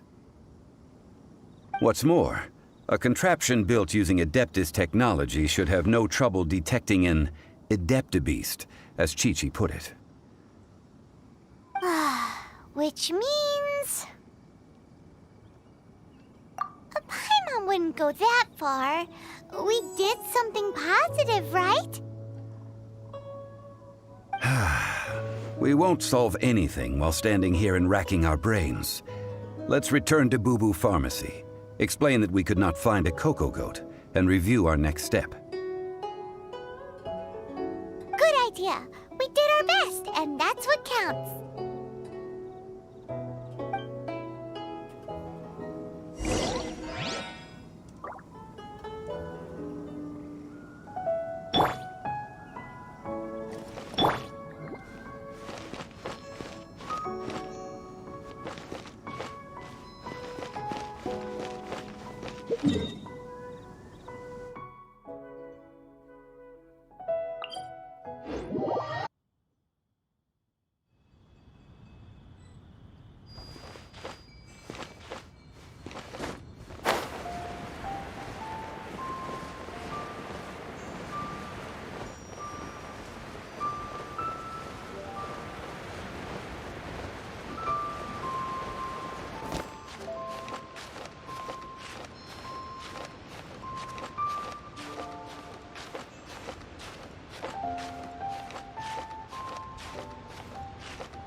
Let the show begin!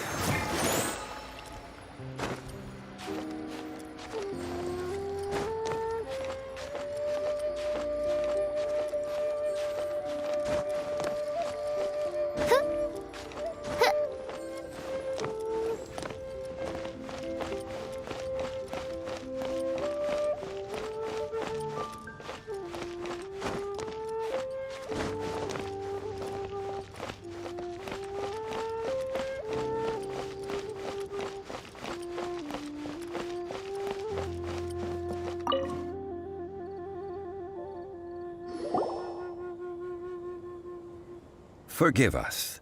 We were unable to fulfill our end of the contract. We found no trace of the Cocoa Goat Adeptabeast of which you speak. What a disappointment. Don't worry about it. But I feel very disappointed. Aw, poor Chi-Chi.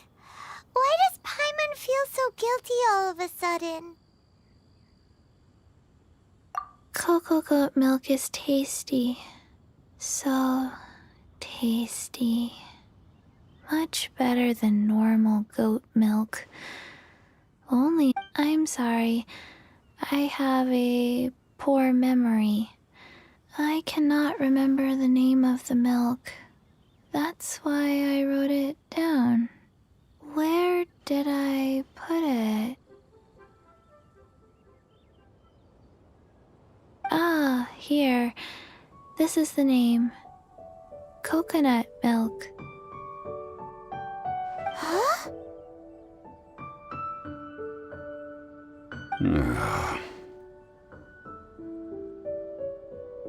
I owe you both an apology. I hastily agreed to what appeared to be an equitable agreement with this zombie child, when perhaps I should have undertaken further due diligence. Never mind, Zhongli. You didn't know. As the Liyue proverb goes, all things are random and, Excuse me, everyone. Did Chi-Chi say a bad thing? Oh, sorry, but Paimon's gonna leave the job of shattering this poor kiddo's world to you. No. Impossible.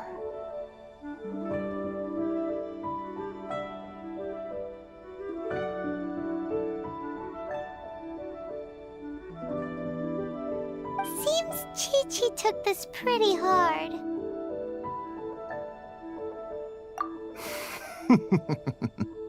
Someone learnt a valuable life lesson today, then. Thank you all for looking after my little Chi-Chi. Might I ask who? Ah, how rude of me. I'm Baiju, boss of the Boo Boo Pharmacy. Paimon thought Chi-Chi was the boss. Turns out it's some wacko who wears medicinal ingredients around his neck. What a sorry state of affairs. This little mascot is even more of a simpleton than Chi-Chi. Ah! The medicine... The snake is speaking!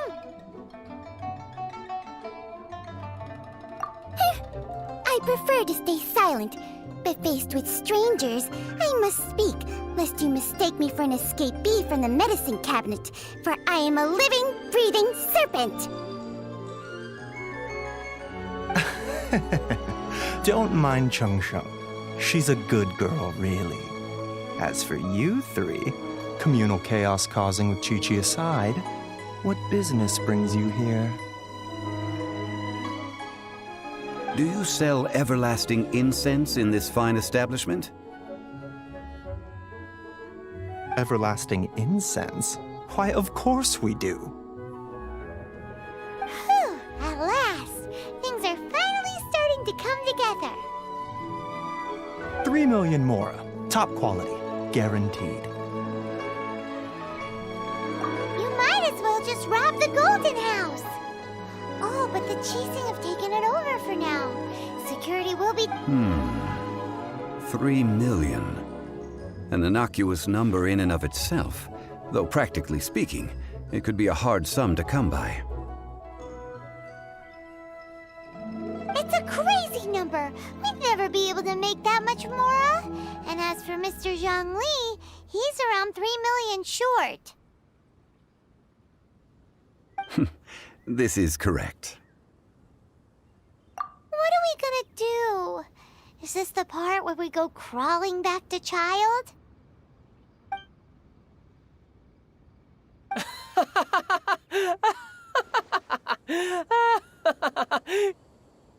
Coco Goat! Coco Goat! My sides hurt.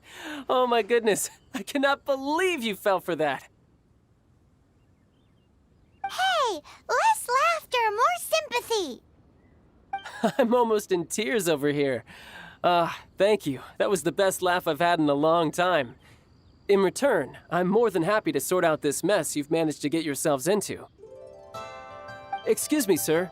Dr. Baiju, isn't it? Truly honored. I'm Child, one of the Fatui Harbingers. Forgive my audacity, but I see a great many opportunities for us to collaborate in the future. If Boo Boo Pharmacy needed a stable supply of, say, coconut milk, the Fatui could help by setting up a robust and speedy distribution network. Strange. I knew the Fatui infiltrated businesses with seductive deals, but so much fuss over coconut milk? Coconut milk. Baiju, quick. Chi-Chi wants coconut milk. Ah, yes, of course, Chi-Chi. Anything you want. Thank you, Child. I look forward to a successful collaboration in the future. I can give you a discount on that everlasting incense, too. Let's say 2,990,000 mora. That's like zero difference from 3 million.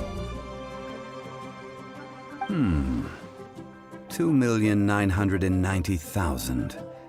Also an innocuous number in and of itself, though practically speaking, it is a whole 10,000 less than the original sum of 3 million. Well, now that this is settled, we must head back to Yujing Terrace. Mr. Child, Dr. Baiju, little Miss Chi-Chi, see you soon.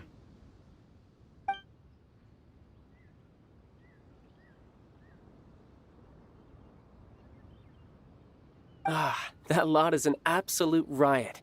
Honestly, I can't remember the last time I laughed so hard. So, you've been eavesdropping, I hope? What have I missed? Yes, Master Child. They spoke of the Qixing taking the Golden House. Well, well, well. Ningguang and her Qixing cronies. What else would they be hiding in the Golden House, if not the Exuvia? I apologize, but I warned you, didn't I? As the old Liyue saying goes, the walls have ears.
Well, as it stands, we've hired helpers, and we've acquired the everlasting incense.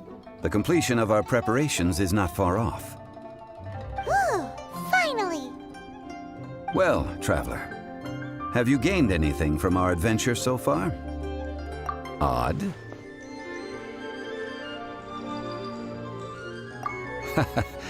Which is it, I wonder?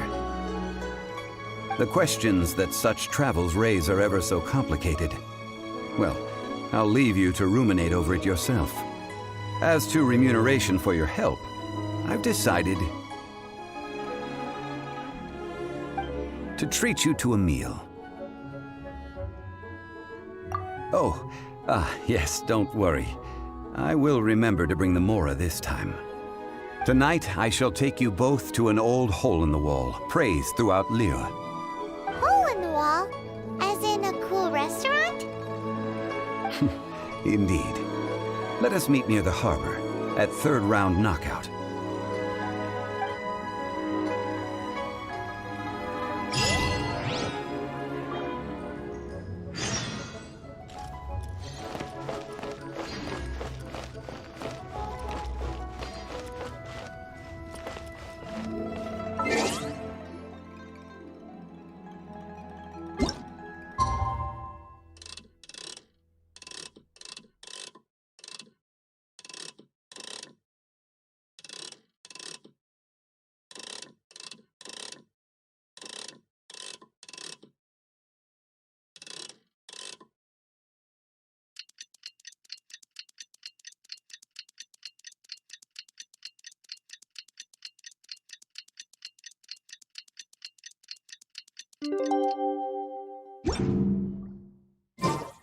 I hear the voice of fate, speaking my name in humble supplication.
Ah, you're here.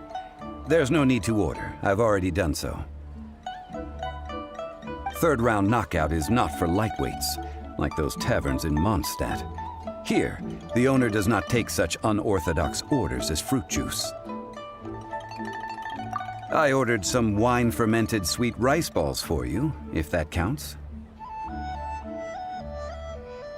If it is to your liking, dear customers, I shall continue the tale of Lady Ningguang's Jade Chamber.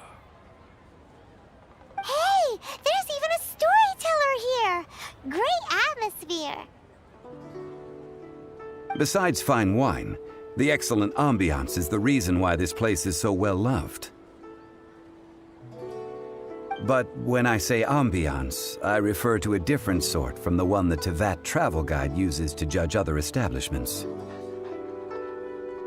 As you all know, high above the land of Liyue lies a pavilion in the clouds, a palace in the mist.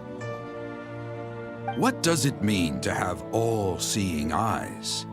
This, my friends, Lady Ningguang's masterwork that bridges earth and sky. Imagine, the weather is clear, and you gaze down from the deck on the world below. Behold, the glorious sights of Liyue Harbor, stretching out far and wide.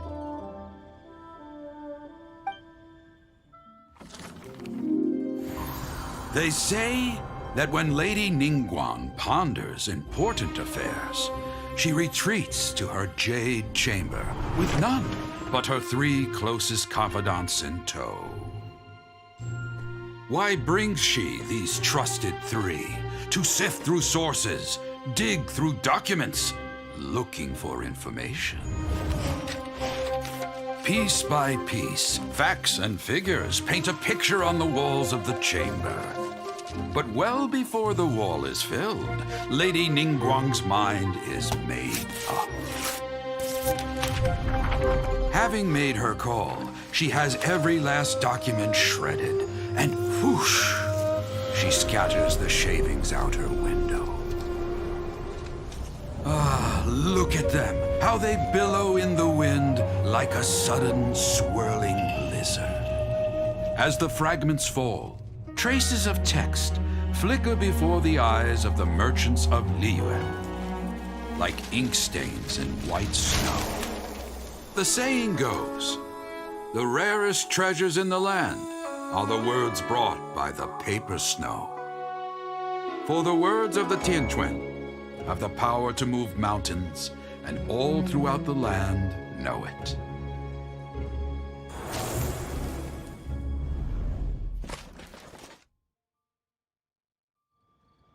These are but scraps of paper, and yet they guide Lady Ningguang's hand. Such is their value. Merely grasping 1 or 2 of them will surely gift you a fragment of her wisdom, enough to stay a step or 2 ahead of your peers. Tianquan Ningguang. Feels like we're hearing this name a lot. Liyue locals talk about her. The Fatui hate her. She's most likely the one who hid the Exuvia, and we saw her at the Rite of Descension. Huh. Paimon wonders what sort of person she is. At last I have found you. You who returned from Jueyun Karst.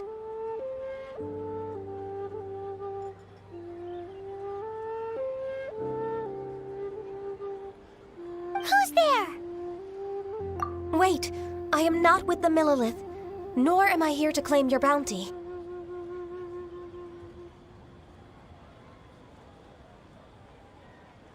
However, I am an emissary of the Liyue Qixing.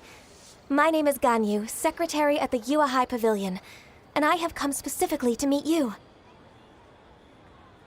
Well, in concrete terms, I am the corporate secretary for the Qixing. At the moment, I am serving as Lady Ningguang's special emissary. Ningguang sent you? We were literally just talking about her. My apologies, you who have returned from Jueyun Karst. I am duty-bound and cannot extend my courtesy to you in full.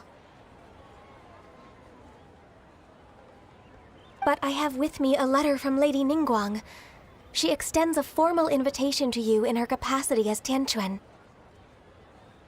She invites you to her palace in the sky. An official invitation? Lady Ningguang said this. Invite her to come here. I wish to meet her.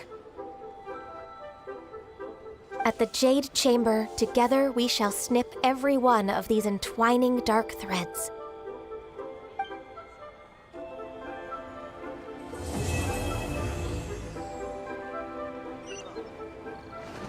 And with that, the emissary who called herself Ganyu just disappeared. But we've received an invitation from the Liyue Qixing. Paimon still can't believe it. We'll be meeting people that have way more money than Paimon could ever count. We should be on our best manners. An invitation to visit the Jade Chamber is a rare honor indeed. You'd best be on your way now. But don't forget about the rite of parting. Once you've finished at the Jade Chamber, meet me at Dihua Marsh. Don't worry, we won't forget. Dihua Marsh. We'll see you there. Need another handsome today? To our success.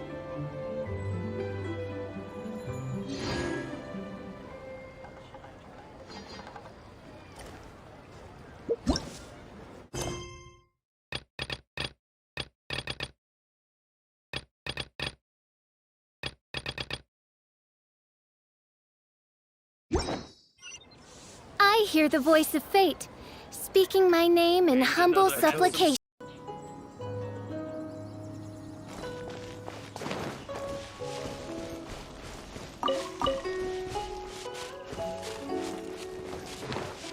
La la la.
Bombs, so heavy.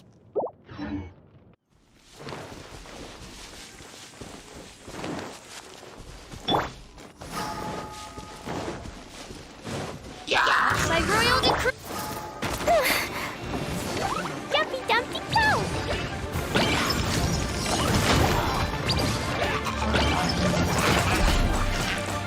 I wanna go home now.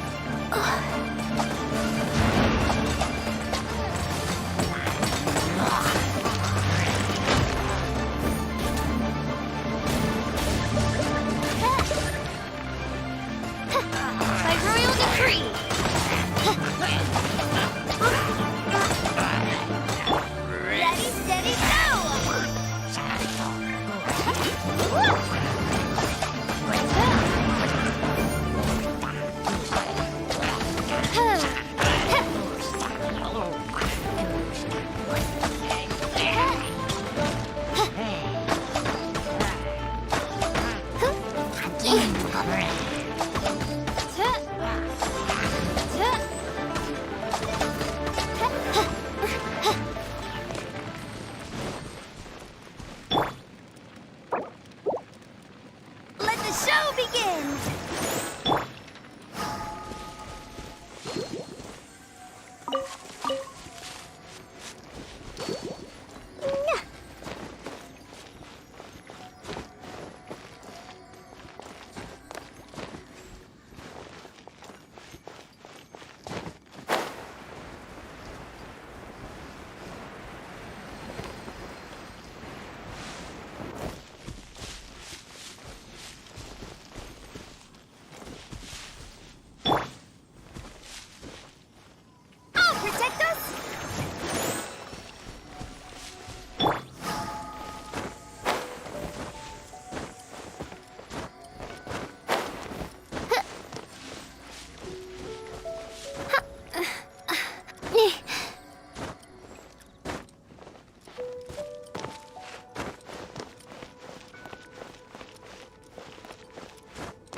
Look up there! That's the Jade Chamber!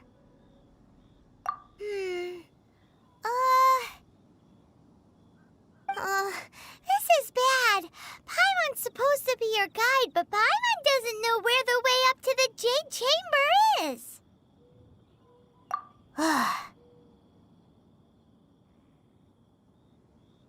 Well, since we want to go to the Jade Chamber, heading to its location on the map is the sensible thing to do. Let's look around. There has to be a way up there nearby.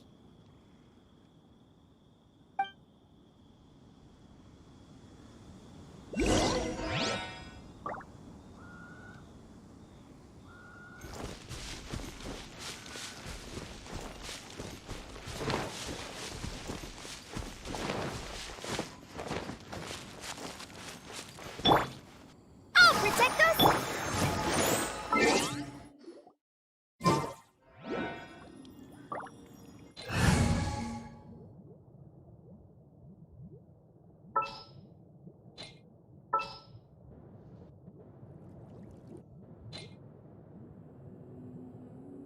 There's still a long road ahead.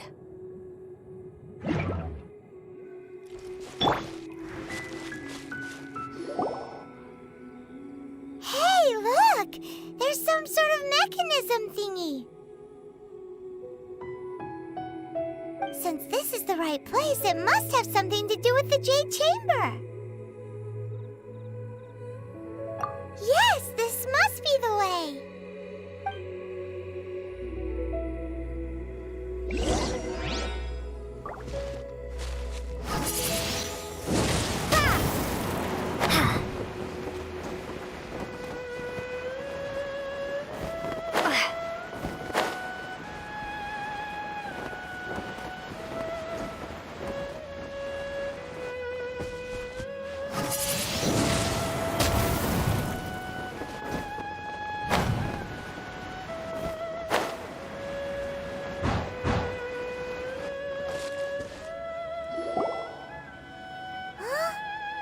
Takes us up to here. Aw, if that wind current was stronger, we'd be able to reach the top in one go. Huh? Why?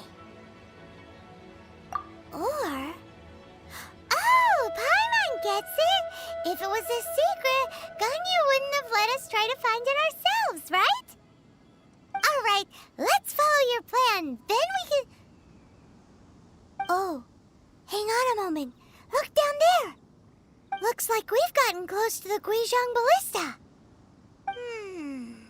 Paimon has a new idea! Why don't we shoot you up to the Jade Chamber using the ballista?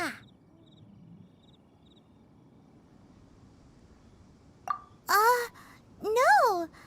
Paimon may have just forgotten to think about the safety measures.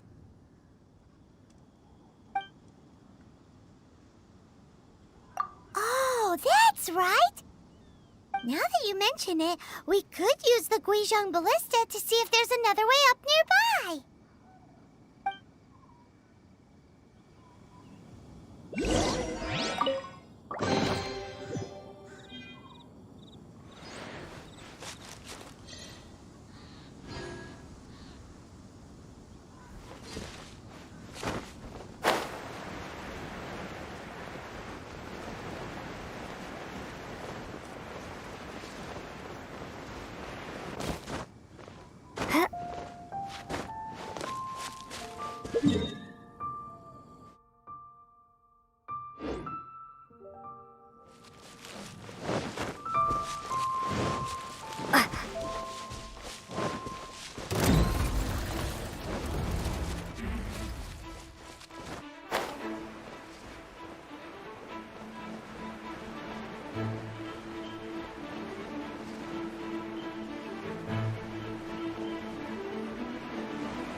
Halt!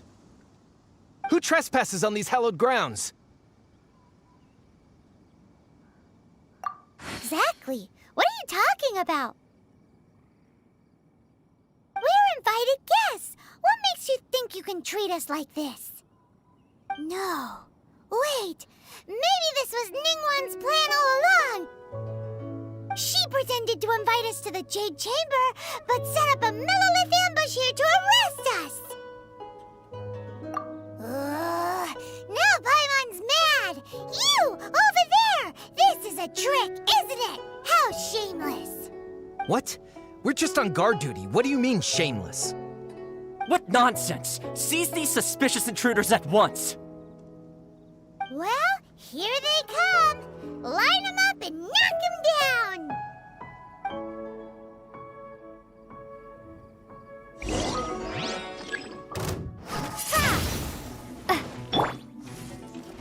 Oz, reveal!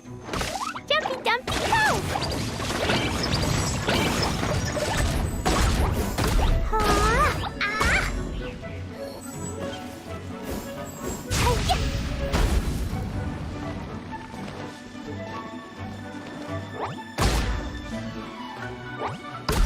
To arms! Attack! Wings of darkness!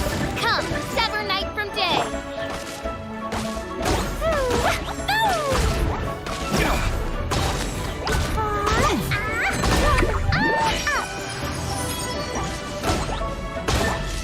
Take the target alive! Lithic Triad! Beaten! Who goes there? Oz, reveal Attack! thyself! Boing, Prepare to be blown away!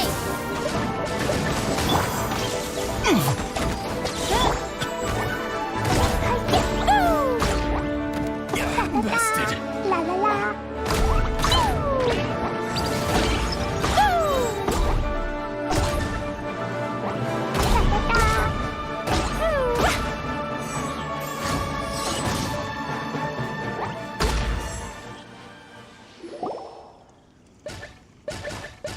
Stop! What's all this about? Lady Keqing, these two strange people suddenly appeared. They seem to have designs on the Guizhong Ballista.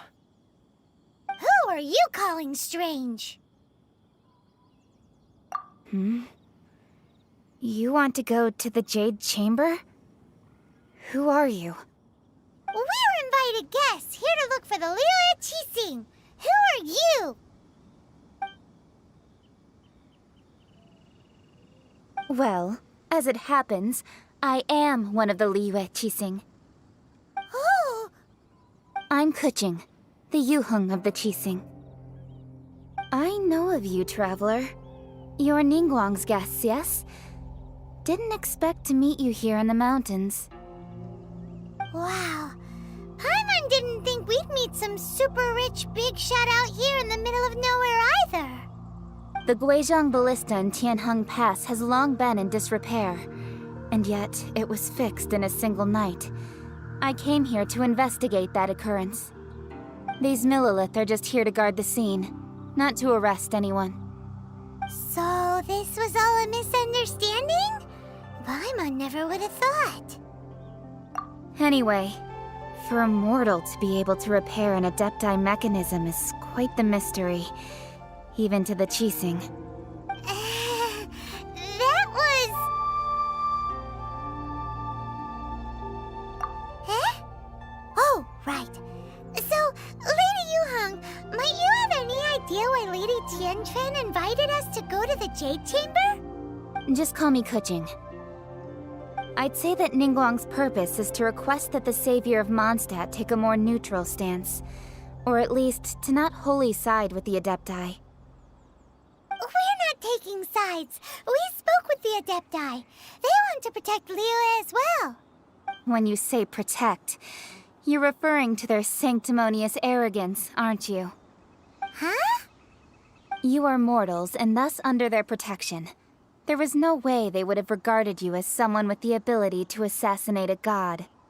Naturally, they would also regard Ningguang's locking down the area, questioning the citizenry, and pursuit of the assassin to be pointless work. Perhaps they even wonder if there might be a cover-up. I'll say it like it is. They're underestimating us. Well, you've got a point there. Still, this is the first time Paimon's seen a person from Liyue who doesn't respect the gods or the Adepti. Should I respect the shallow sense of time and condescension to mortals that has caused them to delay in moving against us, Qixing? Forget it. I shouldn't speak of them this way. This skepticism is mine alone, and Ningguang does not share it. Either way, I will admit that the actions of the Adepti this time were quite restrained. Rex Lapis's death is indeed an extraordinary circumstance. But to think that they would call for a council of Adepti rather than come down here directly. How surprisingly civilized of them.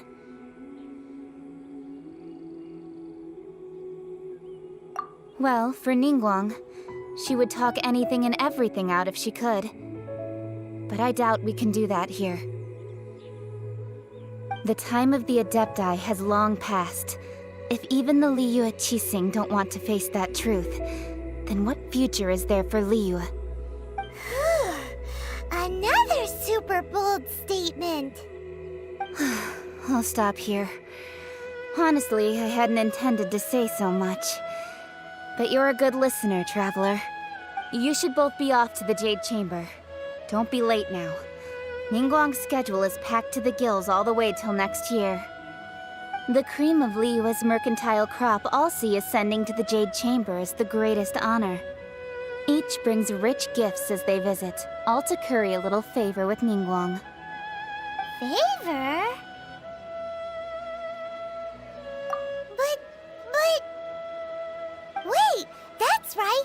Greeting gifts are a staple of Liyue's culture. We need to get one. Not to curry favor or anything, just to respect Liyue's culture. All right. You can decide on your greeting gift yourselves. Let me tell you how to get to the Jade Chamber first. You didn't actually have to come to Mount Tianheng. Go back to Liyue Harbor. Find a guide at the Yuehai Pavilion, and... well then. May we meet again, Traveler.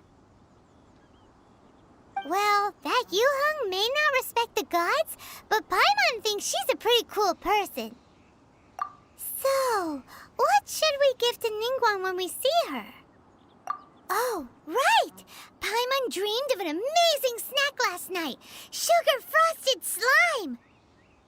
Paimon has a feeling that it would be perfect for a super rich person like Ningguang. Why don't we go with that for a gift? Nope! But Paimon's sure that we just need to make it with some boom shakalaka. Let's go gather ingredients. Time waits for no one, and neither will our riches.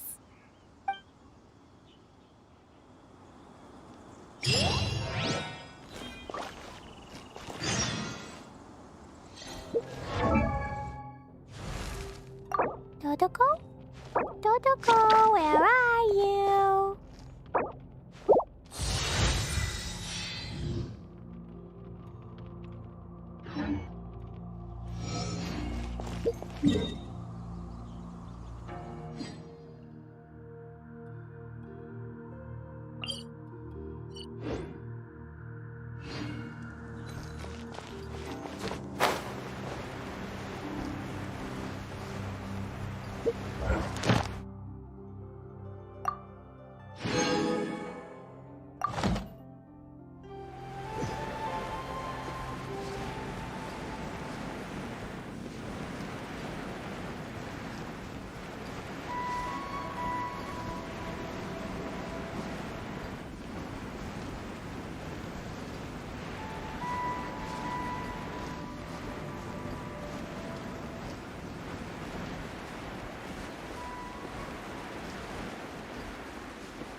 Look at that slime! It looks crystal clear! and very delicious. That's the one.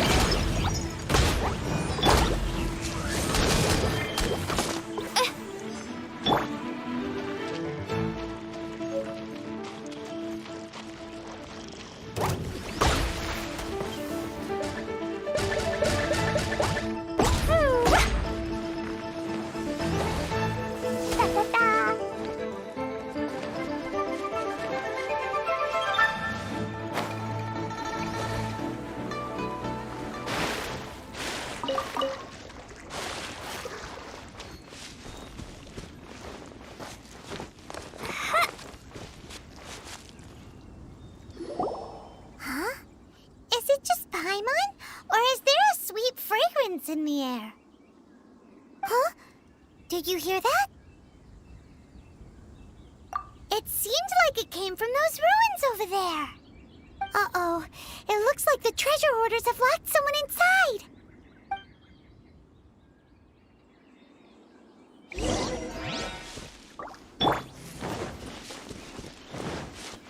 There's no end to this.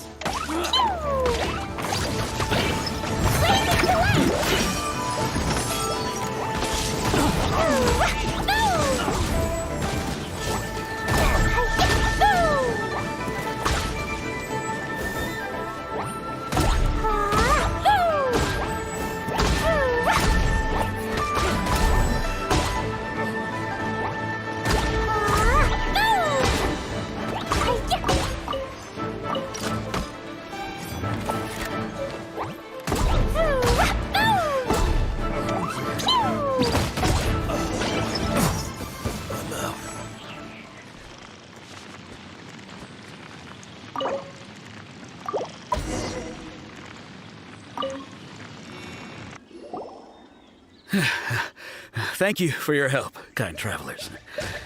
If you hadn't come to my aid, I surely would have rotted in this cell. Those treasure hoarders, when their mood was good, they'd rearrange those pots of sweet flowers. When they were in a bad mood, they'd rearrange my face. Aw, it was nothing. No need to thank us all at once or anything.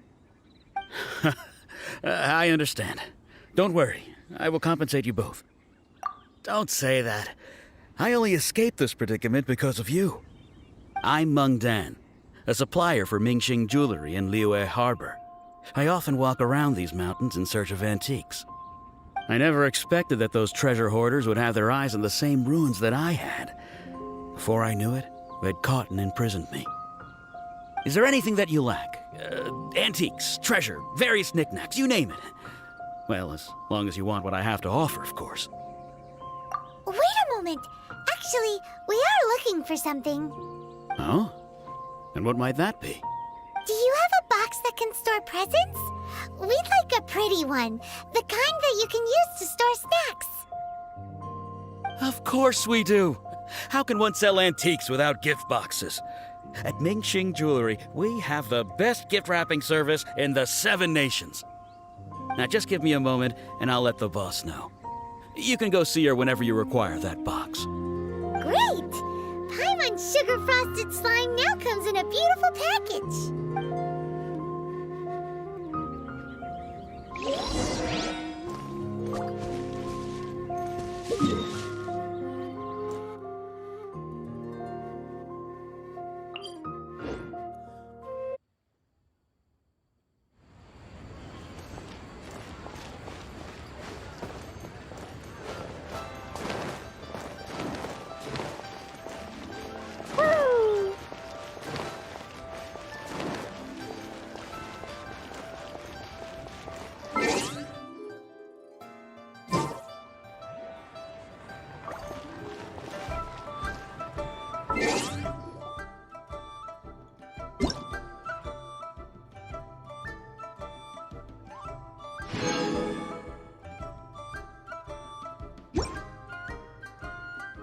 Cleo is a brave girl today.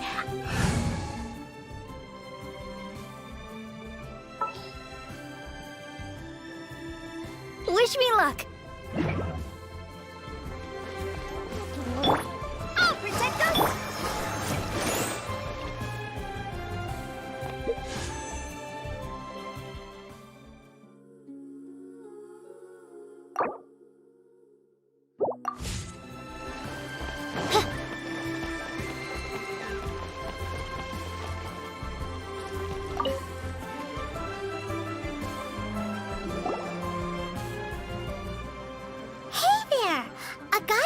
Mung Dan told us that we could get a nice and shiny box from your store.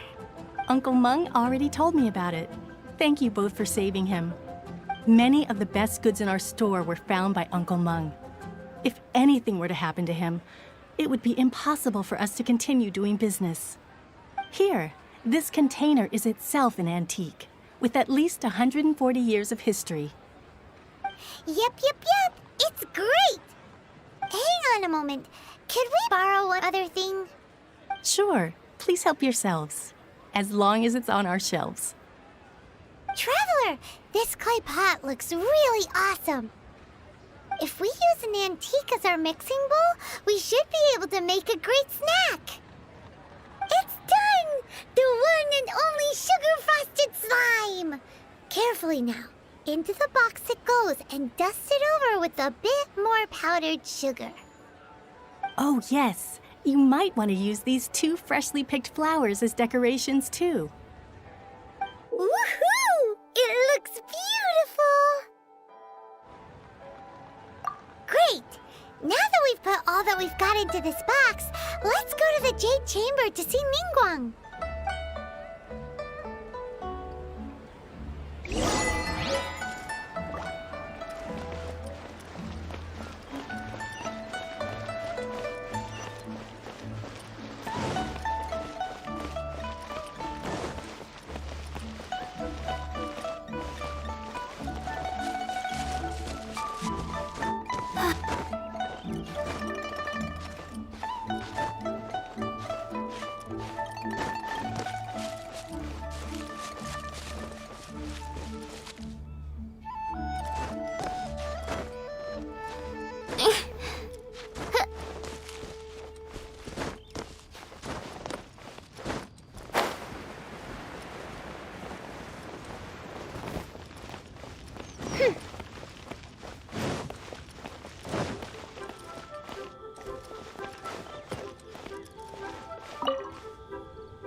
According to Kuching, this is what we should say.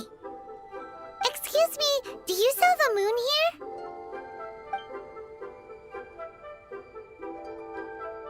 Yes. How many would you like? It's not convenient to speak of numbers here. Ah, well said. Please, use this to ascend to the chamber.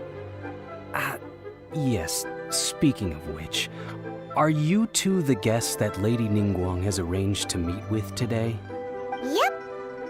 And yet the code they used was not the one for guests, but for the Yuheng. What's going on here?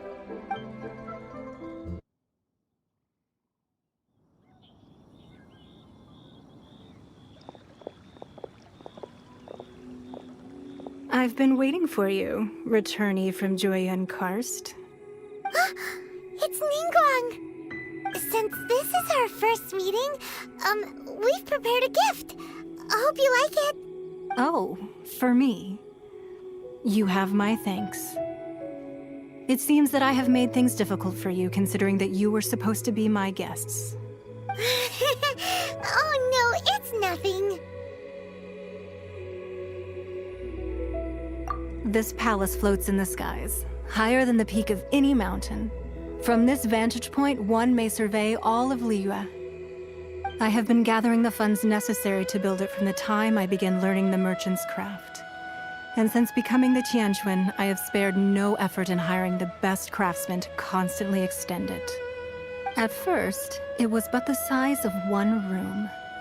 Now, it is large enough to blot out the moon in the skies above Liyue. One day, I believe it will overshadow all 7 nations. Not many from outside Liyue earn the right to ascend to the Jade Chamber. But I have been in correspondence with the acting Grand Master of the Knights of Favonius, who spoke highly of you. As such, I have been putting eyes and ears out ever since you reached Liyue. What? And I finally got wind of your movements when you were on the way to Wangshu Inn. Wait, was Vergoldet one of your people? Just Vergoldet? No. Everyone at Wangshu Inn is one of ours. At the Guizhang Ballista, yes? You weren't peeking on us from the skies the whole time, were you? I fear that peeking would have been a little difficult from this altitude. Our eyes and ears are more than sufficient. You two are very interesting people, after all. It would be well, I wouldn't expect you to trust us, considering that you have had far more interactions with the Adepti. The reason I invited you here was to clear up some misunderstandings.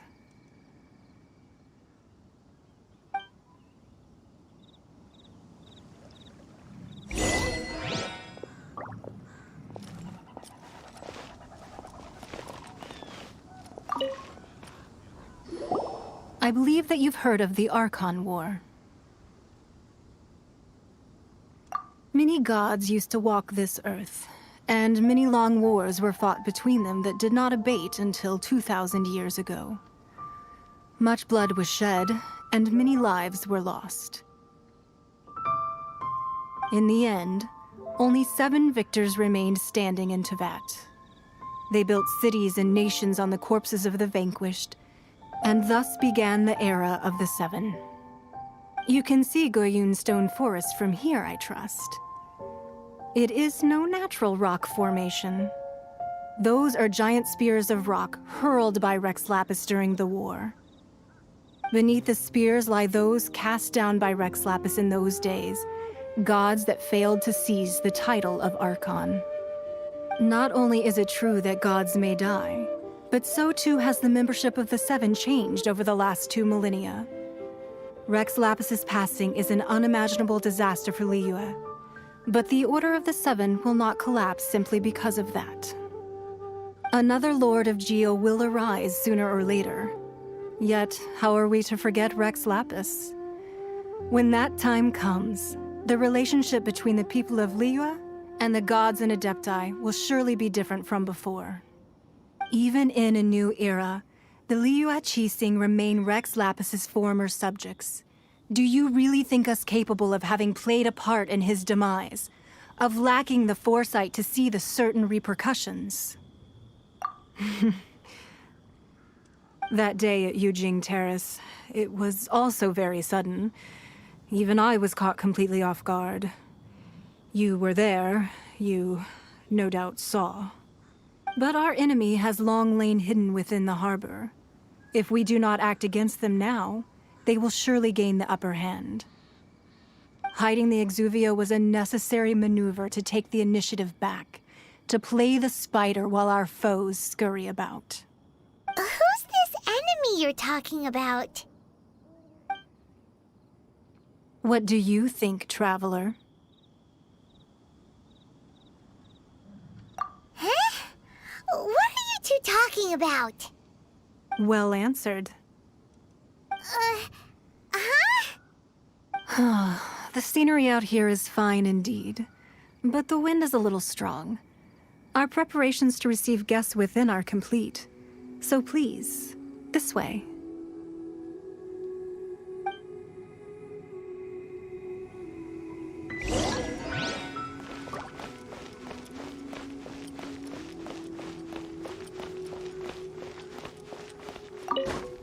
Wowee!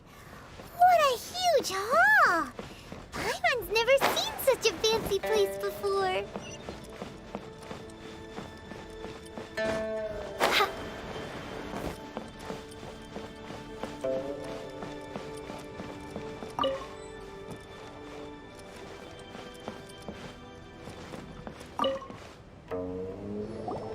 Be at ease, you two.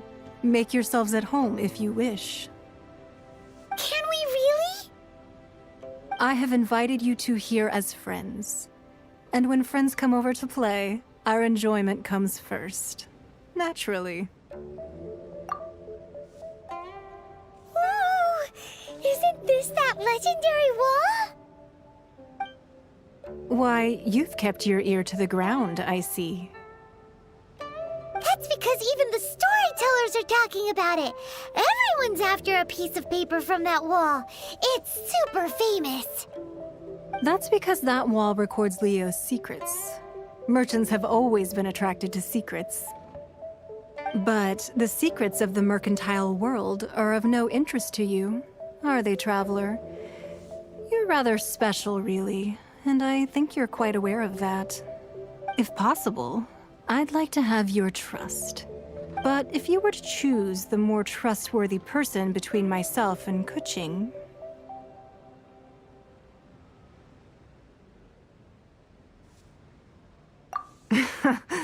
You'd pick Kuching? Nah, I had a feeling. I originally thought her a bit too hard-headed. With someone of her character on the Qixing, I've had some extra messes to clean up behind the scenes. But after she said those words, the time of the Adepti has long passed. If even the Liyue Qixing don't want to face that truth, then what future is there for Liyue? Well, I must say that quite a few of my doubts have been dispelled. I won't deny that Rex Lapis's passing seems advantageous to us. But for Liyue's sake, we cannot allow ourselves to be shackled by rumors of our usurpation of power. Indeed. It seems that you understood what I meant to say from the very beginning. I called for the gag order and for the exuvia to be hidden to temporarily stabilize the situation, and also to prevent something similar to the incident in Mondstadt. With Rex Lapis's death, the Fatui have busied themselves with many clandestine actions beyond their diplomatic remit. As the Tianquan, one responsible for Liyue, I cannot be too concerned with appearances when opposing them. Allowing the rite of parting to take place was also meant to buy some time for us to take control of Liyue's administration. It's exactly as Zhongli said. The Qixing only provided the venue for the rite so they could use us for their own ends. Wait, that's right. Speaking of ends, could I say one other thing? Of course. Paimon's heard that anyone who sends a greeting gift gets a little something in return. So, does that include us? It's all right. I like direct people. Well, we have made quite a bit of trouble for you recently. How about this? You can pick any one object here as you please. And you... Yay! Paimon was just waiting for you to say that! Let's see, what should we get? One of the sheets on that wall! Don't look at Paimon like that! One of these sheets of paper will sell for crazy prices, even if it's only as large as Paimon's fingernail. Just imagine how much more a whole untorn sheet would sell for. Let's grab one! The biggest one!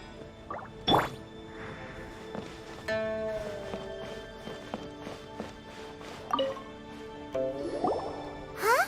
Well, that was an easy search. The biggest sheet is right up there in the most obvious spot. Let's go with that one. La la la la la. Let's see what's written on it. Huh? There's a place marked with a circle on here. Oh, could it be treasure? Whatever it is, it better make us filthy rich. Let's see what's written over here.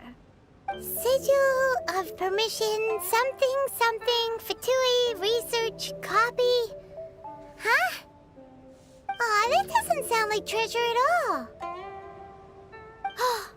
This piece of paper shows that a Qixing spy discovered traces of classified Fatui research on the Sigil of Permission. Oh, Ningguang did say that the Fatui have been up to all kinds of mischief in the shadows of Liyue, spreading rumors, wanting to get their hands on the Archon's body and whatnot. But research on the Sigil of Permission? Paimon wonders what they're up to. Speaking of which, there's also some connection between you and the Sigil of Permission. Seems there's still more for us to find out. Oh, you really think so? Well, should we not go then? Oh, so you're saying that it's precisely because we can't completely trust Ningguang that we should confirm the truth of what she says for ourselves. That's way out of Paimon's league. Paimon thinks she's been nothing but good to us. Anyway, we'll see if you're onto something. Before Zhongli at Dihua Marsh. Let's go to the place marked out on these papers and see if the Fatui really are up to no good there.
There really were Fatui at the location written down on this piece of paper. And they look really mad at us, too. Flash Frost! It's time!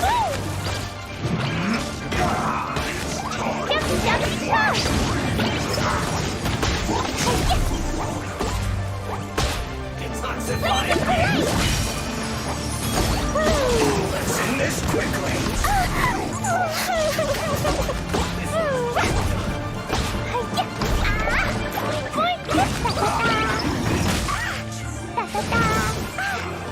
La la la! I'll protect us! This was well done!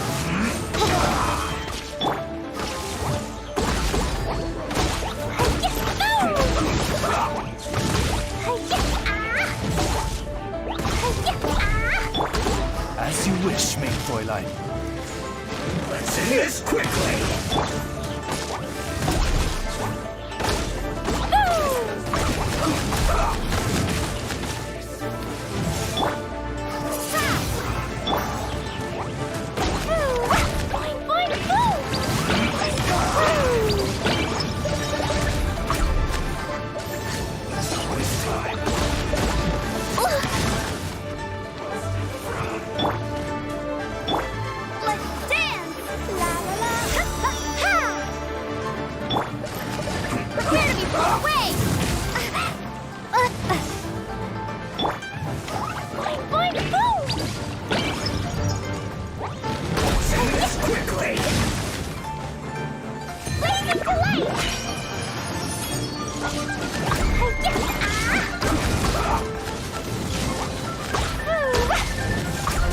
I slipped up.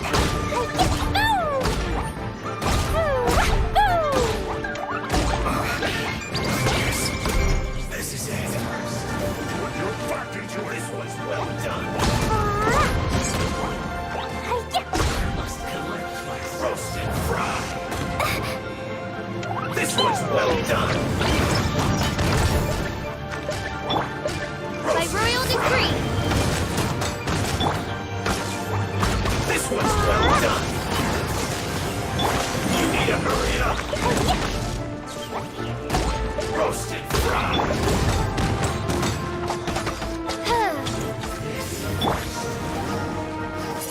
You need to hurry up. This one's well done. Roasted fry. By royal decree. This one's well Let done. the show begin.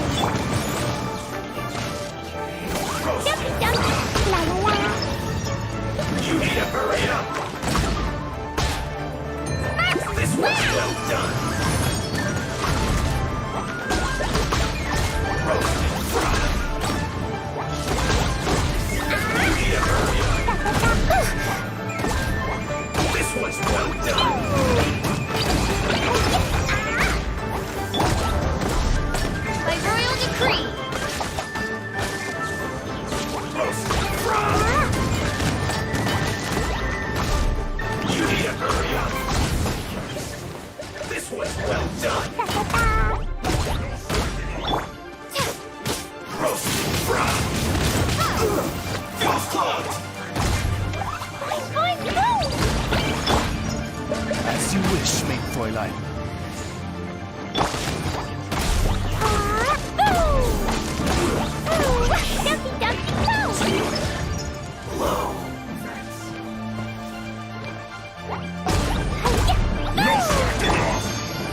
Oz, reveal thyself!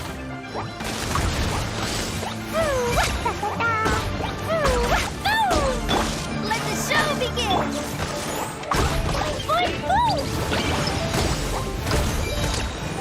Blazing to light!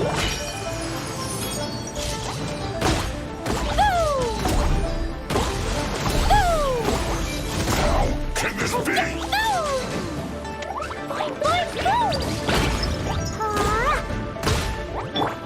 My royal My work finished.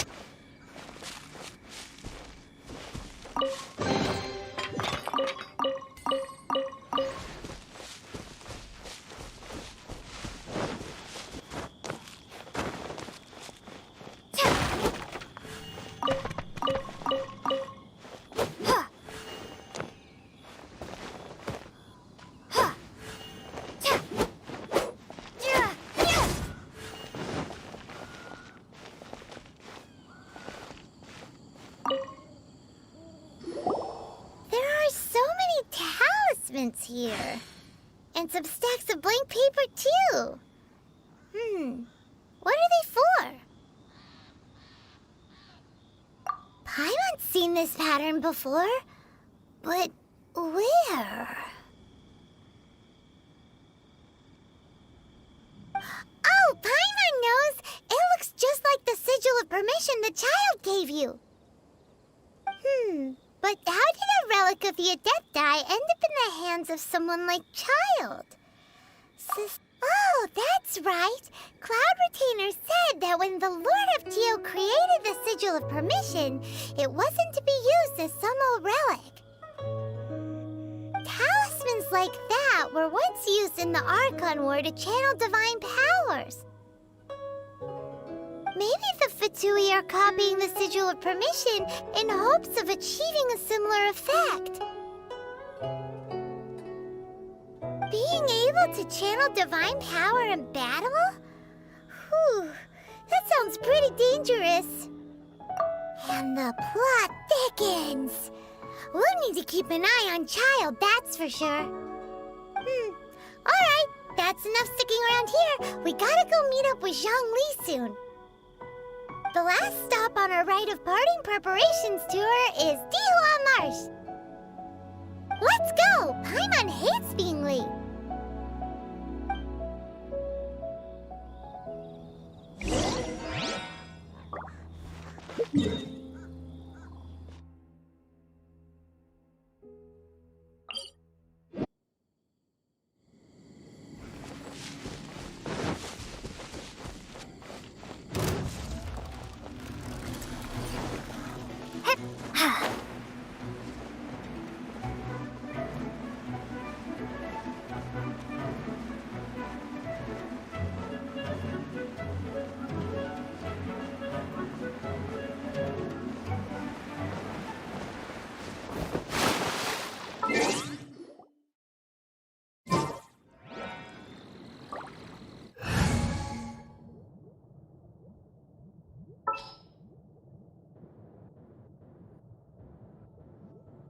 I'll take care of it.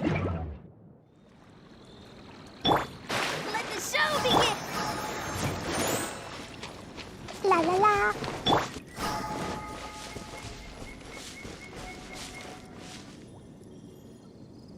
Right on time. I myself only arrived moments ago. Did you enjoy your visit to the Jade Chamber? It was so big and pretty and expensive. Paimon's never seen such a fancy schmancy place before. Indeed. It's second to none in all of Liyue. Then you met with Ningguang, I trust? What did you talk about with her? She's super rich and so generous. Paimon thinks she's very friendly. Yeah, her take on Ningguang is quite different from Paimon's. She thinks that even the tactless Yuhang is more trustworthy than her. Oh, so you also met with Keqing then? What did she have to say? She said the time of the Adepti has long passed. If even the Liyue Qixing don't want to face that truth, then what future is there for Liyue? No respect for the divine. Indeed, contrary to the ever-bold Keqing, Ningguang is more of a businesswoman at heart, though they are both members of the Qixing. Although she's friendly, there's no way of clearly discerning her true intentions. Yes, she has only relied on herself to rise to her current position. No ordinary person could ever achieve that. It's said that she's the one behind the constant expansion of the Jade Chamber. It's the second most important thing to her. Even if she ever gave up the position of Tianquan, she would never give up the Jade Chamber. The Jade Chamber is only second. What's the most important thing to her then? Why, Mora, of course. All Ningguang talked about was the Fatui this and the Fatui that. She said that after Rex Lapis was murdered, the Fatui have constantly been trying to sink their fingers into Liyue, and that they aren't to be trusted. That is how the Fatui have always been. It doesn't surprise me in the least.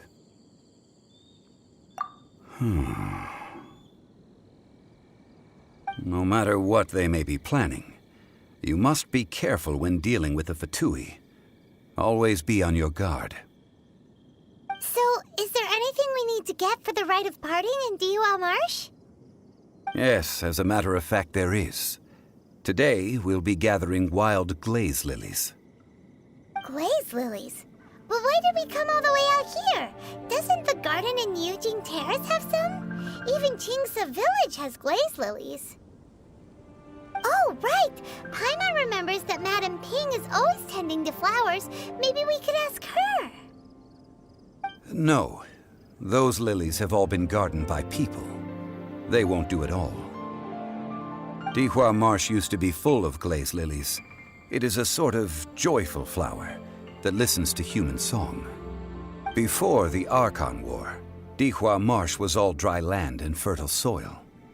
But the war caused landslides, and the land was flooded, turning it into the marsh you see now. Of course, there are some kinds of flowers that have been preserved and gardened by people in the city. But very few people know that glaze lilies may still be found in the wild. Wild glaze lilies have the strongest fragrance. If we want to follow the true tradition of the rite of parting, we must grind up the wild lilies and place the powder in a censer of everlasting incense. But I'll need your assistance in gathering these flowers. No, I need you to sing to them. Singing to the flowers will make them more fragrant. So how good is your singing? Really? Why doesn't Paimon believe you? We'll only know once she starts singing.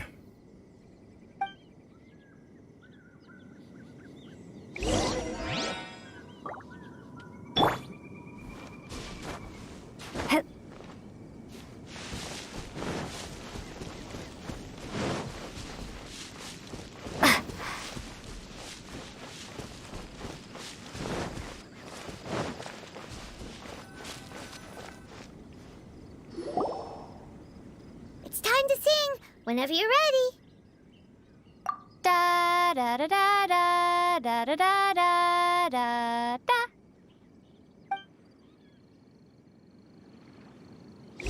What happened? These flowers are jumping. They look really angry. Is it because you sang a song for Mondstadt that they don't understand Canalea?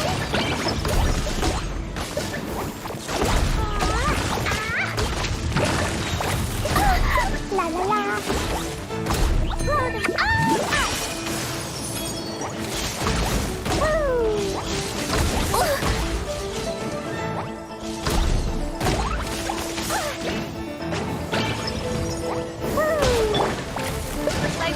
creep! I'll protect us! Hi-ya!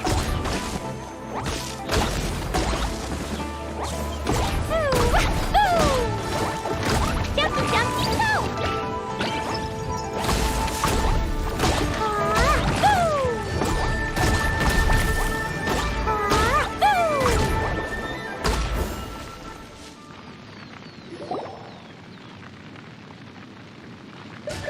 Those weren't glaze lilies. Glaze lilies wouldn't hit people.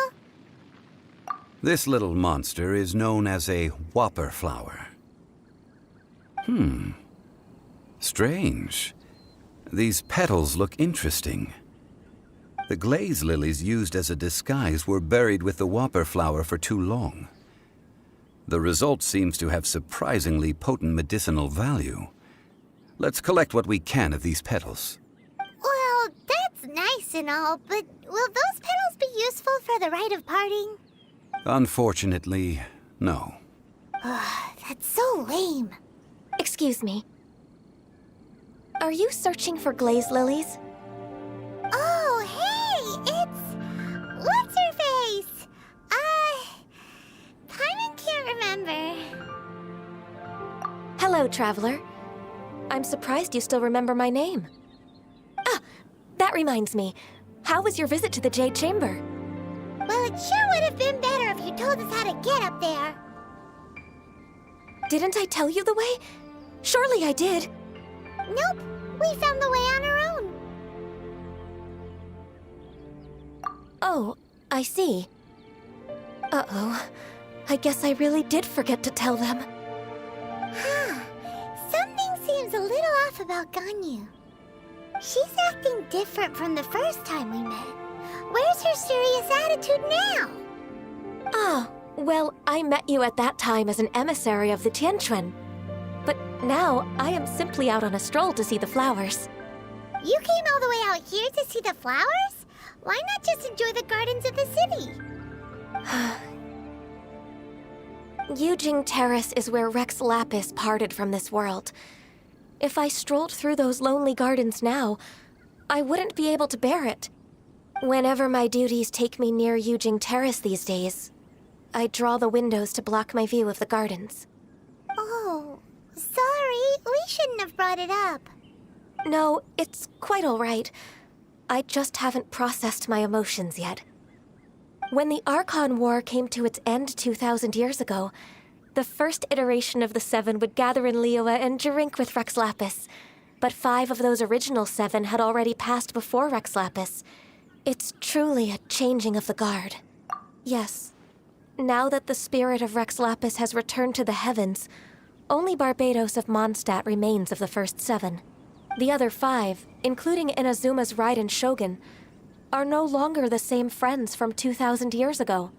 Of the current 7 Archons, the youngest is Sumeru's god of Dendro.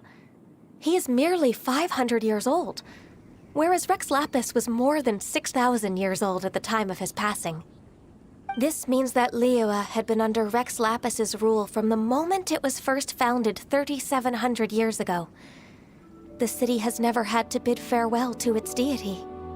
So what do you think of this farewell? Huh? This is a little sudden. As a mortal, I've never dared to imagine a Liyue without Rex Lapis. But as an Adeptus, I think I will eventually come to grips with reality. Since Rex Lapis has passed, the time of Liyue's contract with the gods and Adepti has now reached its end. Huh? Did you just say, as an Adeptus? Yes, I am a mix of human and Qilin. Adeptus blood flows through my veins. I fought for Rex Lapis and the city of Liyue during the Archon War. After the war ended, I signed a contract with Rex Lapis and took the position as secretary for the Qixing. I've continued those duties to this very day. Well, let's save that conversation for another day. You say that you are here looking for glaze lilies? I also know where wild glaze lilies can be found. See, I've just picked one myself. Here, You may have it if you wish. We dare not refuse it. Oh, so did you sing a song before you picked the lily? Indeed, I did. I know this tradition well. In fact, I sang a local Liyue ballad to it. Wow, so you really know your stuff, too. Thanks, Gunyu. No, it is you who I should be thanking. If not for this chance meeting, I never thought that I would be able to contribute to the upcoming farewell for our ancient lord. If you would excuse me, I should return to my work now. Good luck. And that just about does it. Our preparations for the rite of parting are mostly finished. Given the ease of picking glaze lilies, I think this was a fitting end to our tasks, in more ways than one. Yeah, Paimon can already imagine him starting a business in Liyue. I've had enough ventures in my life already. Beginning a new undertaking is always difficult at first, and requires no small amount of effort. And once business is at full steam, the stress of it all only wears away at you over time. So you must be careful to take the time to step back and re-examine yourself. If left unchecked, the wear and tear on your heart may go well past mending. Wow. See? Zhongli sounds like he's already seen it all. All right, I think it's about time we head back to Liyue Harbor now.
Swarming with Millilith and the Fatui? This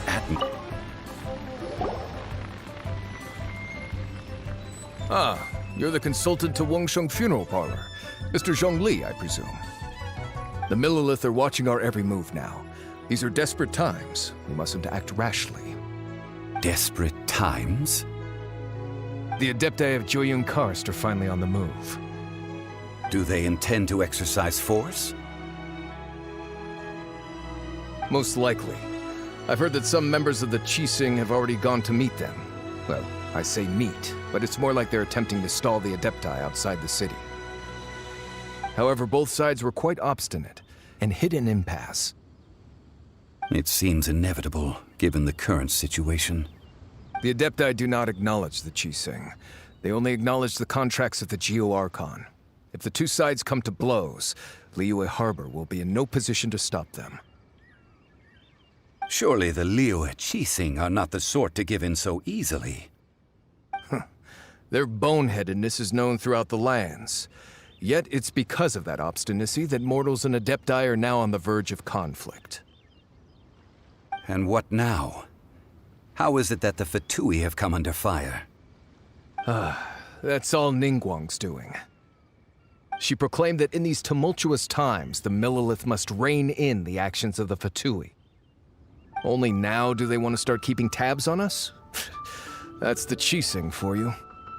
Anyway, Mr. Zhongli, you're one of Child's close associates. Please understand that your actions will reflect on us. Don't let anyone catch you off guard. It looks like things are about to boil over in Liyue Harbor. Do you intend to use your neutral identity as an intermediary between both sides? Or will you use your sword to turn the balance? Neither path is an easy one. Oh, by the way, Mr. Zhongli, we've heard that the Wangsheng Funeral Parlor has also been caught up in all of this. They're currently squaring off with the authorities at the gates. Things are taking a turn for the worse. I'm afraid I must leave now to handle things back at Wangsheng Funeral Parlor. I hope that Master Hu has been able to keep things under control for the moment. Consider your next course of action carefully, Traveler. If you're trying to prevent an explosion, it may be wisest to look for the fuse first. Whew. Having connections with the Fatui seems to be quite the double-edged sword. So what does Zhongli mean by looking for the fuse? Oh, Paimon gets it! If there's anyone that wants to see the whole city turned upside down, it's definitely him! He must be waiting for the moment when no one is watching to do something really bad. But where could we find him now? Where would he go at a time like this?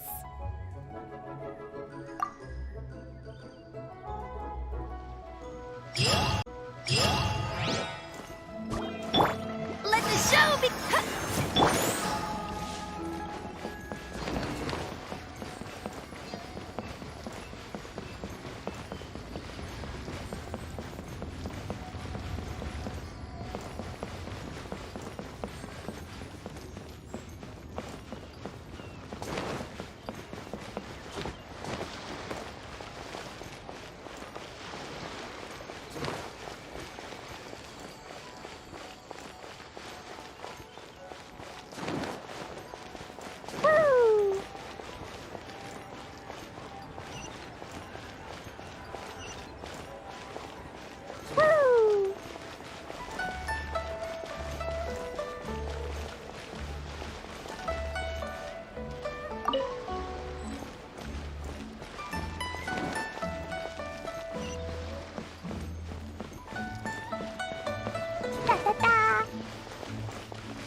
La la la.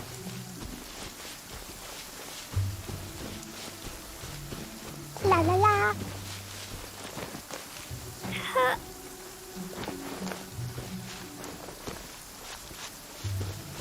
Woo.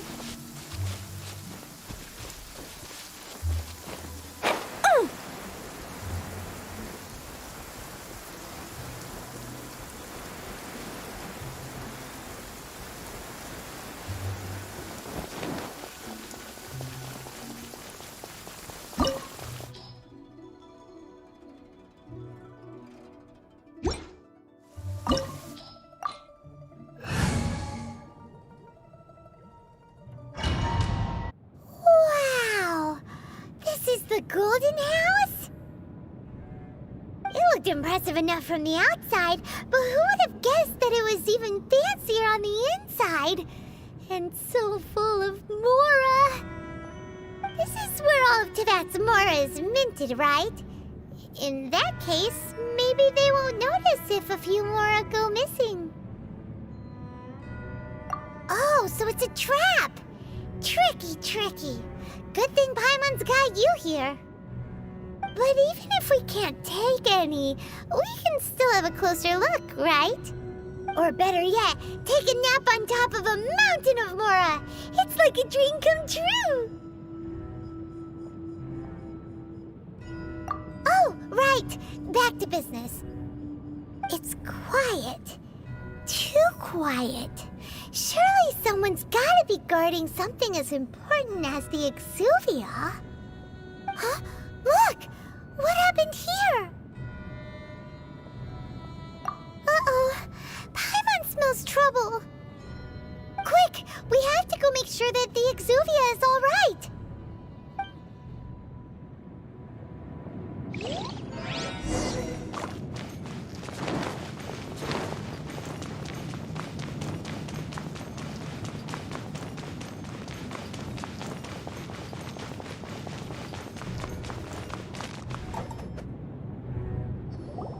You've already fulfilled your task as guides, so why do you still linger here?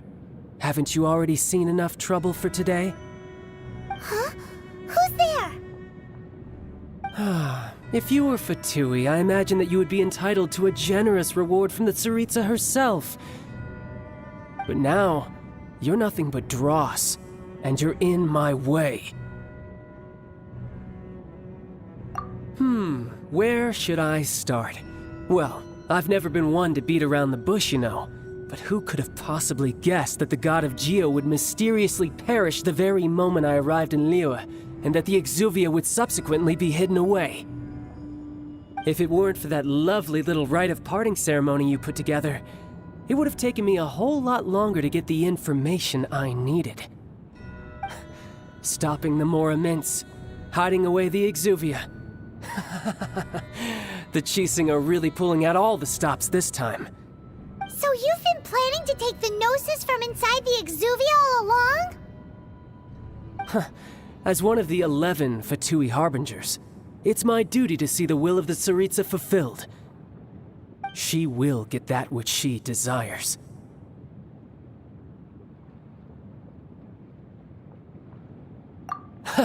I'm not asking for your blessing, and there's nothing you can do to stop me anyway. The time for discussion and diplomacy has already passed. I mean, if it were up to me, I would have skipped that stage to begin with. But I'm willing to do as the Tsaritsa deems fit. Either way, we now come to my favorite part. A simple pleasure, and one that I am oh so delighted to be sharing with you. The battle. Battle? So you're the type that goes looking for trouble, huh? You could say that. When Signora offended the deities outside the cathedral in Mondstadt, she swiftly left the scene once her mission was accomplished. Instead of confronting you directly, she chose to rely on the snow and ice to make her escape. She wouldn't want the knights to come running towards the sound of battle now, would she? When she faces a worthy opponent, she will prioritize her mission, weigh the outcomes, and consider the consequences of her actions. But as for me, the greatest pleasure of being a Harbinger lies in crossing blades with strong opponents. We won't let what happened in Mondstadt ever happen again! Oh, so you intend to fight me? Good. I won't kill you, Traveler. I'll just play along, to feel the thrill of battle. Besides, you could never defeat me, not even in your wildest dreams. But hey, try to relish the fight anyway, because if you ask me, without that, what else is there?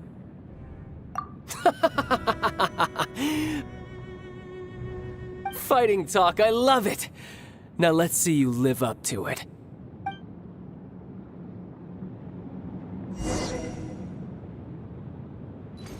This chance is hard to come by, so show me all you've got. So very few ever get the chance to square off with the Fatui Harbinger. So come now, amuse me, and don't you dare disappoint.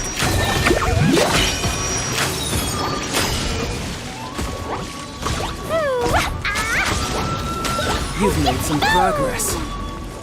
Not bad. You've got a trick or two. Haha, good. No wonder Signora was so wary of you. Well, that just means I can go all out. Brace yourself. This is about to get tough. Now, show me what you can do against the might of a Harbinger.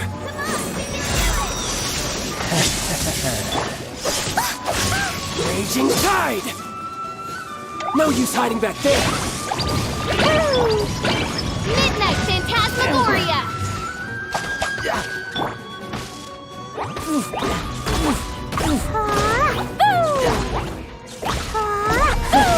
You've got some skills.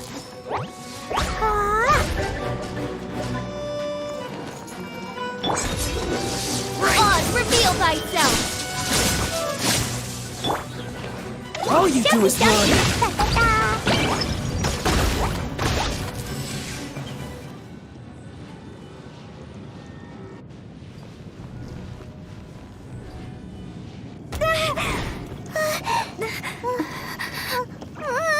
Not bad.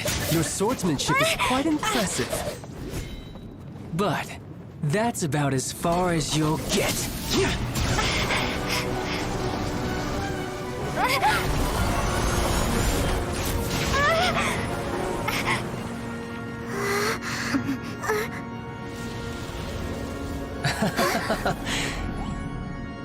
Didn't think you had that card hidden up your sleeve. You were just playing us to get close to the Exuvia! Oh, quiet down. Stop acting like some wide-eyed recruit. You've seen this world. You of all people should know. This should have been expected! Well then, I'll be taking Morax's gnosis now! I see. Well, this is most unexpected. You beat me to it, didn't you?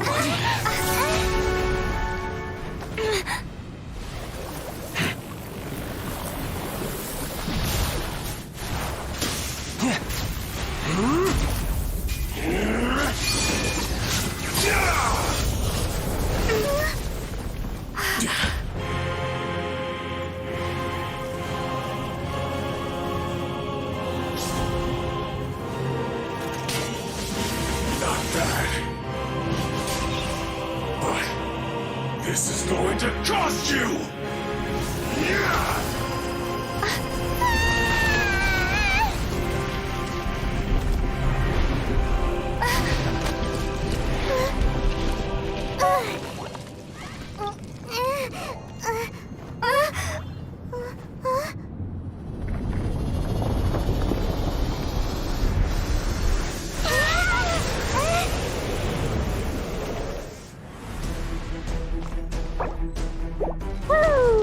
You got to the gnosis ahead of me, didn't you? Did you simply move faster? Or did you leak the information regarding your gold mouse to me on purpose? No matter. Hand the gnosis over now. Don't make me take it from you. We didn't take it! This realm is no home for a princess.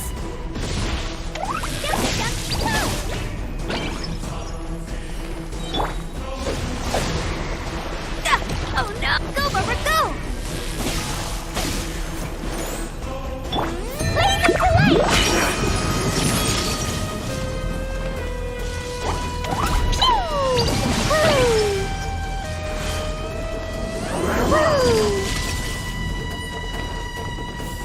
La la la!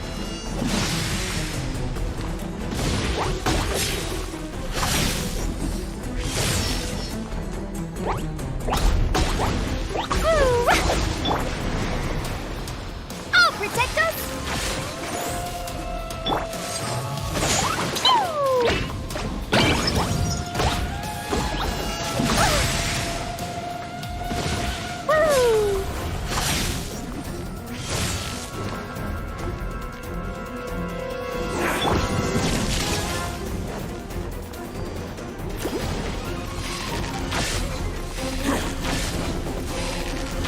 I'll protect us!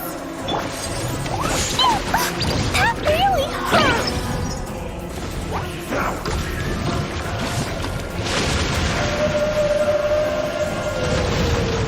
It was an accident.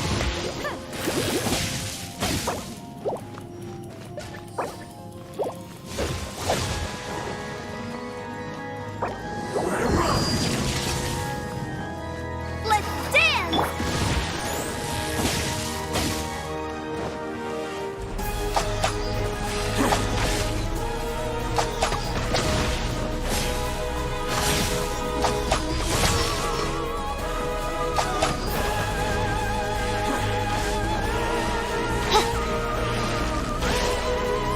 Oz, reveal thyself! No rest for the wicked.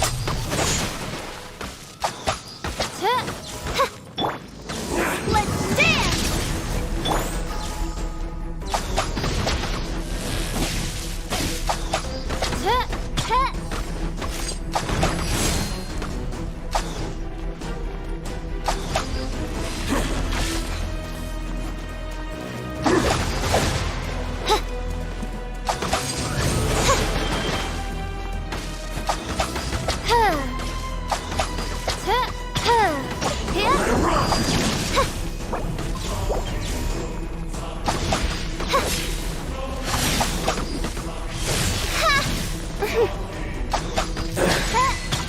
where you went.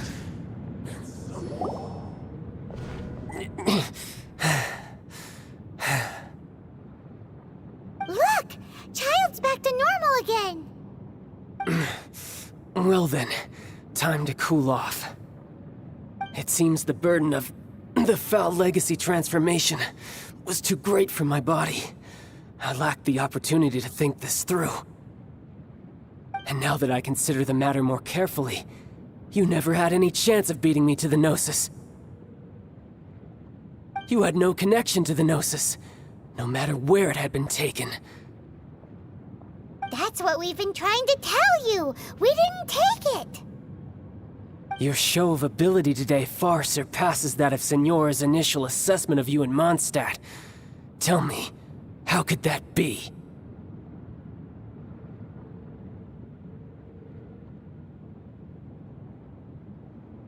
You already know the answer, don't you? I can see it in your eyes. But if that is a secret you wish to keep, I guess I'll just have to curb my curiosity. This battle has already left me satisfied. Anyone who strives as I do to grow stronger shall be called a friend, even if our friendship can only be shown in battle against one another. Pretty sure that's not the normal way to make friends. Unfortunately, I must bring this amiable conversation to an end. My quest still beckons. Given that the Gnosis wasn't taken by anyone, then we must look once again to the beginning. Perhaps it was never in the Exuvia to begin with. In fact, it might be that the Exuvia was just a diversion of sorts. What? So you mean that... Yes, it appears so. Interesting to say the least. It seems that the guardian deity of the capital of commerce is also well versed in little maneuvers beyond the boundaries of contracts. As such, we must now look to our backup plan. Backup plan? I had hoped it would never come to this. I absolutely detest working with those who are weaker than I. The truth is, the world belongs to those of us who desire to become strong. I seldom willingly mingle with any dull and boring weaklings who think otherwise. Unfortunately, we cannot be picky about our methods as Fatui Harbingers. Children must all learn to eat their vegetables sometime. So what are you planning to do? I will awaken the god that lies dormant beneath Guyan's stone forest. A god?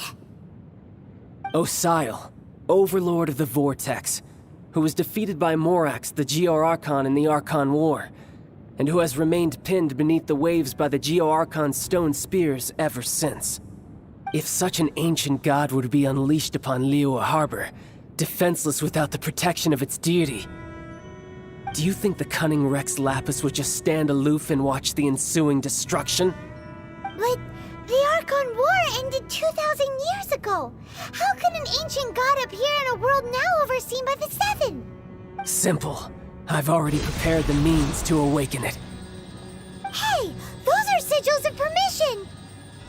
Oh, Paimon remembers now. The Fatui have been researching them. Indeed. The one that was given to you was just a byproduct of our research. With the power of so many sigils of permission concentrated in one place, along with that which was bestowed upon me as a harbinger by our Tsaritsa, breaking the subduing might of the Geo-Archon spears for a time should be no obstacle. Using the powers of ancient gods in such a situation fails to interest me, and is largely against my principles. But knowing that such an action will not only force the Geo-Archon to show its hand, but you as well, that makes matters a little more intriguing.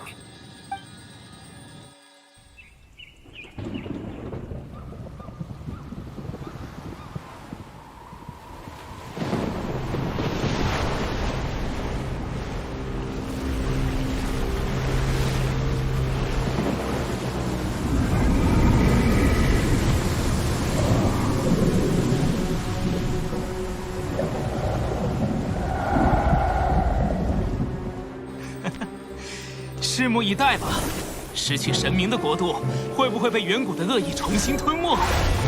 不过，如果你们也想陪绿月人一起溺死，那就祝你们玩得愉快。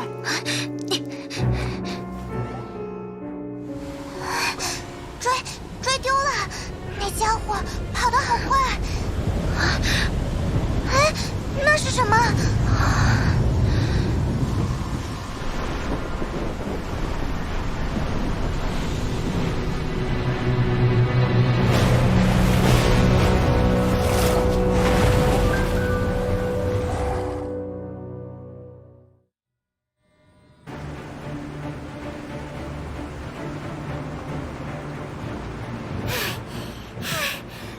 ？Exhausted.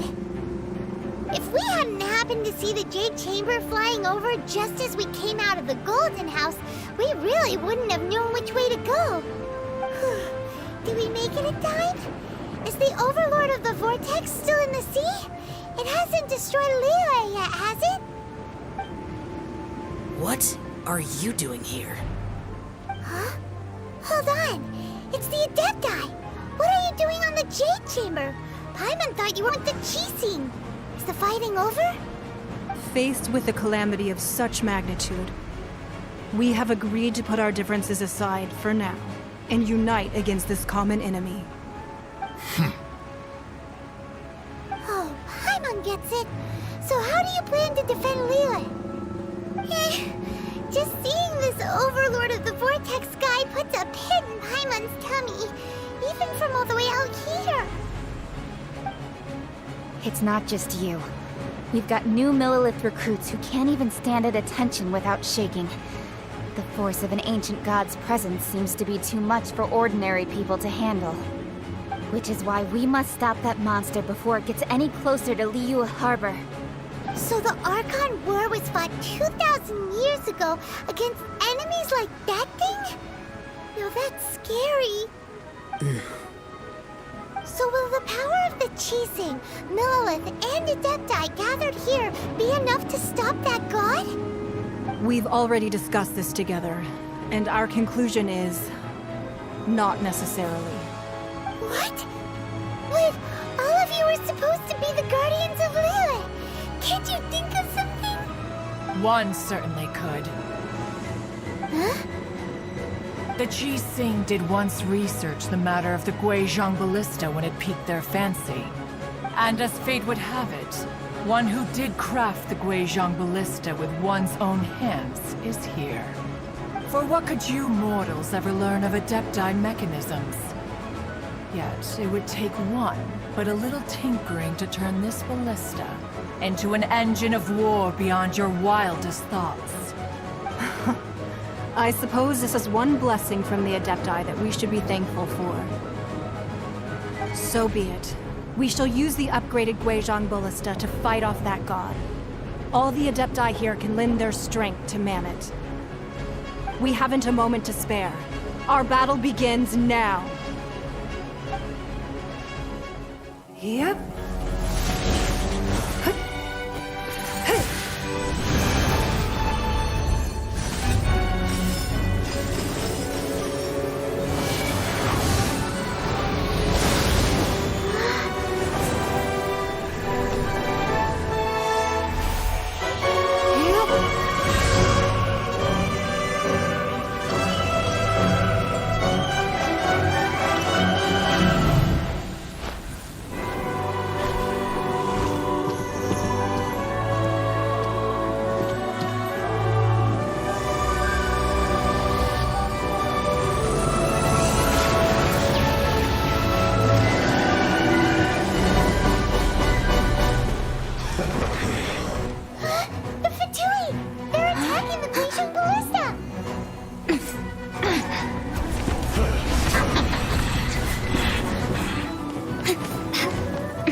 The three Adepti are manning the Guizhong Ballista.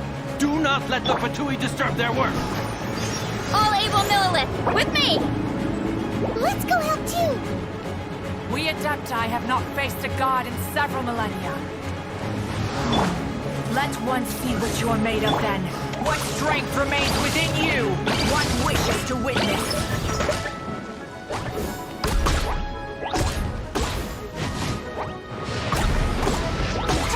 Killjoy! We've only just begun.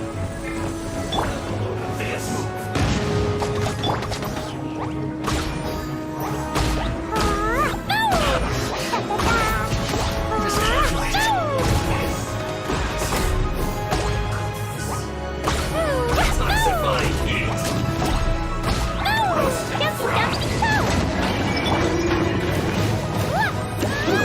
Unfortunate fault. Oh, freaking...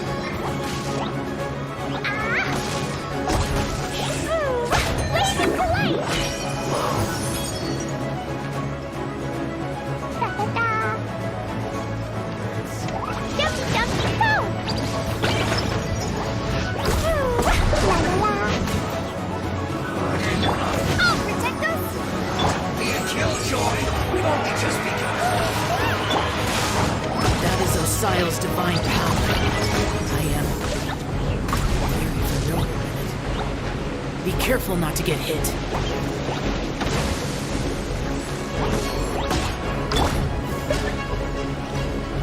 Ready, steady, go! The Fatui! Their attacks are unrelenting! How daring. Snezhnai's diplomats will answer for this afterward. Every last one.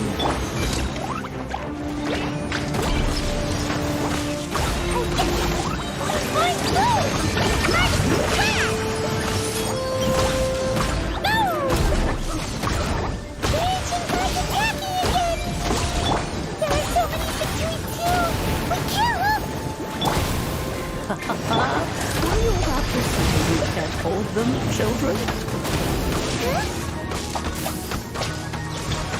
Presents for the wicked. Don't lose heart. Here, take this. This is depthal energy. That light from your body. It's like the time in Julian cars. Wow, it's not a pink shockwave. This brain is really strong.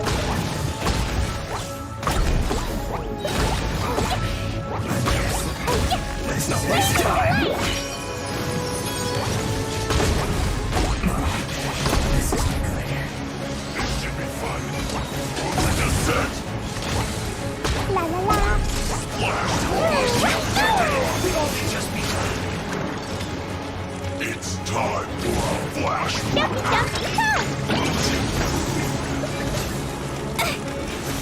With the blood of the Chilean, I guard you against evil! Cast your fear of injury by the wayside, and fight with all your might! I too did this during the Archon War! So this is what Ganya's like in a fight! My name means swiftness. Take my power and run as I do. We're going too fast!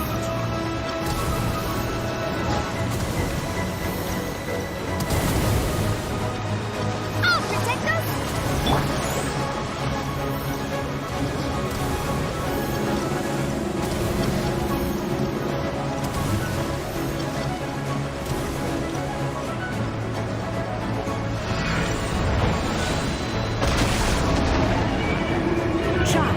You are strong in body and spirit. Then perhaps you can withstand 3 forms of adeptal energy at once. This will hurt a little. Please bear with us. Once you've adapted, try to use them in battle.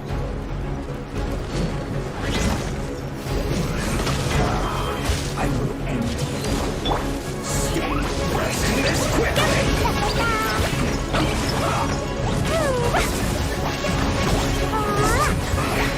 I guess this is it.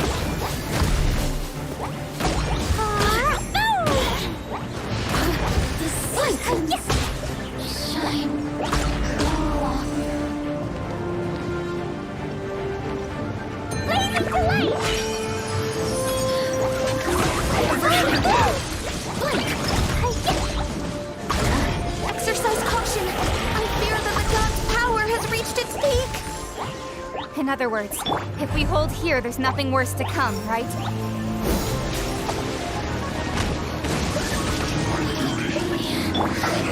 Just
The interlopers are no more. Now we may commit ourselves fully.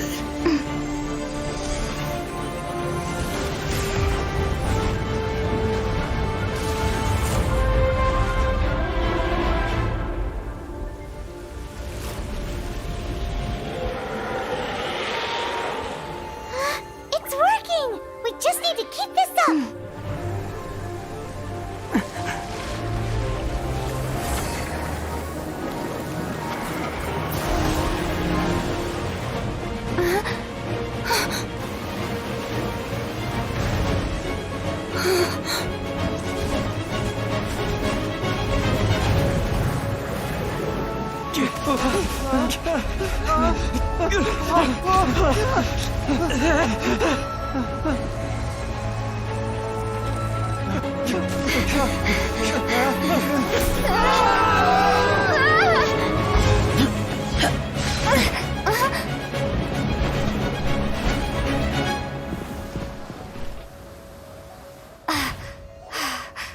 Be careful now.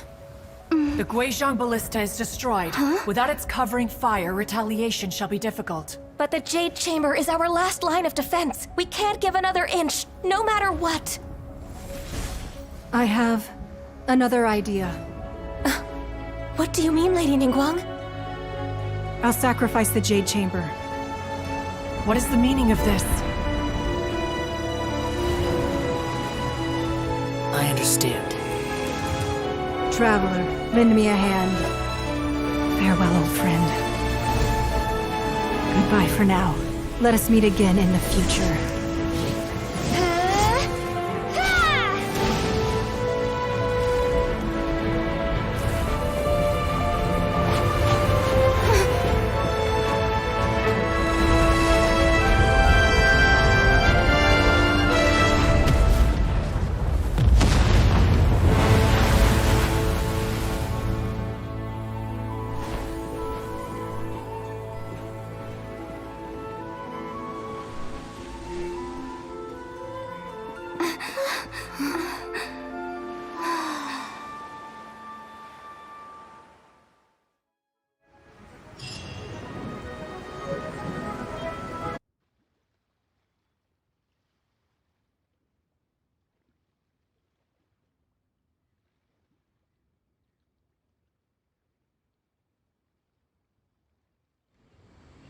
Is it finally over?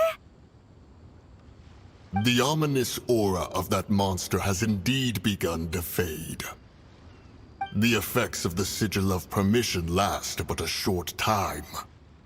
It will be some time before the Overlord of the Vortex can make any waves again. We are indebted to you for your assistance. If the Adepti hadn't happened to be here, the future of Liyue Harbor would surely have been in great jeopardy. Save your flattery. We didn't just happen to be here. Surely you won't pretend to have forgotten the reason for which we came. Come now. There's no need for such harsh words, Cloud Retainer. I've heard that when Ningguang began learning to do business, she had already started setting aside part of her then limited income in preparation for building the Jade Chamber. At first, it was only the size of a small room, but with continued expansion, it has become the palace that lies before you now. It is a testament to Ningguang's entire life, both as a businesswoman and as the backbone of the Liyue Qixing. Seeing the Jade Chamber destroyed in the defense of Liyue means much to her. To me, such cooperation and sacrifice deserves at least some recognition, don't you agree? Well, I was really hoping you would say that such sacrifice could at least be used as some leverage in our negotiations. Thank you all for hearing me out. We know very well why the Adepti came here today. But please forgive us. We cannot yield to your wishes. Oh? 3,700 years. According to our records, the Adepti signed a contract with Rex Lapis to protect Liyue 3,700 years ago.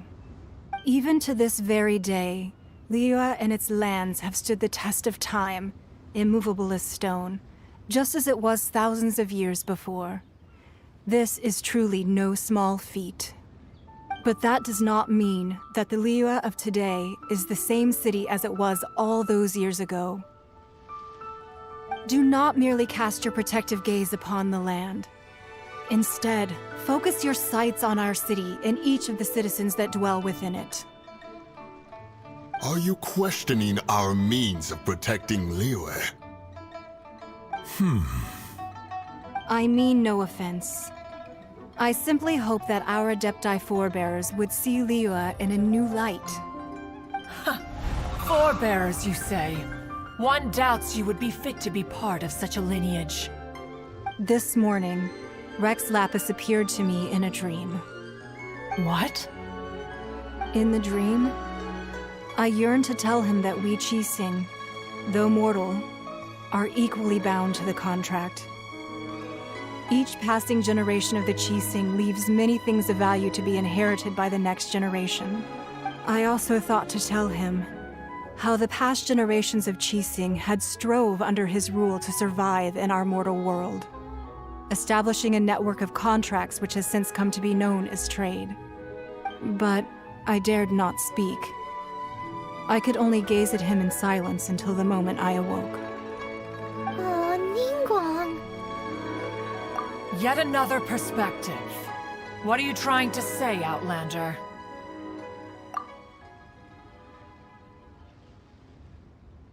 Right! That's something that happened in Mondstadt. It's a story about the Four Winds and the people of the Animal Archon. The Animal Archon sought to quell the strife between the two sides because he believed that such conflict would only scar the hearts of both, and that nothing good would come of it. Each of the 7 nations has its own scars from the past. Though your point is the very height of simplicity. As Adepti, we've become a laughingstock, to be chastised thus by an outlander who has lent us such succor. All right, all right. Didn't Ningguang suggest that we should focus on the city and each of its citizens? I know I already have, so why not see for yourselves? I apologize for appearing in full armor. I am afraid I cannot show the proper courtesies. And who are you? I am Feng Yan, a sergeant of the Millilith. I have come to extend my thanks to the Adepti. I thought this battle would perhaps be my last. But thanks to the aid of the Adepti, our forces were not as badly battered as I feared we might be. Although I am a mere mortal soldier, I promise to hold the line and never betray the grace given to us by the illuminated Adepti this day.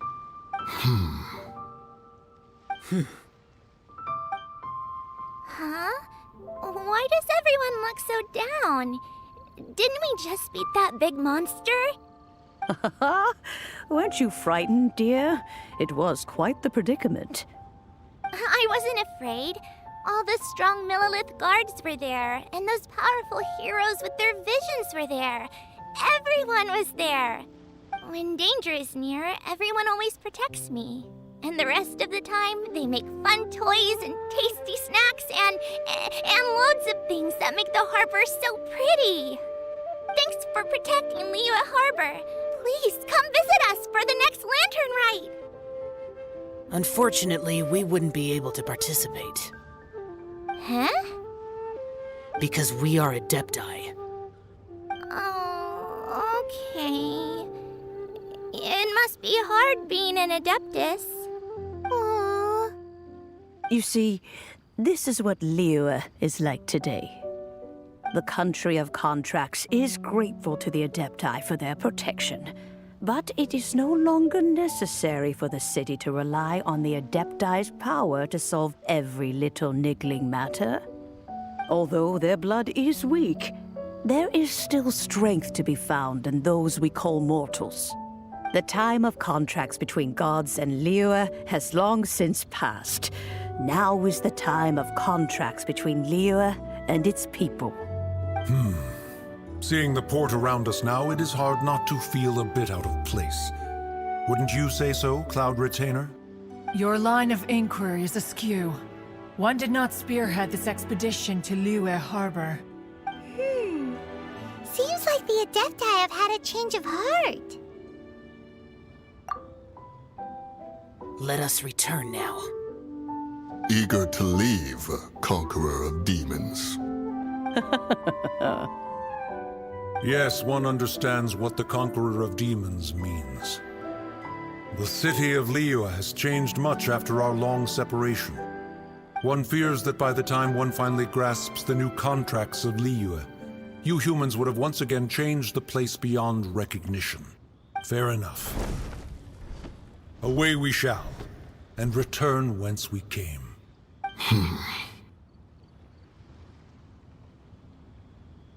Since we Adepti have consensus, then one shall persist no further.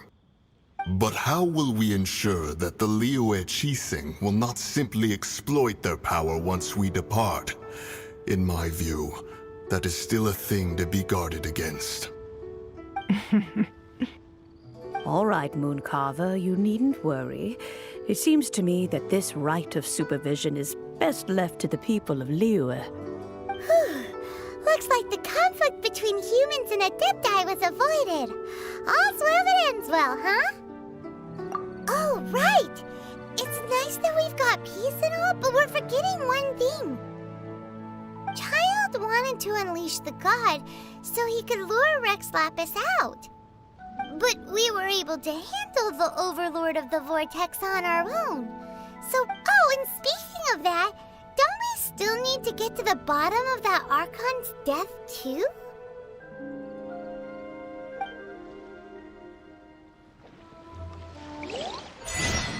Paimon doesn't get it. But isn't the strongest lead we have the Adepti-less rite of parting that we're organizing? No idea where Zhongli's gone. Let's ask for him at Wangshen Funeral Parlor.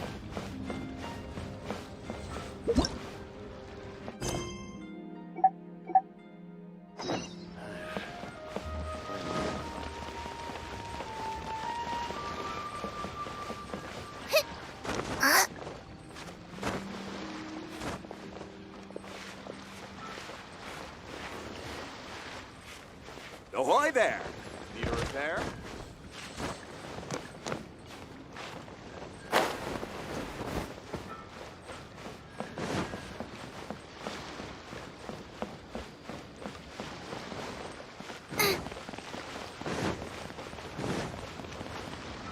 Race you!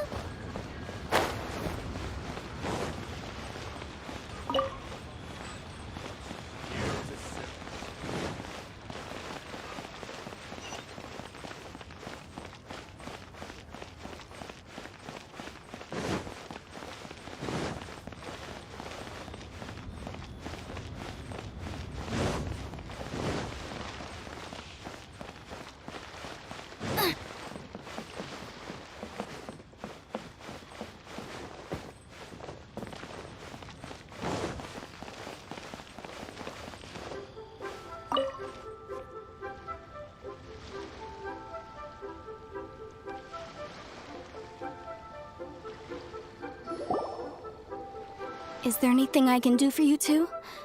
I'm afraid that Wangshen Funeral Parlor isn't in the best state to receive guests. We've come to see Zhongli. Could you please tell him we're here? Unfortunately, Zhongli isn't here at the moment. It seems he went to Northland Bank. Doesn't the Northland Bank belong to the Fatui? Last time we saw Zhongli was before we went to the Golden House. Do you think he doesn't know about the attack on Liyue? Visiting the Fatui at a time like this could only mean more trouble. We had better go and make sure that everything is okay.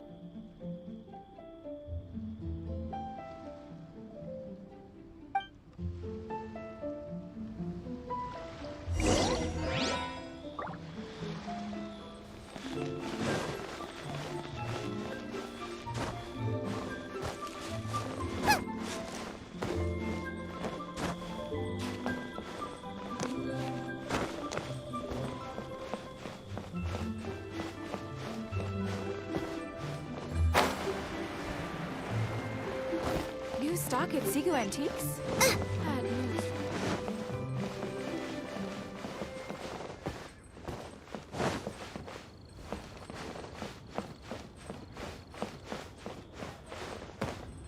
What should I put in my letter?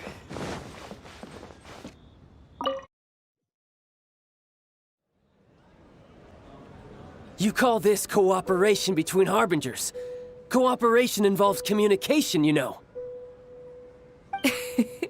Don't take it to heart, child. Besides, aren't you happy that you got to skip the formalities and bring chaos to the land? I'm sure you must have enjoyed that. Oh, it seems that some of your friends have arrived. Hey, it's Zhongli and Child.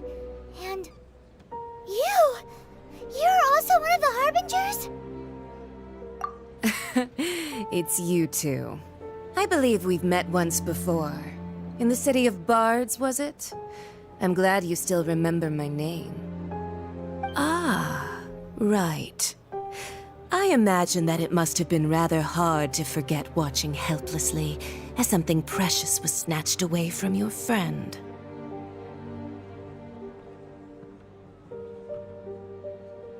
No, don't let her get to you!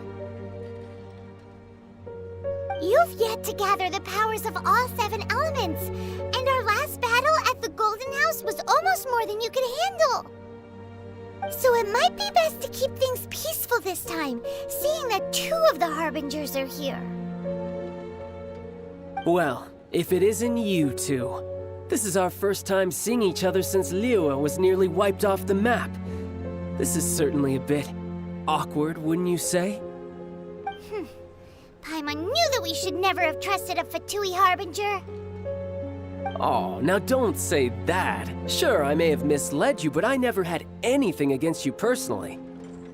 Besides, I thought we were getting along quite well together, didn't you?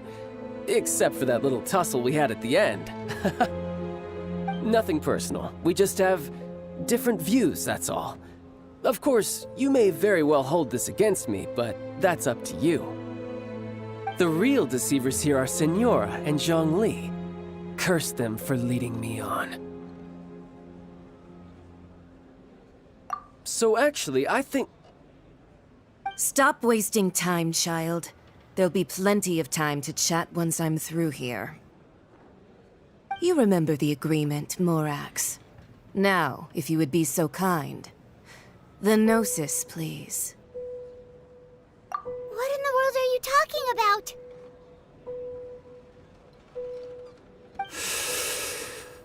The contract is fulfilled. That which thou seeketh is now bestowed unto thee. For my promise is solid as stone.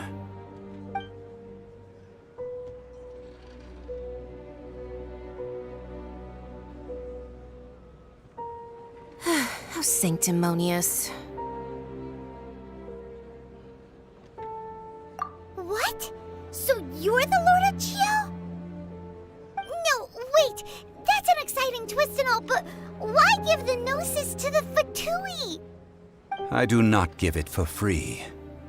I give it as agreed upon in the contract, for it is a matter solely between the Tsaritsa and I. Yeah, you don't think you went a little bit too far with that whole fake death thing?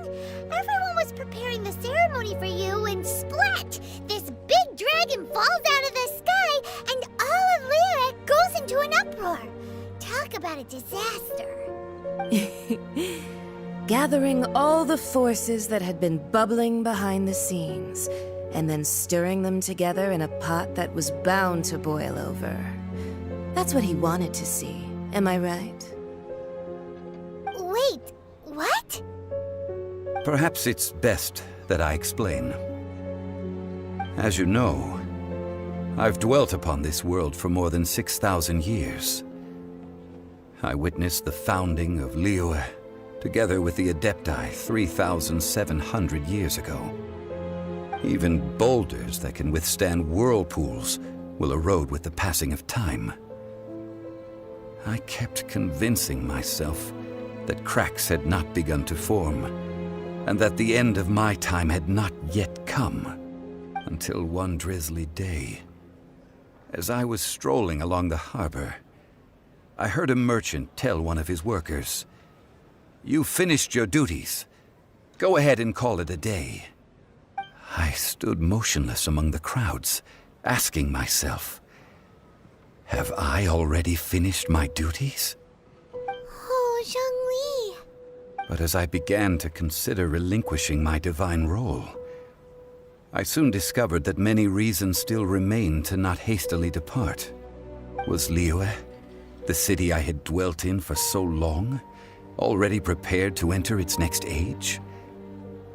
I decided that a test was needed in order to reveal the answer, so I feigned my own death, and gathered the cast of Child, the Adepti, and the Liyue Qixing to play their roles together on the stage that was Liyue.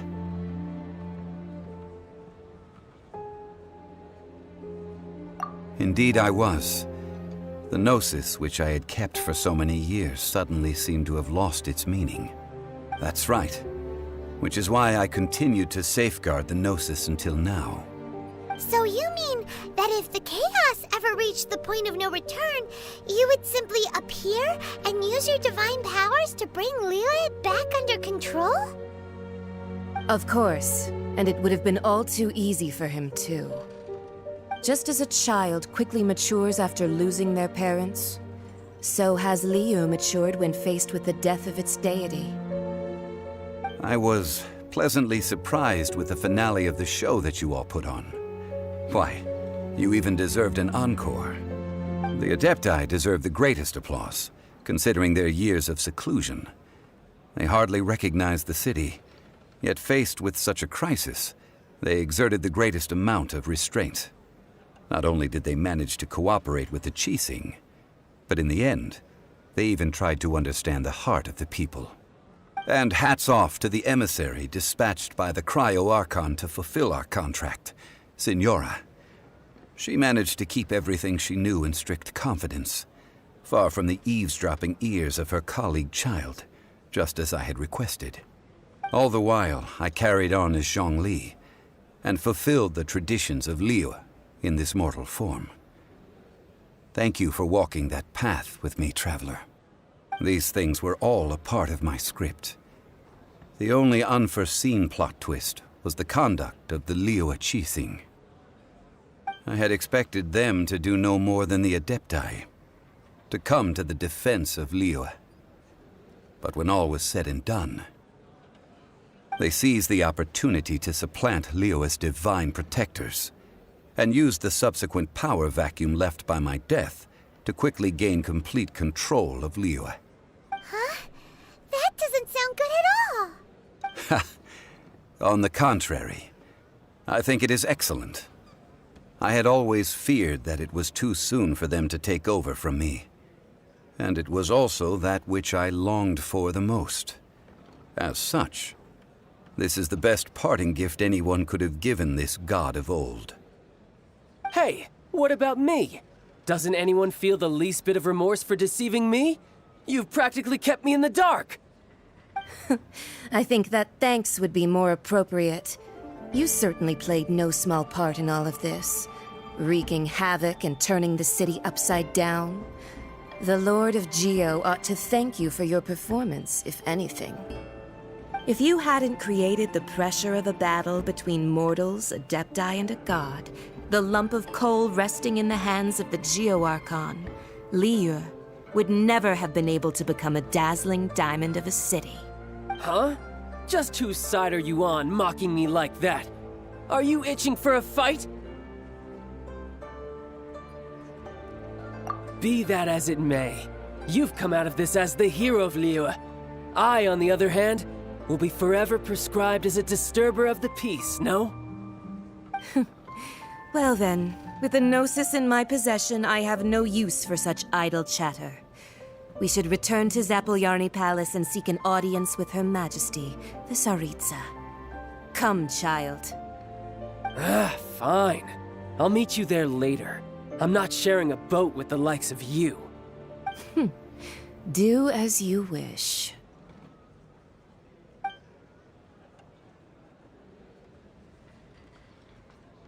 Now then, is there anything else you wish to ask me?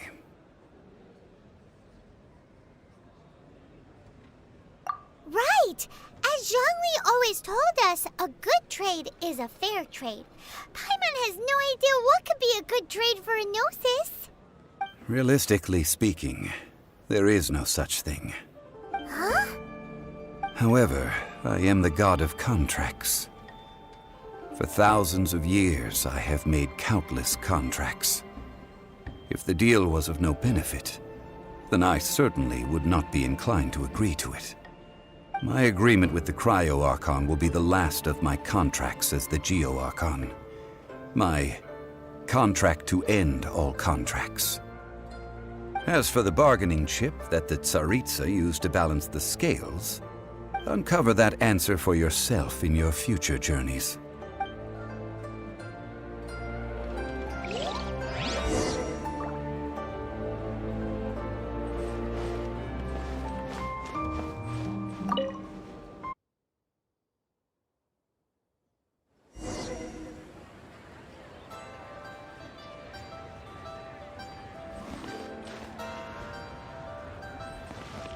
Today's the day of the rite of parting. Although the star of the show is fake, we spent so much time trying to organize it, it would be a real shame not to go there now.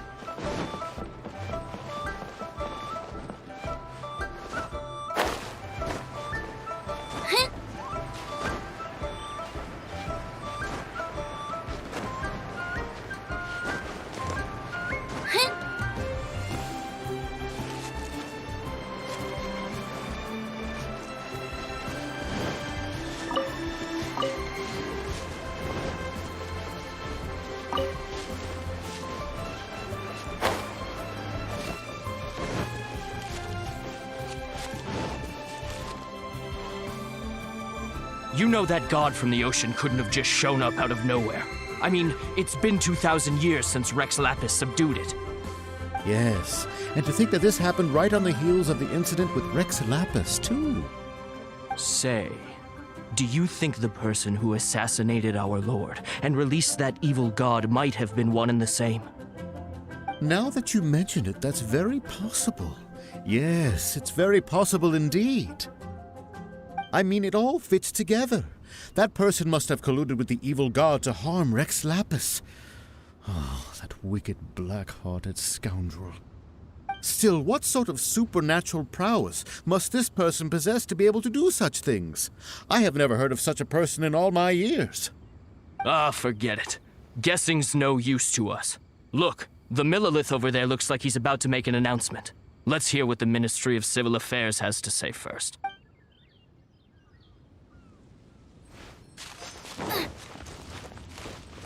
Oh, well, since we're going through with this rite of parting, I guess it means that those rumors hit the nail on the head.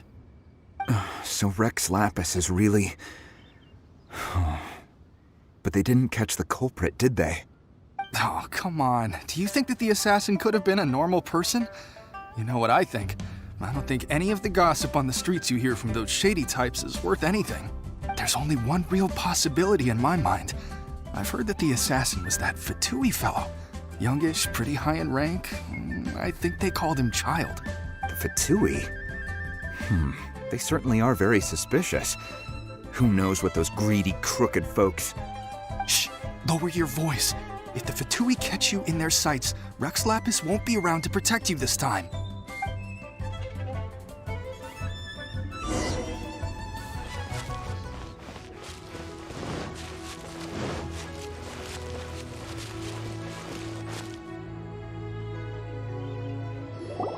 Hear ye all, the Qixing's words. Though a dragon soars ageless as the mountains, it too must return to dust. This is common knowledge. Gods and Adepti live glorious lives, but both light and shadow have their season. So too must they face divinely appointed trials. Rumors and hearsay abound on the streets that Rex Lapis was murdered. Now, let the truth be revealed. Having been thwarted in his trial, Rex Lapis's soul has recouped the celestial heights. He beseeches the people of Liyue to grieve not and to let not their hearts be saddened. Nor are they to believe street-born rumors or indulge in baseless speculation.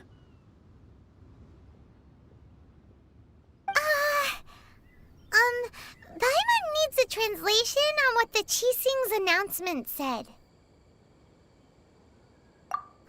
So that's how they're spinning it. Something feels off. Why would they suddenly give up looking for the murderer? Not to mention how this excuse sounds like something they just made up on the spot. Could the Qixing already have known that Rex Lapis wasn't dead? But Zhongli said that neither they nor the Adepti knew anything. Did Zhongli tell them in secret after his gnosis changed hands? Exactly, right? Ooh, seems like the rite of parting has been going on for a while now. Let's go have a look.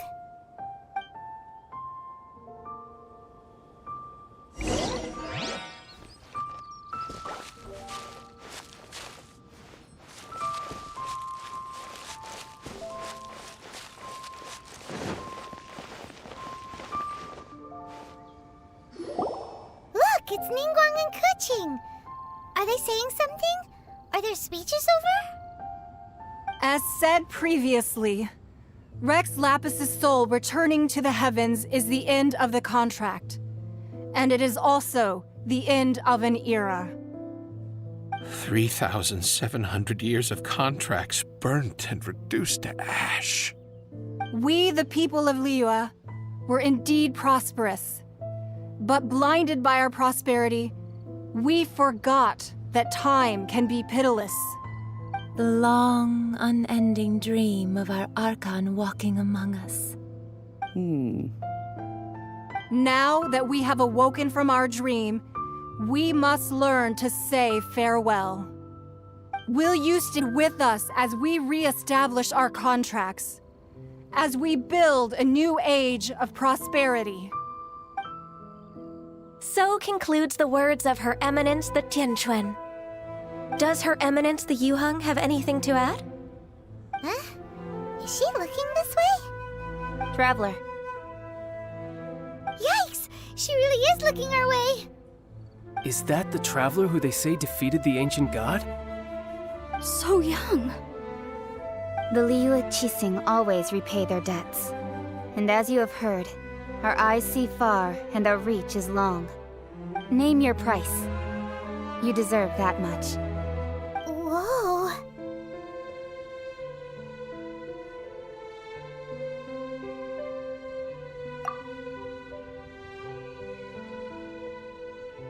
Well, could you help me put up some missing person posters?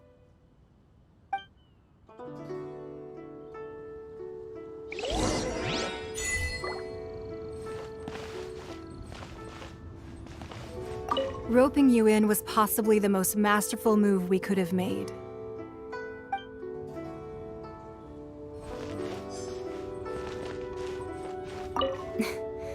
Why you? Were you just trying to look cool earlier, or are you really that selfless? If you were looking for someone, you could have just told me that in private. The cleanup of the premises, managing the crowds as they exit, making an account of the rite? There's much that remains to be done. I didn't miss anything, did I?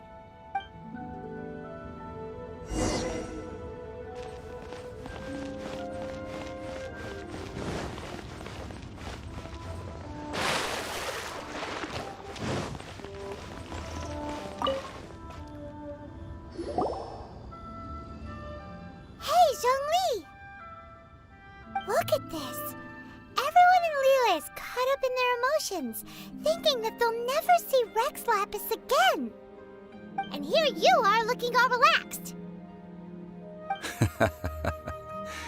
Why would I not feel more at ease after laying down the burden I have borne for 3,700 years? Right. If the two of you can spare the time, I should treat you to a meal at the Xinyue kiosk. Ha! That sounds like big talk, Zhongli. Paimon might have believed you if you were treating us to some third-round knockout, but you'd have to pay out your nose just to stand inside Xinyue kiosk. Are you sure you can afford it? You're right. I do lack the Mora. As the Rex Lapis Morax, I can easily create Mora. But since I have chosen to walk this earth as the mortal Zhongli, I should abide by the same rules that mortals do. When I was journeying with you, though I still had the Gnosis in hand, I knew that I must soon retire from my role as an Archon, so I had to rehearse a little for my new life. Oh, no wonder! Paimon gets it now. You didn't look at the price tags when we were spending because you've never had to. But since you weren't used to not being able to just make more Mora as and when you wanted to, you had to try becoming a parasite to society who lives off of other people's credit. Well, we were only spending Fatui money. You don't have to say it like that. In the City of Commerce, we do not merely exchange money or goods. We also exchange knowledge, memories, and foresight, as well as positions, roles, and lives. The Archon Morax could never experience life as the true mortal Zhongli could, no matter how many times he descended to be with his people. I must thank you for that. I will treasure the memories that I made as Zhongli, traveling the streets of Liyue with you. That is true. But there is no journey that does not end. No meetings without partings.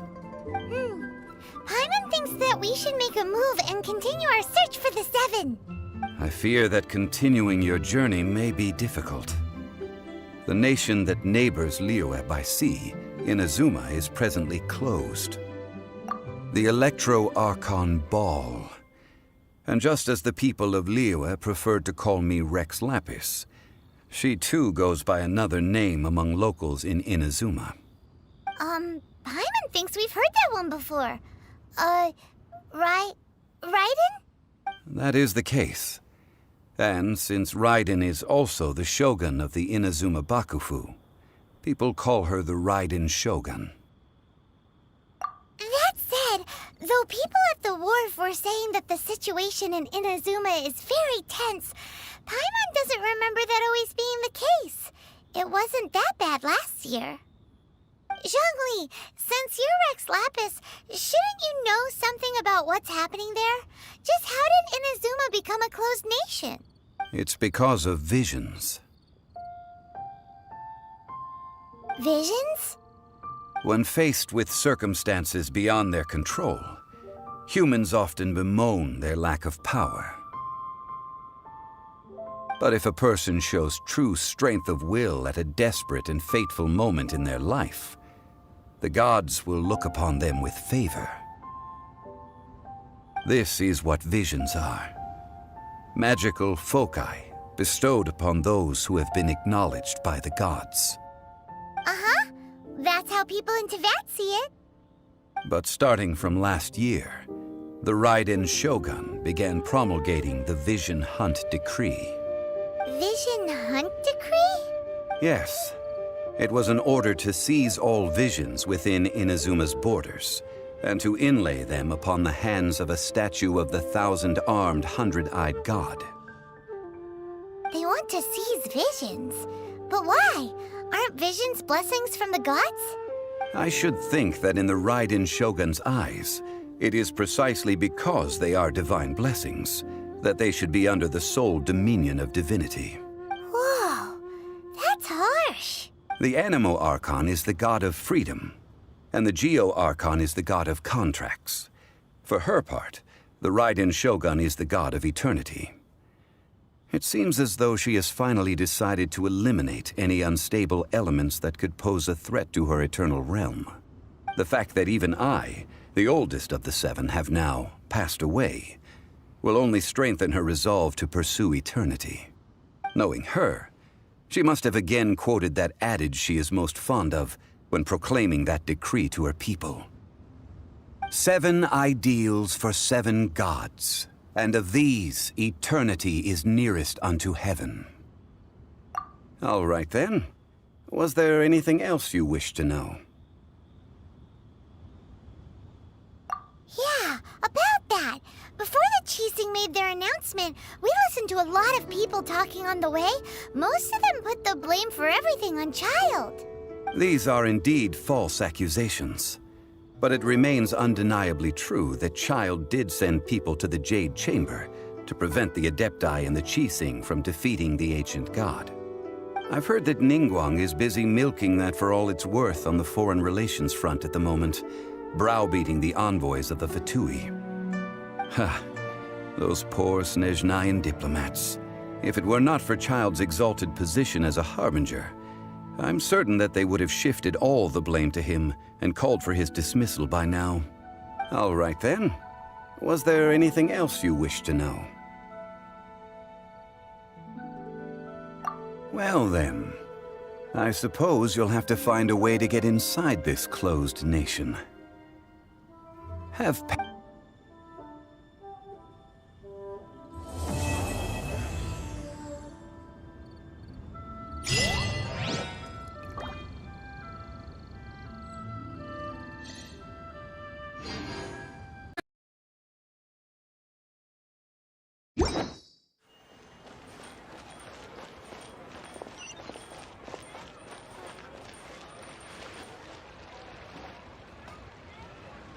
Oh, yes! Yes! They have the audacity to go after anything! The 7 dragons, gods. No ancient artifact that relates can escape their greedy ambitions. Still, this time is different. Who do they think they are, going after the Abyss Order's treasures? Oh, Traveler, it's you. Huh? Ganyu, what are you doing here with Lan? Do you have a commission you need to post? Hello. We were just discussing the treasure hoarders. Yes. We were just saying how even the audacious treasure hoarders should know better than to mess with the Abyss. It's just too evil. But we recently received intel from the Ministry of Civil Affairs that 2 big-time treasure hoarders in Liyue and Mondstadt are planning some big joint operation. 2 big-time treasure hoarders? Yes. They're known as Big Sis of the South and Raptor of the North. Oh, Raptor! Paimon remembers he tried to run away from Amber in Mondstadt. But who is Big Sis of the South? You already know something then. I guess you must have crossed paths with the treasure hoarders many times before. You are correct. She's the head of the treasure hoarders in Liyue. As I understand it, the treasure hoarders all call her boss. Some say that the god of thieves even bestowed a gift upon her for her exploits, making her Big Sis of the gods. But that's probably just a wild rumor. Anyway, the treasure hoarders discovered some previously unexplored ruins that the Abyss Order has been secretly guarding in the shadows. Despite how dangerous that makes it, all the treasure hoarders can think about is what kinds of treasure could be inside. They have already devised a plan. They will send out a decoy to divert the Abyss Order's forces away from the ruins, then send an expert thief inside to steal the treasure. To this end, Big Sis and Raptor have reportedly recruited a certain Grand Thief from Fontaine. Grand Thief? That's quite an impressive sounding title. Oh, indeed. He is an extraordinary individual. The Grand Thief is highly respected in the treasure hoarders, in the same way that we adventurers look up to great adventurers. Ah, so you're familiar with the author of the Tevat Travel Guide, then? Correct. The Grand Thief is someone as renowned as her. So, despite being relative big-timers in Liyue and Mondstadt, Big Sis and Raptor had to put in a lot of work to convince a thief of his status to come and personally oversee this operation. With the major changes in Liyue recently, the Ministry of Civil Affairs and the Millelith already have their hands full. They don't have any time to investigate rumors about treasure hoarder activity. But anything related to the Abyss makes me feel like there is some unknown danger lurking beneath the surface. So I decided to come to the Adventurers Guild to post a commission. Leave this commission to us. Oh, thank you so much. Good to see this in the hands of a reliable guild member. Well then, good luck. The guild will take care of the details of this commission. Should I save this money or invest it?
There are signs of treasure hoarder activity here.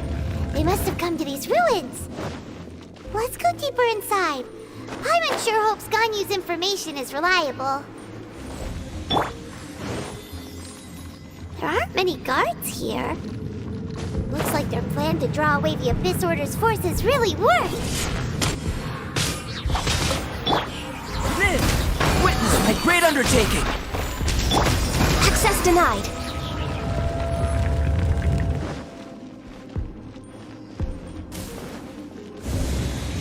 More signs that a treasure hoarder was here. This should be the right direction. But why does it feel stranger and stranger as we make it deeper into these ruins? Be careful now. Paimon's right behind you.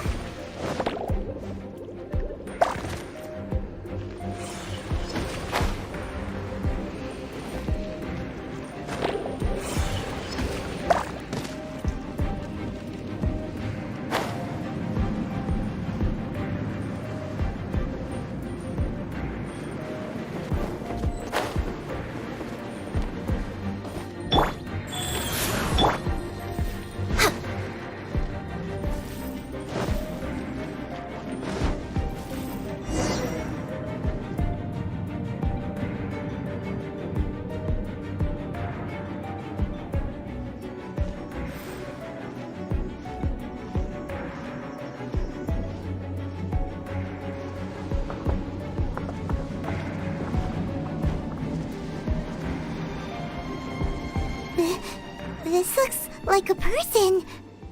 Could it be the Grand Thief? Why is he in that position? Is he praying to something?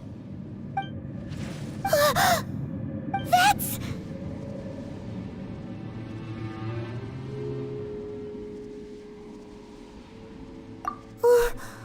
Why is the Statue of the Seven hanging upside down? And the statue's hands... Paimon remembers they're normally holding an orb, right? But this statue is holding... What is that?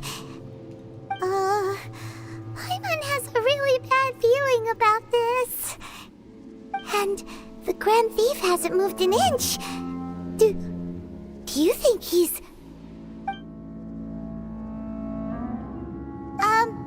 Hello? Are you okay, mister?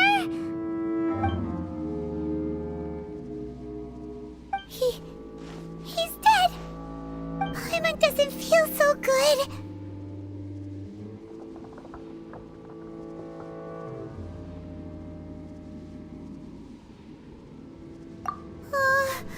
Let's get out of here, and fast! We should report back to Ganyu and Lon.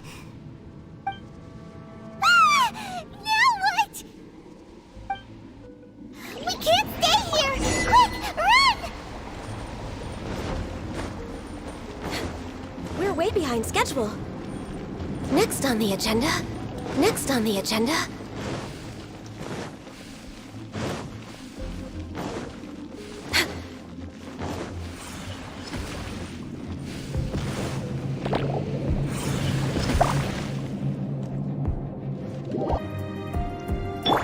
Rise.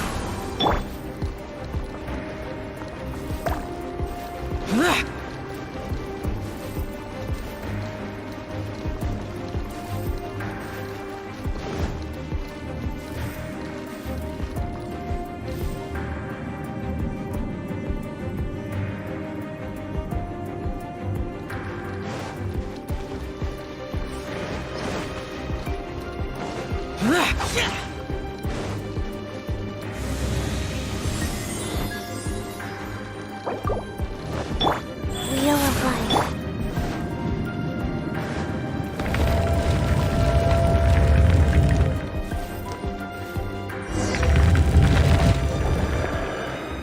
You cannot spy on the secrets of the Abyss.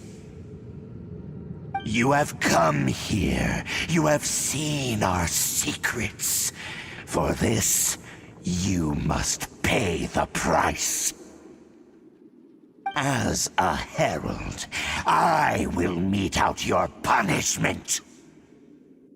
An Abyss Herald?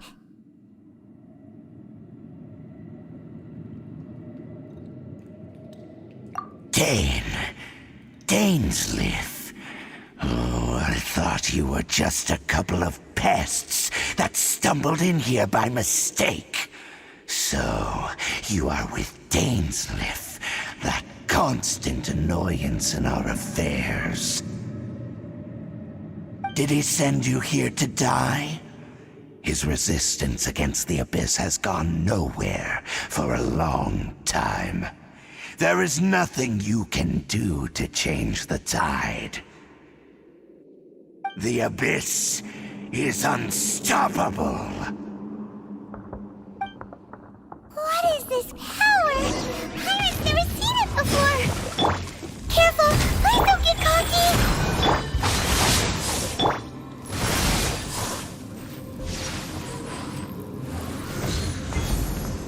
Abyssal roar! Next on the agenda. Coming to be boring. Annihilate! Healthy but This power, it seems familiar. I see. So it's you. You are the one. In that case, I shall stay here no longer.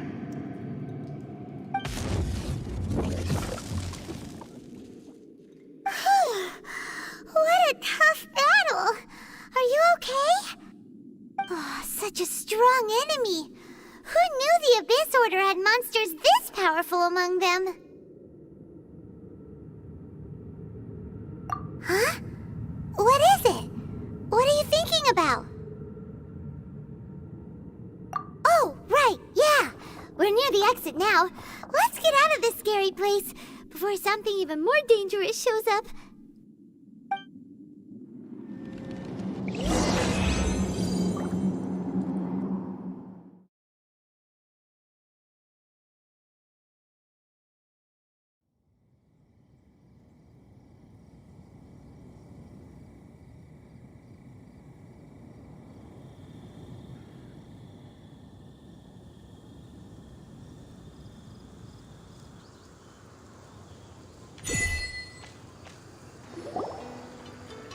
So, we meet again. A little sooner than I had expected. Hey, it's Dane! Judging by your expression, it seems you just experienced something quite strange. Could it be that you encountered an Abyss Herald in those ruins? Huh? How did you know that? I've been on the Abyss Herald's trail. I didn't expect to find you here as well.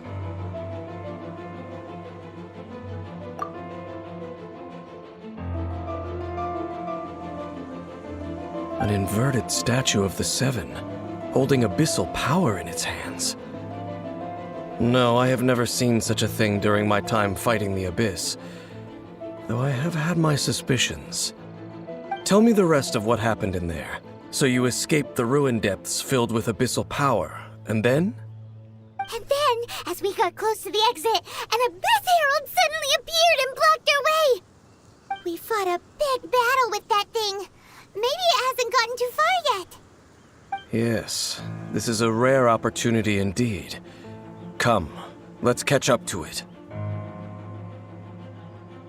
Let's go! A rare opportunity?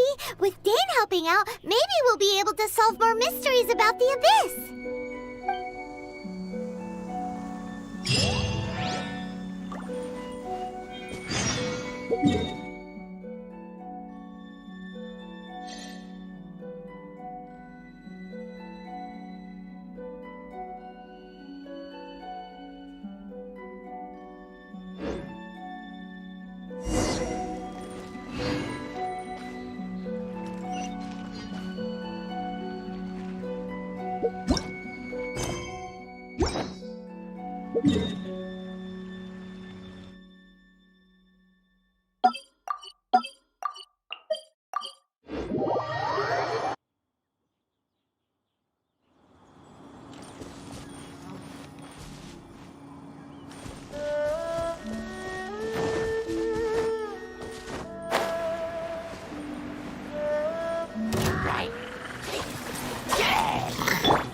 Coming to be!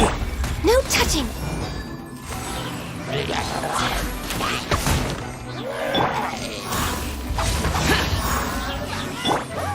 Burst forth! Coming to be! Witness my great undertaking!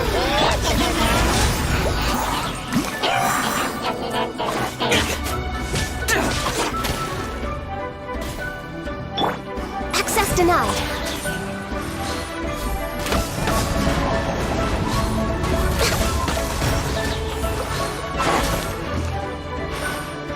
No touching!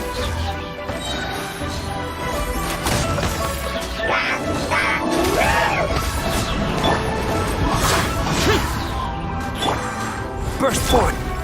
No touching!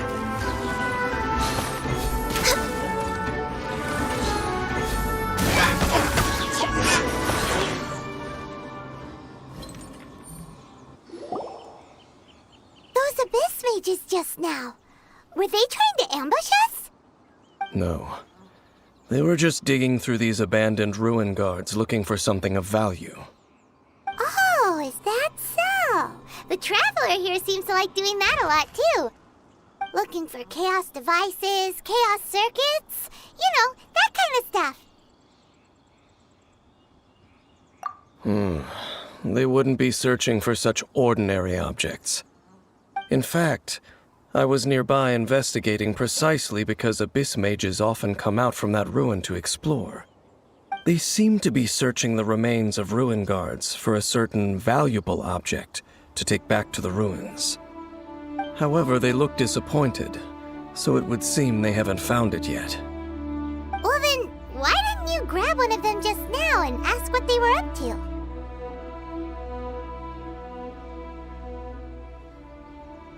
I certainly don't mean to be merciful towards these monsters of the Abyss, but I have a feeling that their plan with this object is of major importance to the entire Abyss Order. One cannot discover the truth behind it through interrogation. Or rather, these Abyss mages likely fear something else much more than they do a painful interrogation.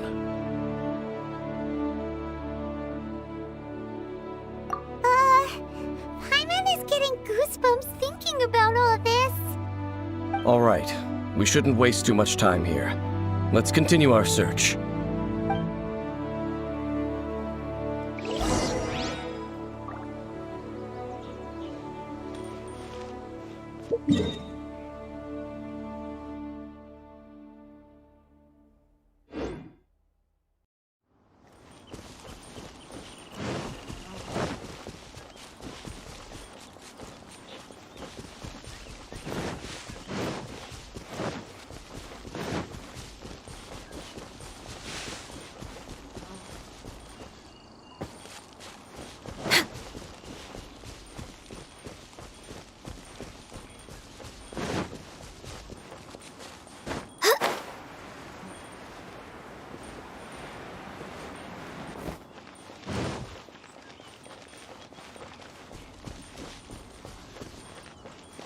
Next on the agenda...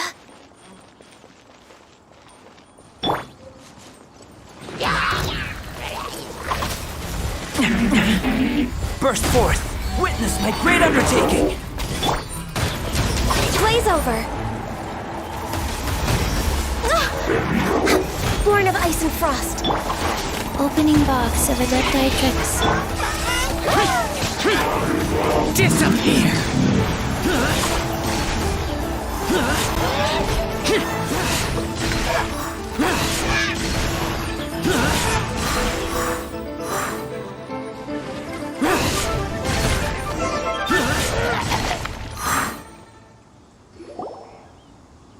Wow! Besides the Abyss Order, Ruin Guards sure are active around here. Seems wherever we find an Abyss Mage hideout, there's often a bunch of Ruin Guards roaming around too. Is that just a coincidence? Or... There are no coincidences in the world. Everything is the fruit of seeds planted long ago. Just like your appearance in that tavern. Time is just waiting for those seeds to sprout. Forget it. Just some needless musings. The connection between the Abyss Order and the Ruin Guards is by no means incidental. Rather, they are both branches that have grown out and up from the same roots below. branches? Roots? What do you mean exactly? Both originate from an ancient nation that was destroyed 500 years ago. Khaenri'ah. Huh? Khaenri'ah? Really? The Abyss Order and Ruin Guards are left over from after the destruction of that nation? Oh. Speaking of Khaenri'ah, that's really a super ancient name! Oh, right. As your guide, Paimon should explain a bit here. A long time ago, the nation of Khaenri'ah was... Huh? You have memories of being there. But that nation was destroyed 500 years ago! Is that so? Well, everyone has their secrets. You did not pry into mine, so I shall not pry into yours. But, if you would like to tell me, I will listen. So, the Khaenri'ah you saw, what was it like?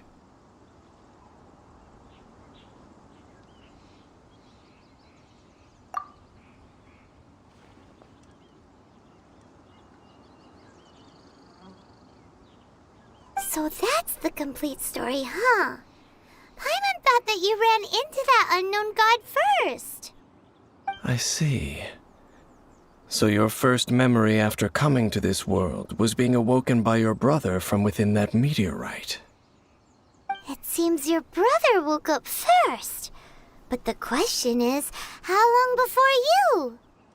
And then your brother told you that the destruction of Khaenri'ah plunged the whole world into chaos, and that you two should leave this world called Teyvat?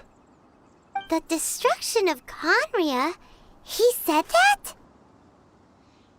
That destruction you witnessed, that's history from 500 years ago. It seems the first time you awoke in this world was indeed during that period. Huh.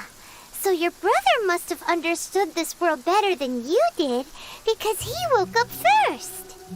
And it was shortly after that that you encountered an unknown god who blocked your path, so you couldn't escape. Oh, Paimon knows this part really well. I understand. When you awoke at that time and hurriedly tried to leave for another world, you didn't know anything about Khaenri'ah. But now, since you have come to gain some understanding of Teyvat, you are able to guess that the war you witnessed all those years ago must be the war that ended Khaenri'ah. Am I right? Ah, if that's the case, you must have been flipping through all sorts of books during our adventure these past few months. Before going to Mondstadt, you had just looked at some vague materials. Later, we managed to gather a whole bunch of old books from all around Mondstadt and Liyue, but you told Paimon they were useless. So, the whole time you were just trying to learn more about Conria so you could find your brother?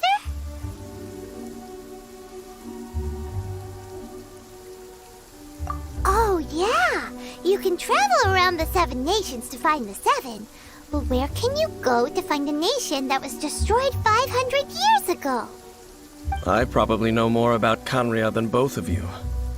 Conria was a nation without a god. Not because it had a god that died or abandoned them, but because it never had a god to begin with. It was a powerful nation, built purely by humans. An unprecedented, flourishing, and glorious civilization. It was the pride of humankind. A nation without a god? Later events unfolded just as you remember. It was all destroyed by gods. You mean that...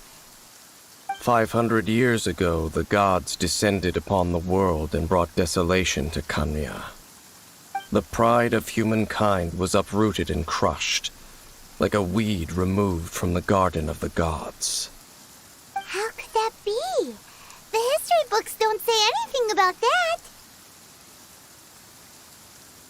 Yes, well, continuing to discuss the past now will only dampen our spirits.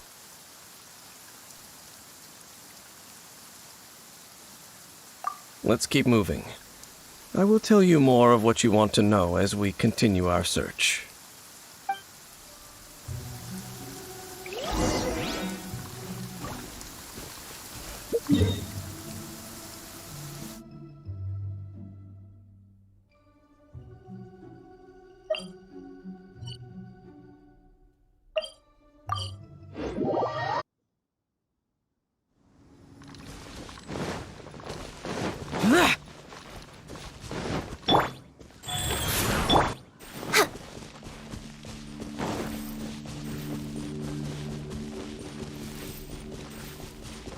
I can fix this!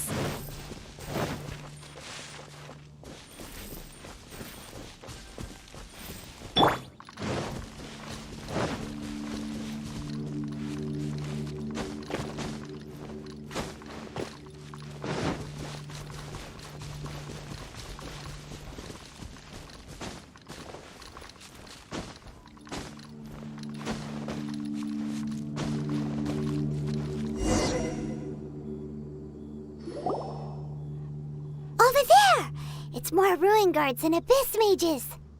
Dane was just saying how these ancient machines are from Conria. So, did Conria have a lot of ruins that needed to be guarded? No. Ruin Guard is the name modern people have given these machines. No one called them that 500 years ago. These ruin guards were known as field tillers by the people of Conria. Field tillers? What a strange name. It's not like you think. Field tiller was just a code name. The people of Conria like to give code names to their weapons. The land is not to be tilled with farming tools, but rather is to be fought for with steel and blood. This is how the field tiller came about. Fought for with steel and blood? Well, that's an interesting way of understanding tilling. Paimon doesn't think it's a very positive interpretation. After the destruction of Conria, these masterless field tillers went completely out of control. They wandered aimlessly over the centuries, gradually spreading to every corner of Teyvat. Perhaps resonating with the sorrow of other civilizations lost to time, they found their way to various ruins across the land, where they lie dormant. That sounds so sad. Once you understand more, those details won't mean much to you. But no matter their past, all that remains of them now is the danger they pose. So destroy them all.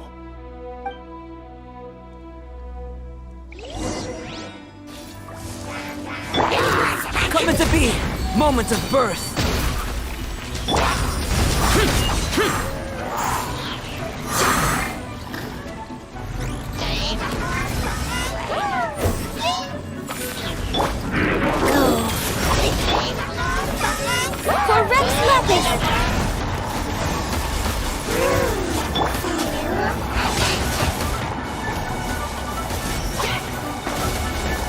disappear! Impossible!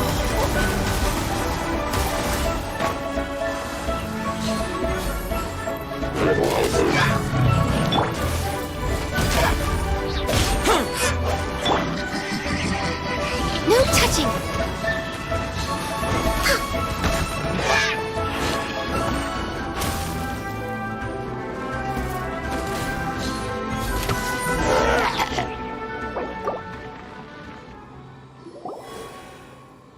Huh? This abyss maze dropped a talisman. Could it be a communication of some kind? This talisman seems connected to the Abyss Herald. But why would an Abyss Mage be carrying it? Perhaps it really does contain information about their operation. But Paimon can't read the writing on it. Is that the script of Conria?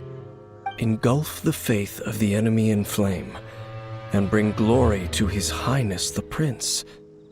What? Is that what it says? Loom of Fate initial operation. They, the Abyss, seem to be carrying out a large operation. The keyword here is Loom of Fate. It seems like they are still launching the operation, or rather, are still conducting preliminary tests. Loom of Fate? What's that? Is it literally a fate-weaving machine? From the horrible feeling Paimon's been getting, those eerie ruins are super likely to be related to this fate-weaving operation. So, Dane, what message does this talisman contain? I'm reading it now. An ambitious operation. But some parts are difficult to understand. How so? In short, the first phase of the plan is related to Osile, Overlord of the Vortex. The Overlord of the Vortex? You mean that god in the ocean? What do they want with Osile? I know of your past heroics regarding Dvalin, and I also know of the Abyss Order's role in the Storm Terror incident. Though you may not have been aware of it at the time, you were thwarting an Abyss Order operation similar to this one. Last time it was Venti's old friend. This time it's a huge ancient god. The Abyss Order keeps setting their sights higher and higher. Will the Abyss Order use their lies and dark magic to corrupt Osile, just as they did Dvalin? No. From the contents of the talisman, this operation goes one step further. They won't just corrupt Osile's mind. They also plan to use the ancient technology behind the field tillers to completely transform Osile's body. Is that even possible? So wait, the Abyss Order wants to make some sort of cybernetic squid god of mass destruction?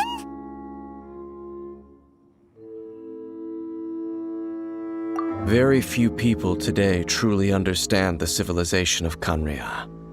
Though, of course, the accuracy of that understanding itself is difficult to judge. Only the Abyss Order has consistently sought out the remnants of Conria. Despite being far from human, they seek out this lost human civilization quite persistently.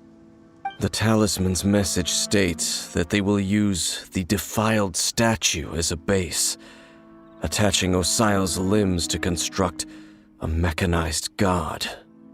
And the new core that shall replace the orb usually held by the Statue of the Seven is the eye of the very first field tiller. The eye of the very first field tiller? Oh, Paimon gets it! All those Abyss mages are looking for the special eye, right? It would seem so.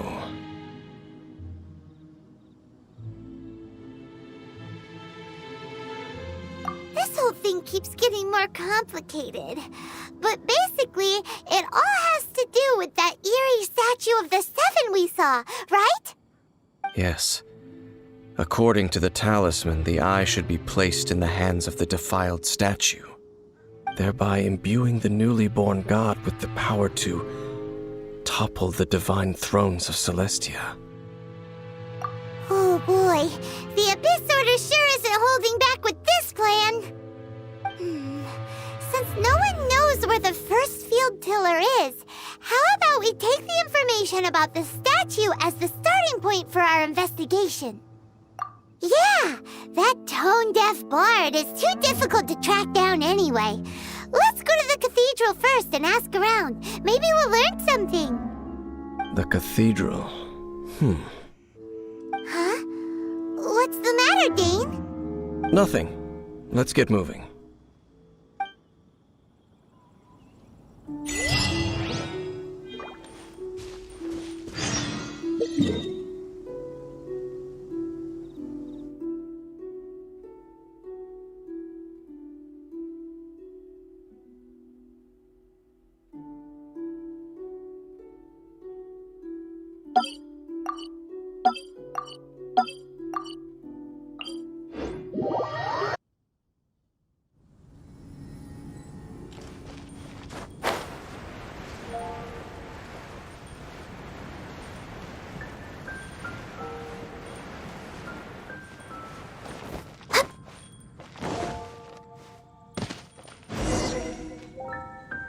A huge statue, a grandiose cathedral.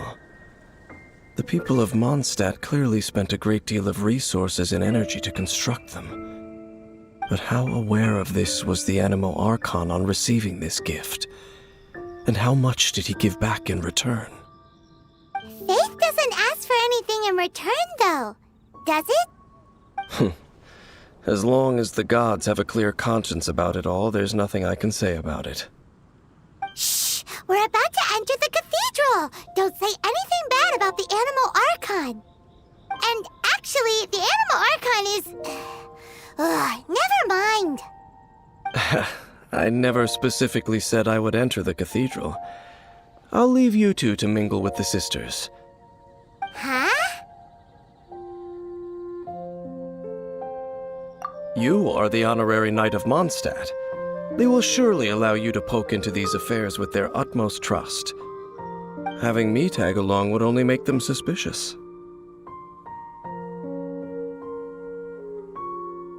Correct.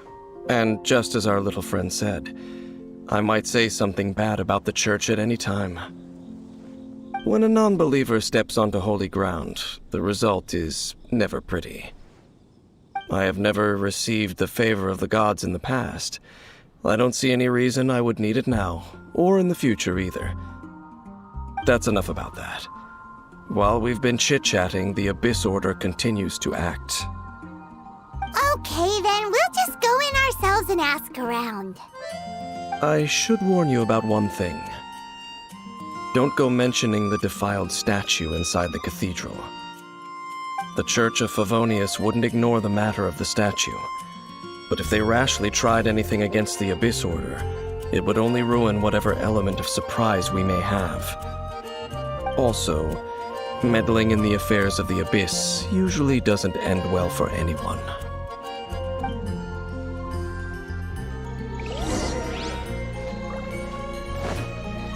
We're way behind schedule.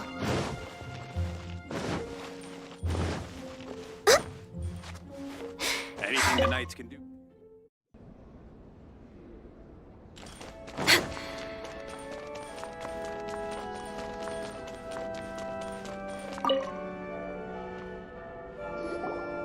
Honorary Knight! Hi, how have you been?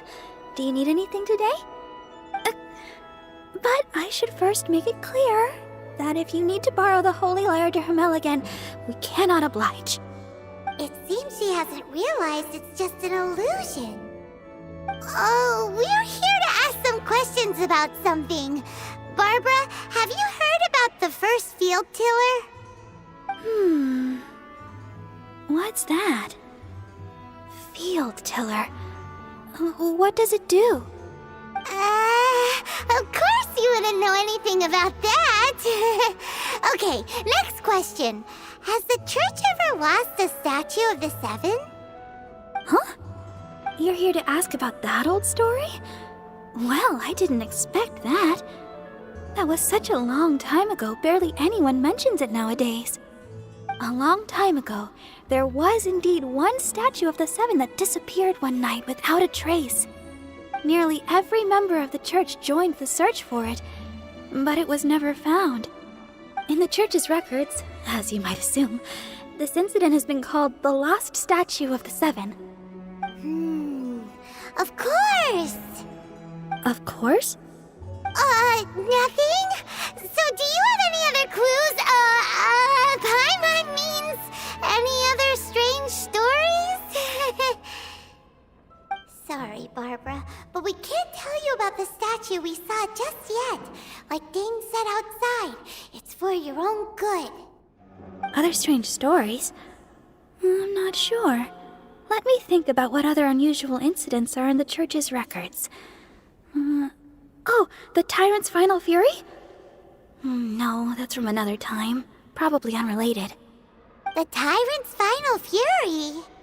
Oh, this refers to a time of great danger that engulfed Old Mondstadt, the place now known as Storm Terror's lair. Many, many years ago, there was a time when balls of fire would rain from the sky whenever anyone approached Old Mondstadt. Balls of fire raining from the sky? How terrifying! People at that time believed it was a curse laid down by the god of storms, so they referred to it as the Tyrant's Final Fury. This strange phenomenon continued for about a year. No one was ever able to solve it. It just gradually ceased on its own. Right! Later, the theory of the Tyrant's Final Fury became less probable in the eyes of the Church. Common reasoning dictates that the god of storms wouldn't shoot fireballs. Perhaps it was something else that caused the disaster. Anyway, this incident might not be related to the lost statue of the Seven, but I just can't think of any other strange incidents that might be. It's okay. Thanks anyway! There's that pointless word, thank you, again. I can never get used to hearing it. Oh, Rosaria, it's you. If you're looking for the Knights of Favonius, they're busy with those monsters again. Those monsters? Those monsters that tried to attack Mondstadt last time during the Storm Terror incident? Wasn't that the Abyss Order? They're at it again? Indeed. They're gathering in Wolvendom, causing great unrest among the wolves. Could it be that the Abyss Order is targeting the spirit of Lupus Boreas? As for what purpose, I can't say for certain. Master Jean has already headed off to Wolvendom. I must also begin to make a move myself. Then I will go as well. Master Jean said you should stay at the church and continue your work with the clergy. But you're also a member of the clergy. Right! We'll go give Master Jean a hand! Oh, okay. If the honorary knight will be there, then... But please, everyone, be careful. May the Animal Archon protect you all.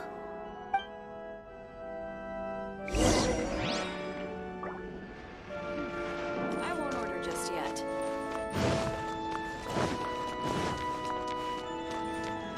We're way behind schedule. Go.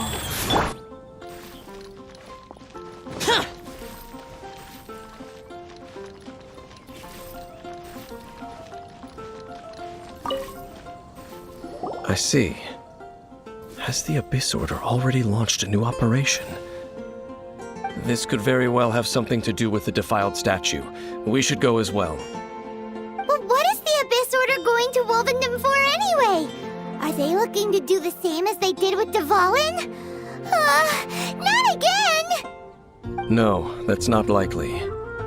Unlike Osile, who was just suppressed, Andreas died long ago.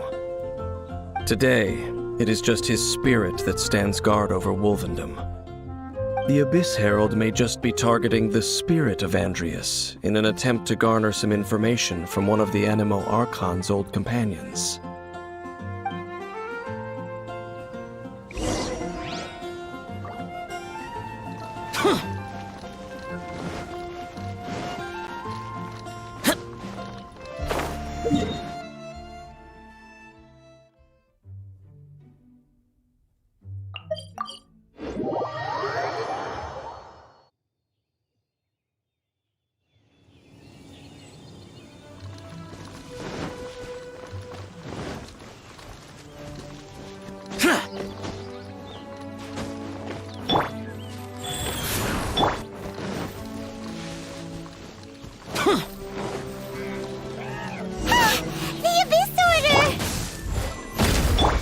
underestimate the enemy.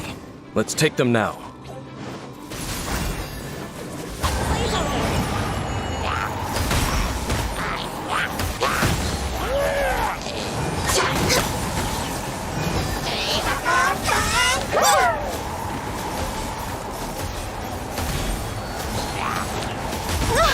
Access denied. Life goes on.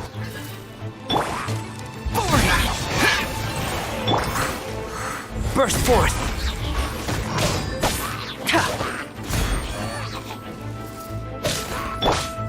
Boring!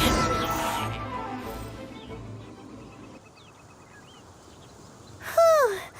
There sure are a lot of enemies around here. The closer we get to the target, the more enemies there are. Fits the Abyss Order's style. Yeah, let's go! I'm not going any further. Huh? Why not? Is it because you're afraid of fluffy animals?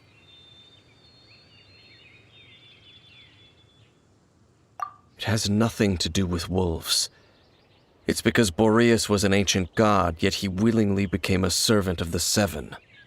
I cannot possibly agree with his actions. I don't desire any interaction with him.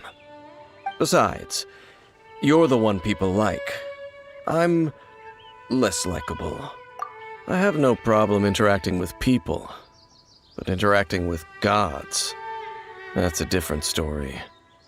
It's just my opinion, but a word of advice.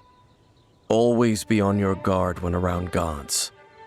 You shouldn't place too much trust in them, but at the same time, don't go too far in the opposite direction. Don't go trying to overthrow them or hunt them down, even if the god in question is your sworn enemy. Don't trust them and don't hunt them. That's some awkward advice. Does Dane hate the Seven, or is he protecting them? Lest I repeat the failings of my forebears, I will tell you one final fact. Huh? What fact? The destruction of the nation of Canrea by the gods is the reason the Abyss Order now seeks to destroy the nations watched over by the Seven. Well, enough chit-chat. We should get back to business. I will go take care of the remaining Abyss Order members in the area. Try and keep your visit with Boreas brief. Afterward, let's meet at the entrance to Wolvendom. Up, there he goes. What a strange man. Yeah, that's true. You also keep your guard up against unfamiliar gods. At the Rite of Dissension in Liyue, your decision was very similar to what Dane would do. Not the easiest situation. Honorary Knight, Paimon, what are you two doing here? Oh, Master Jean! So glad we found you. Rosaria told us that you came here to fight the Abyss Order, so we came to help. Then your help is greatly appreciated. The Abyss Order's sudden offensive is very strange. They have surrounded Wolvendom. I am preparing to send out some knights to fight back. I just scouted out all of Wolvendom, but I did not see you. Rosaria told me that the Abyss Order is going after Boreas. But the Abyss Order and Boreas... what is the connection between them? They just like to cause trouble. Do they really need a reason? The Abyss Order already went after Dvalin. It's not too surprising that they would also go after another one of the Animal Archon's buddies. That is true. Regardless, whether the reason behind the present threat is clear or not, I will handle the situation. Honorary Knight, please go and check if Lupus Boreas is in any danger. This god's spirit... he does not often see people, but I hear that you have met him before. Maybe it is best that you are also the one to meet him this time. Okay, be careful. Thank you for your help, Honorary Knight of Favonius.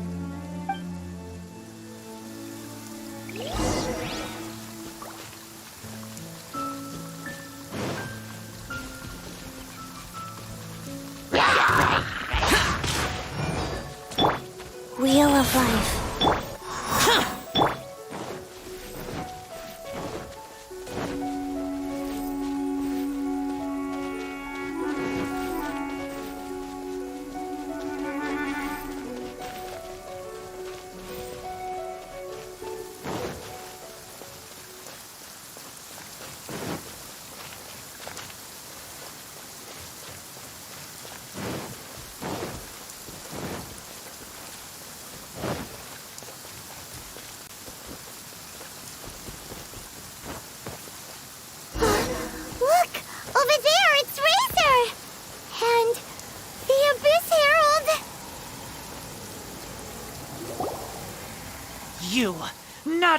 welcome here!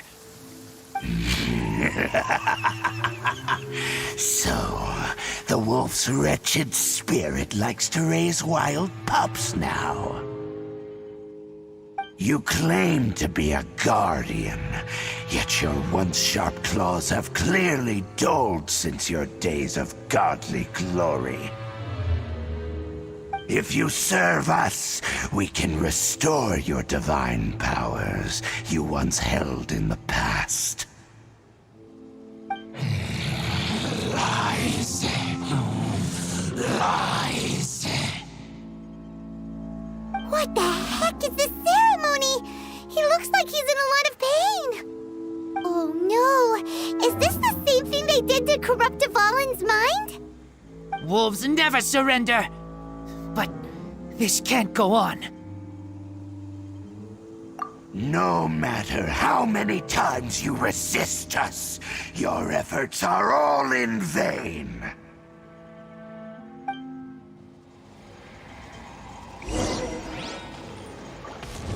Bow before the abyss!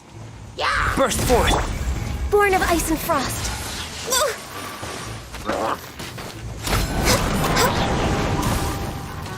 Abyssal roar! Access denied. For Rex Lapis. Come into being! Moment of birth!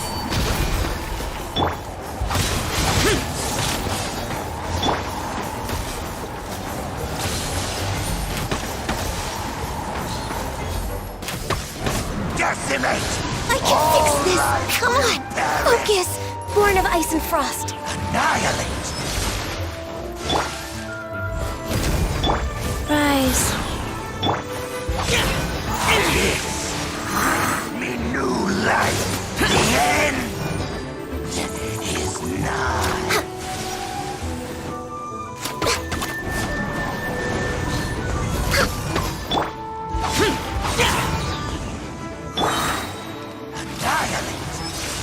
Sacred name, Fortune Preserver.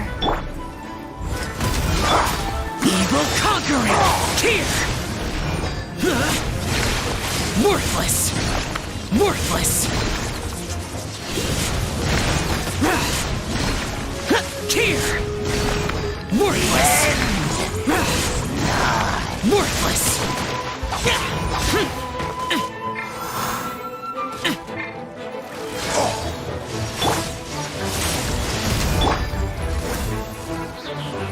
Annihilate! I can fix this!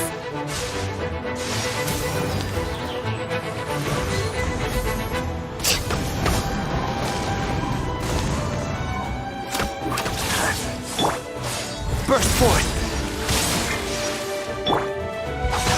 Useless! For Rex Lapis! Go.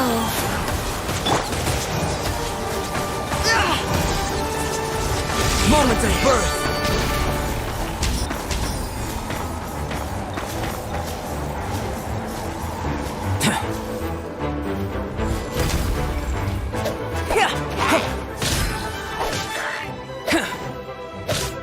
Burst forth!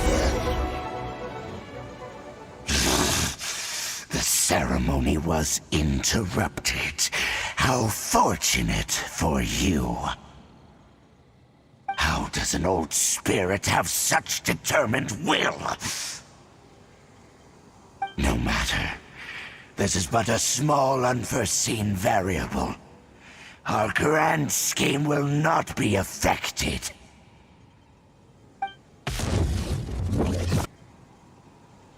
It disappeared again!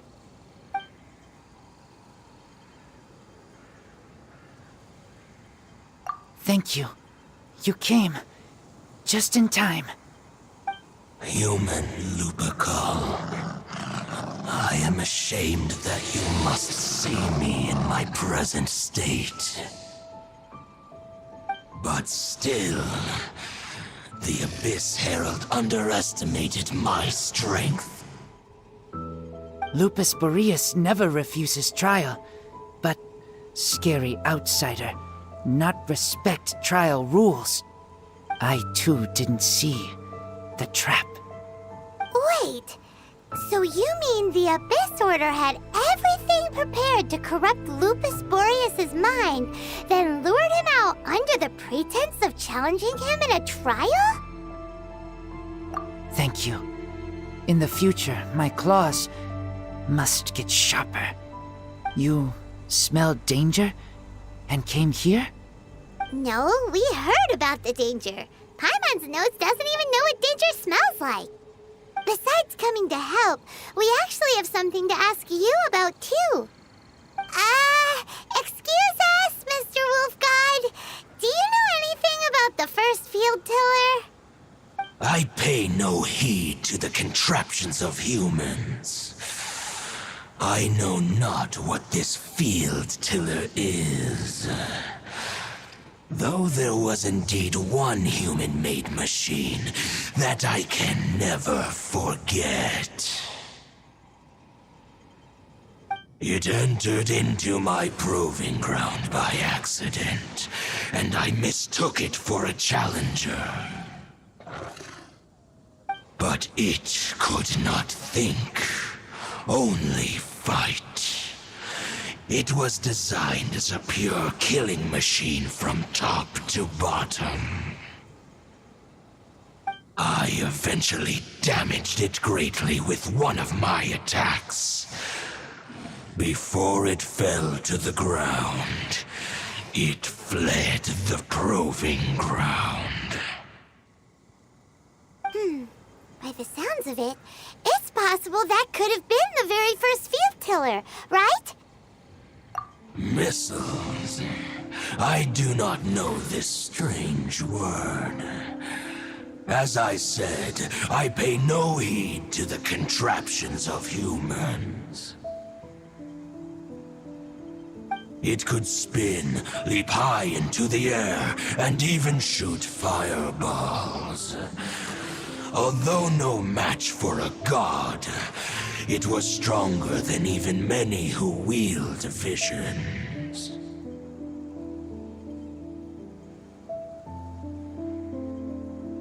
Fireballs? Hey, didn't we hear this somewhere else recently as well? Anyway, this pretty much proves that the first field tiller came to Mondstadt, doesn't it? It sounds like the first one was way stronger than the mass-produced ruin guards that came after. But in this story, it was damaged at the proving ground while fighting the Wolf of the North. Don't know, but did we help? Yes, you were a big help. Thanks. We need to keep investigating something super important. The Abyss Herald may have left, but the Abyss's forces are still attacking. You two be careful. Yes, I smell more danger. Bigger danger. You too, also be careful. Well, that was some good intel. Quick, let's go tell Dane.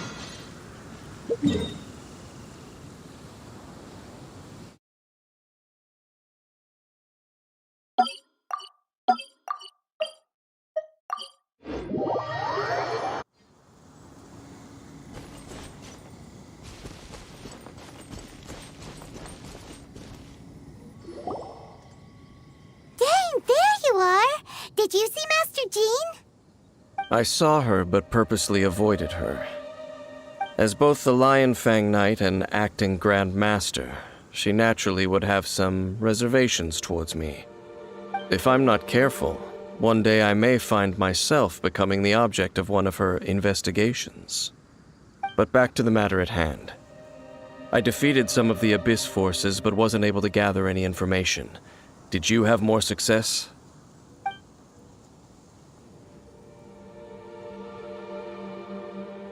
I see. Well then, we can more or less figure out where the first field tiller ended up. Huh? Really? Just from the Lupus Boreas story? That information combined with a more comprehensive analysis. For example, the old story you told me you heard in the cathedral. Exactly. The strange story told to you by that young sister, long mistaken to be a curse rained down by a deceased tyrant.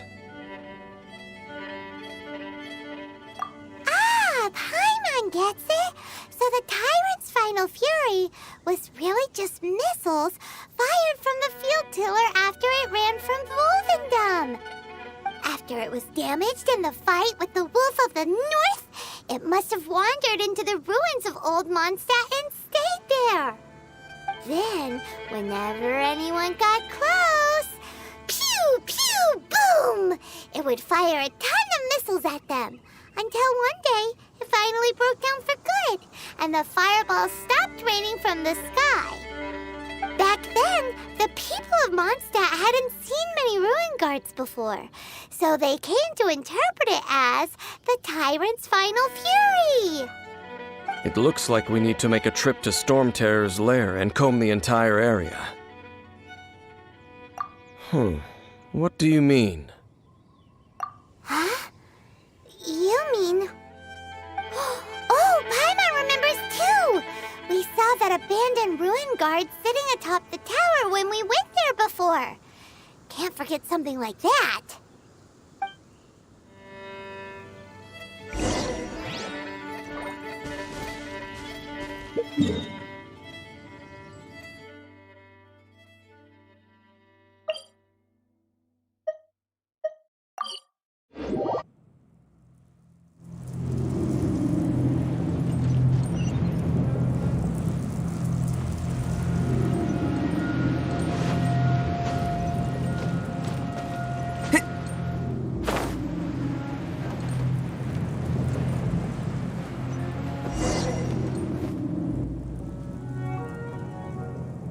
This is it, right? Okay then, use your elemental sight to look for the eye. Ooh, so what did you see? Huh? Nothing? Oh, but Paimon was so excited. What's going on? Are you sure you did it right? This requires another method. Using elemental sight on a field tiller is of no use because it is not powered by the elements. Let me give it a try.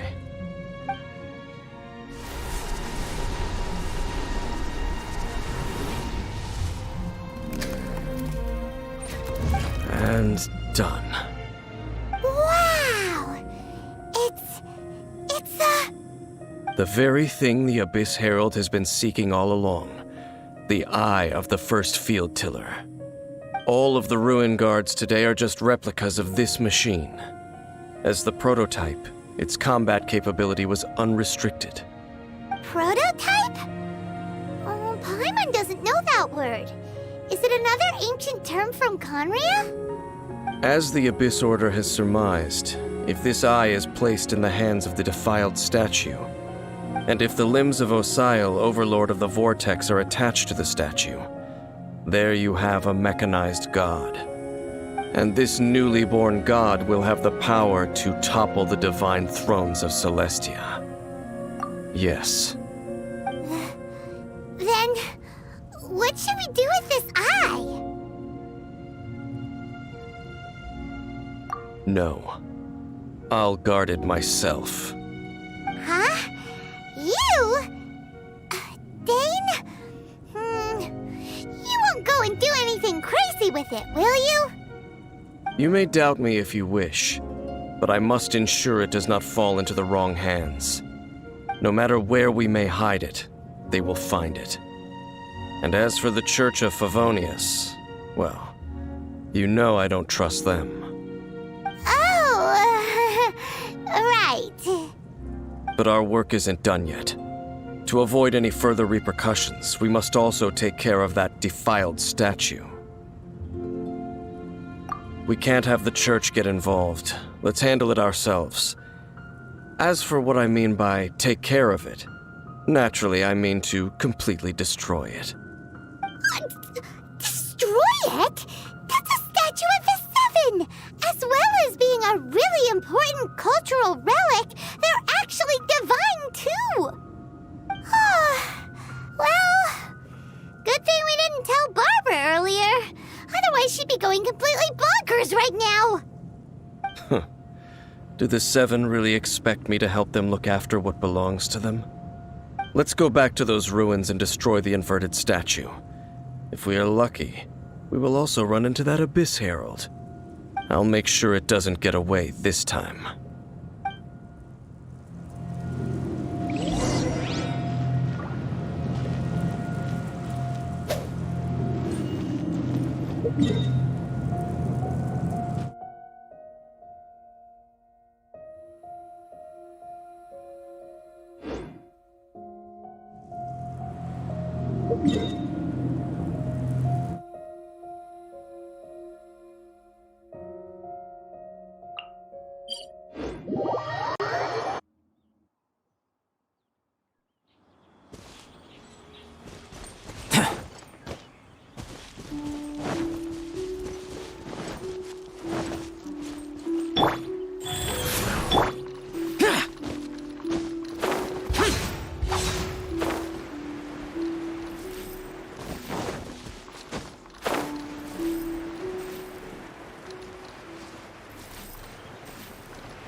So after all that running around, we end up right back here again.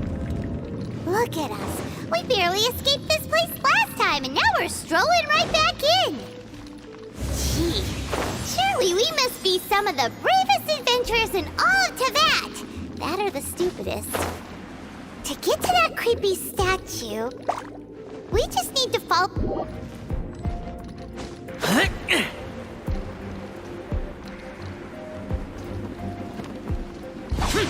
Boring!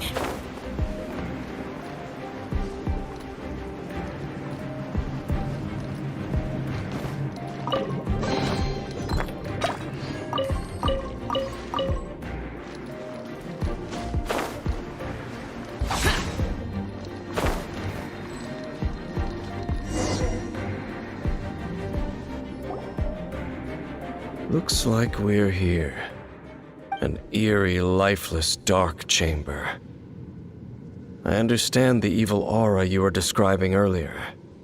Oh, such a scary place. Be careful to not be overwhelmed by the power of the defiled statue.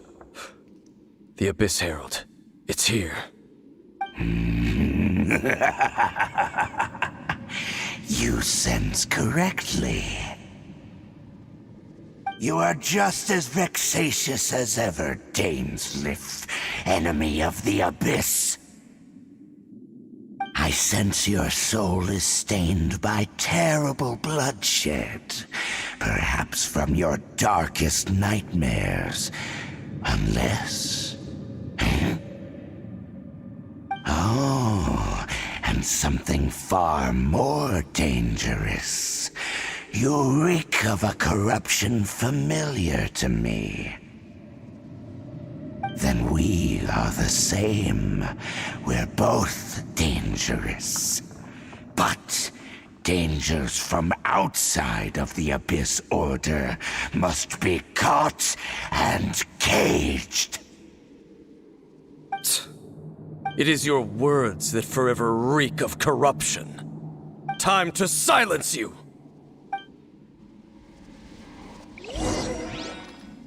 Bow before the Abyss! Life goes on.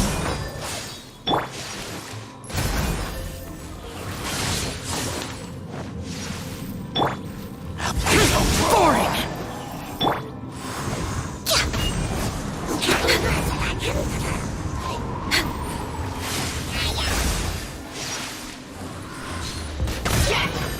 We're waiting.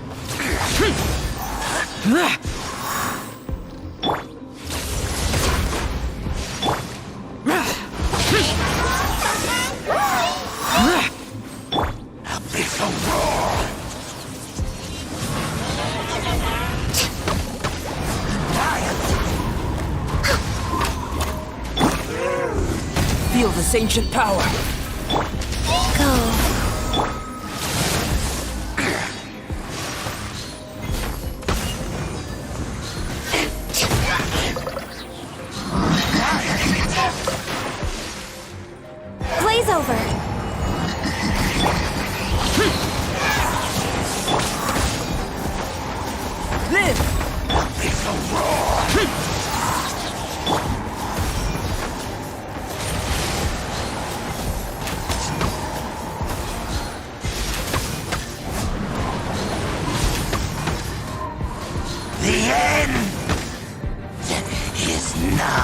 We're way behind schedule.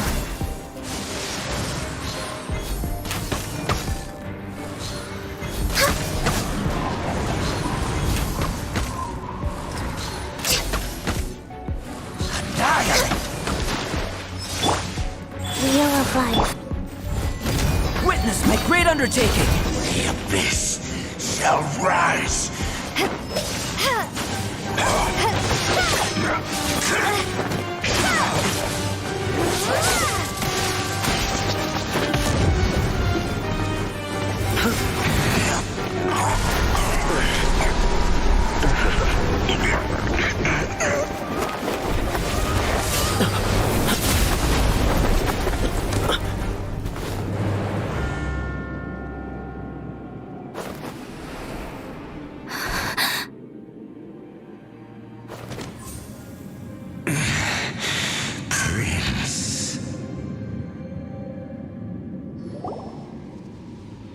Hey! Could that be? Lumine.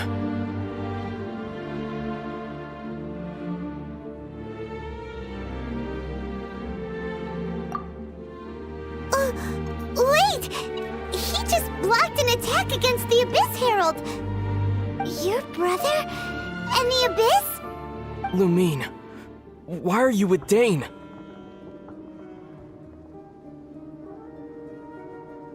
Uh-huh?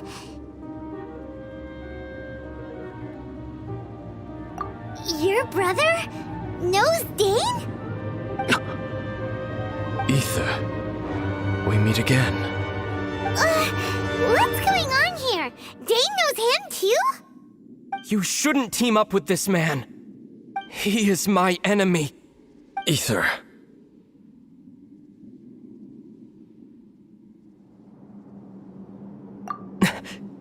But it must be said. Don't try to stop me. Don't try to stop the Abyss. That man Dainsleif was the Twilight Sword, one of the royal guards of the final dynasty of Conria.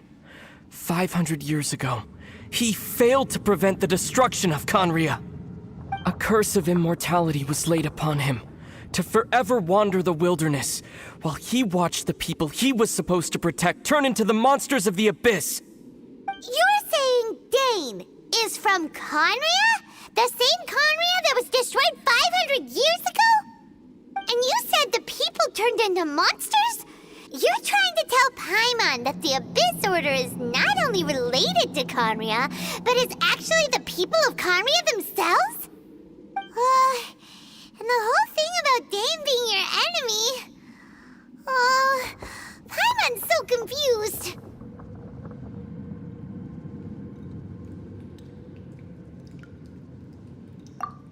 Home. Yes, of course. Home is wherever we are together. But I cannot go with you to the next world to find a new home. At least, not yet. Until the Abyss has engulfed the thrones, my war with destiny will see no end. Listen to me, Lumine. I have already traveled through this world once. Once you reach the end of your journey as I did, you will see for yourself the true nature of this world.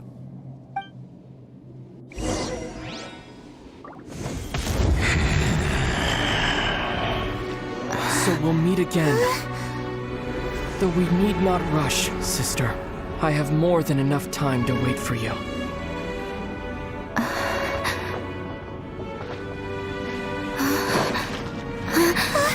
We have always had enough time.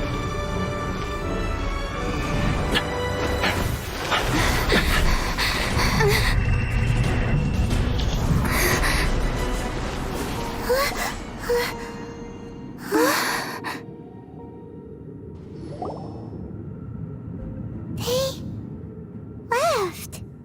Oh, don't be too sad. We'll find them again. Look on the bright side. At least we got some really useful information. Uh-huh, that's right.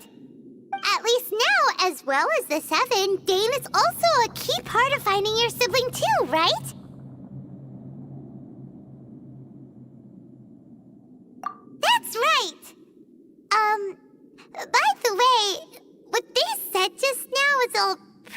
confusing.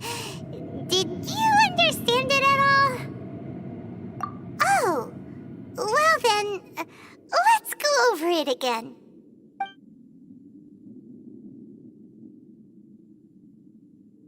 First off, that Abyss Herald called your brother Prince. It seems like your brother is leading the Abyss Order. Even the Abyss Herald answers to him. Still, we don't know for sure if he's the highest-ranking leader in the organization. Also, your brother said that he wants to engulf the thrones and go to war with Destiny. What the heck does that mean? Could it be he wants to destroy the Seven and the Seven Nations? Next thing, turns out the Abyss Order monsters are really what the people of Conria turned into after their nation was destroyed. This story is just plain terrifying.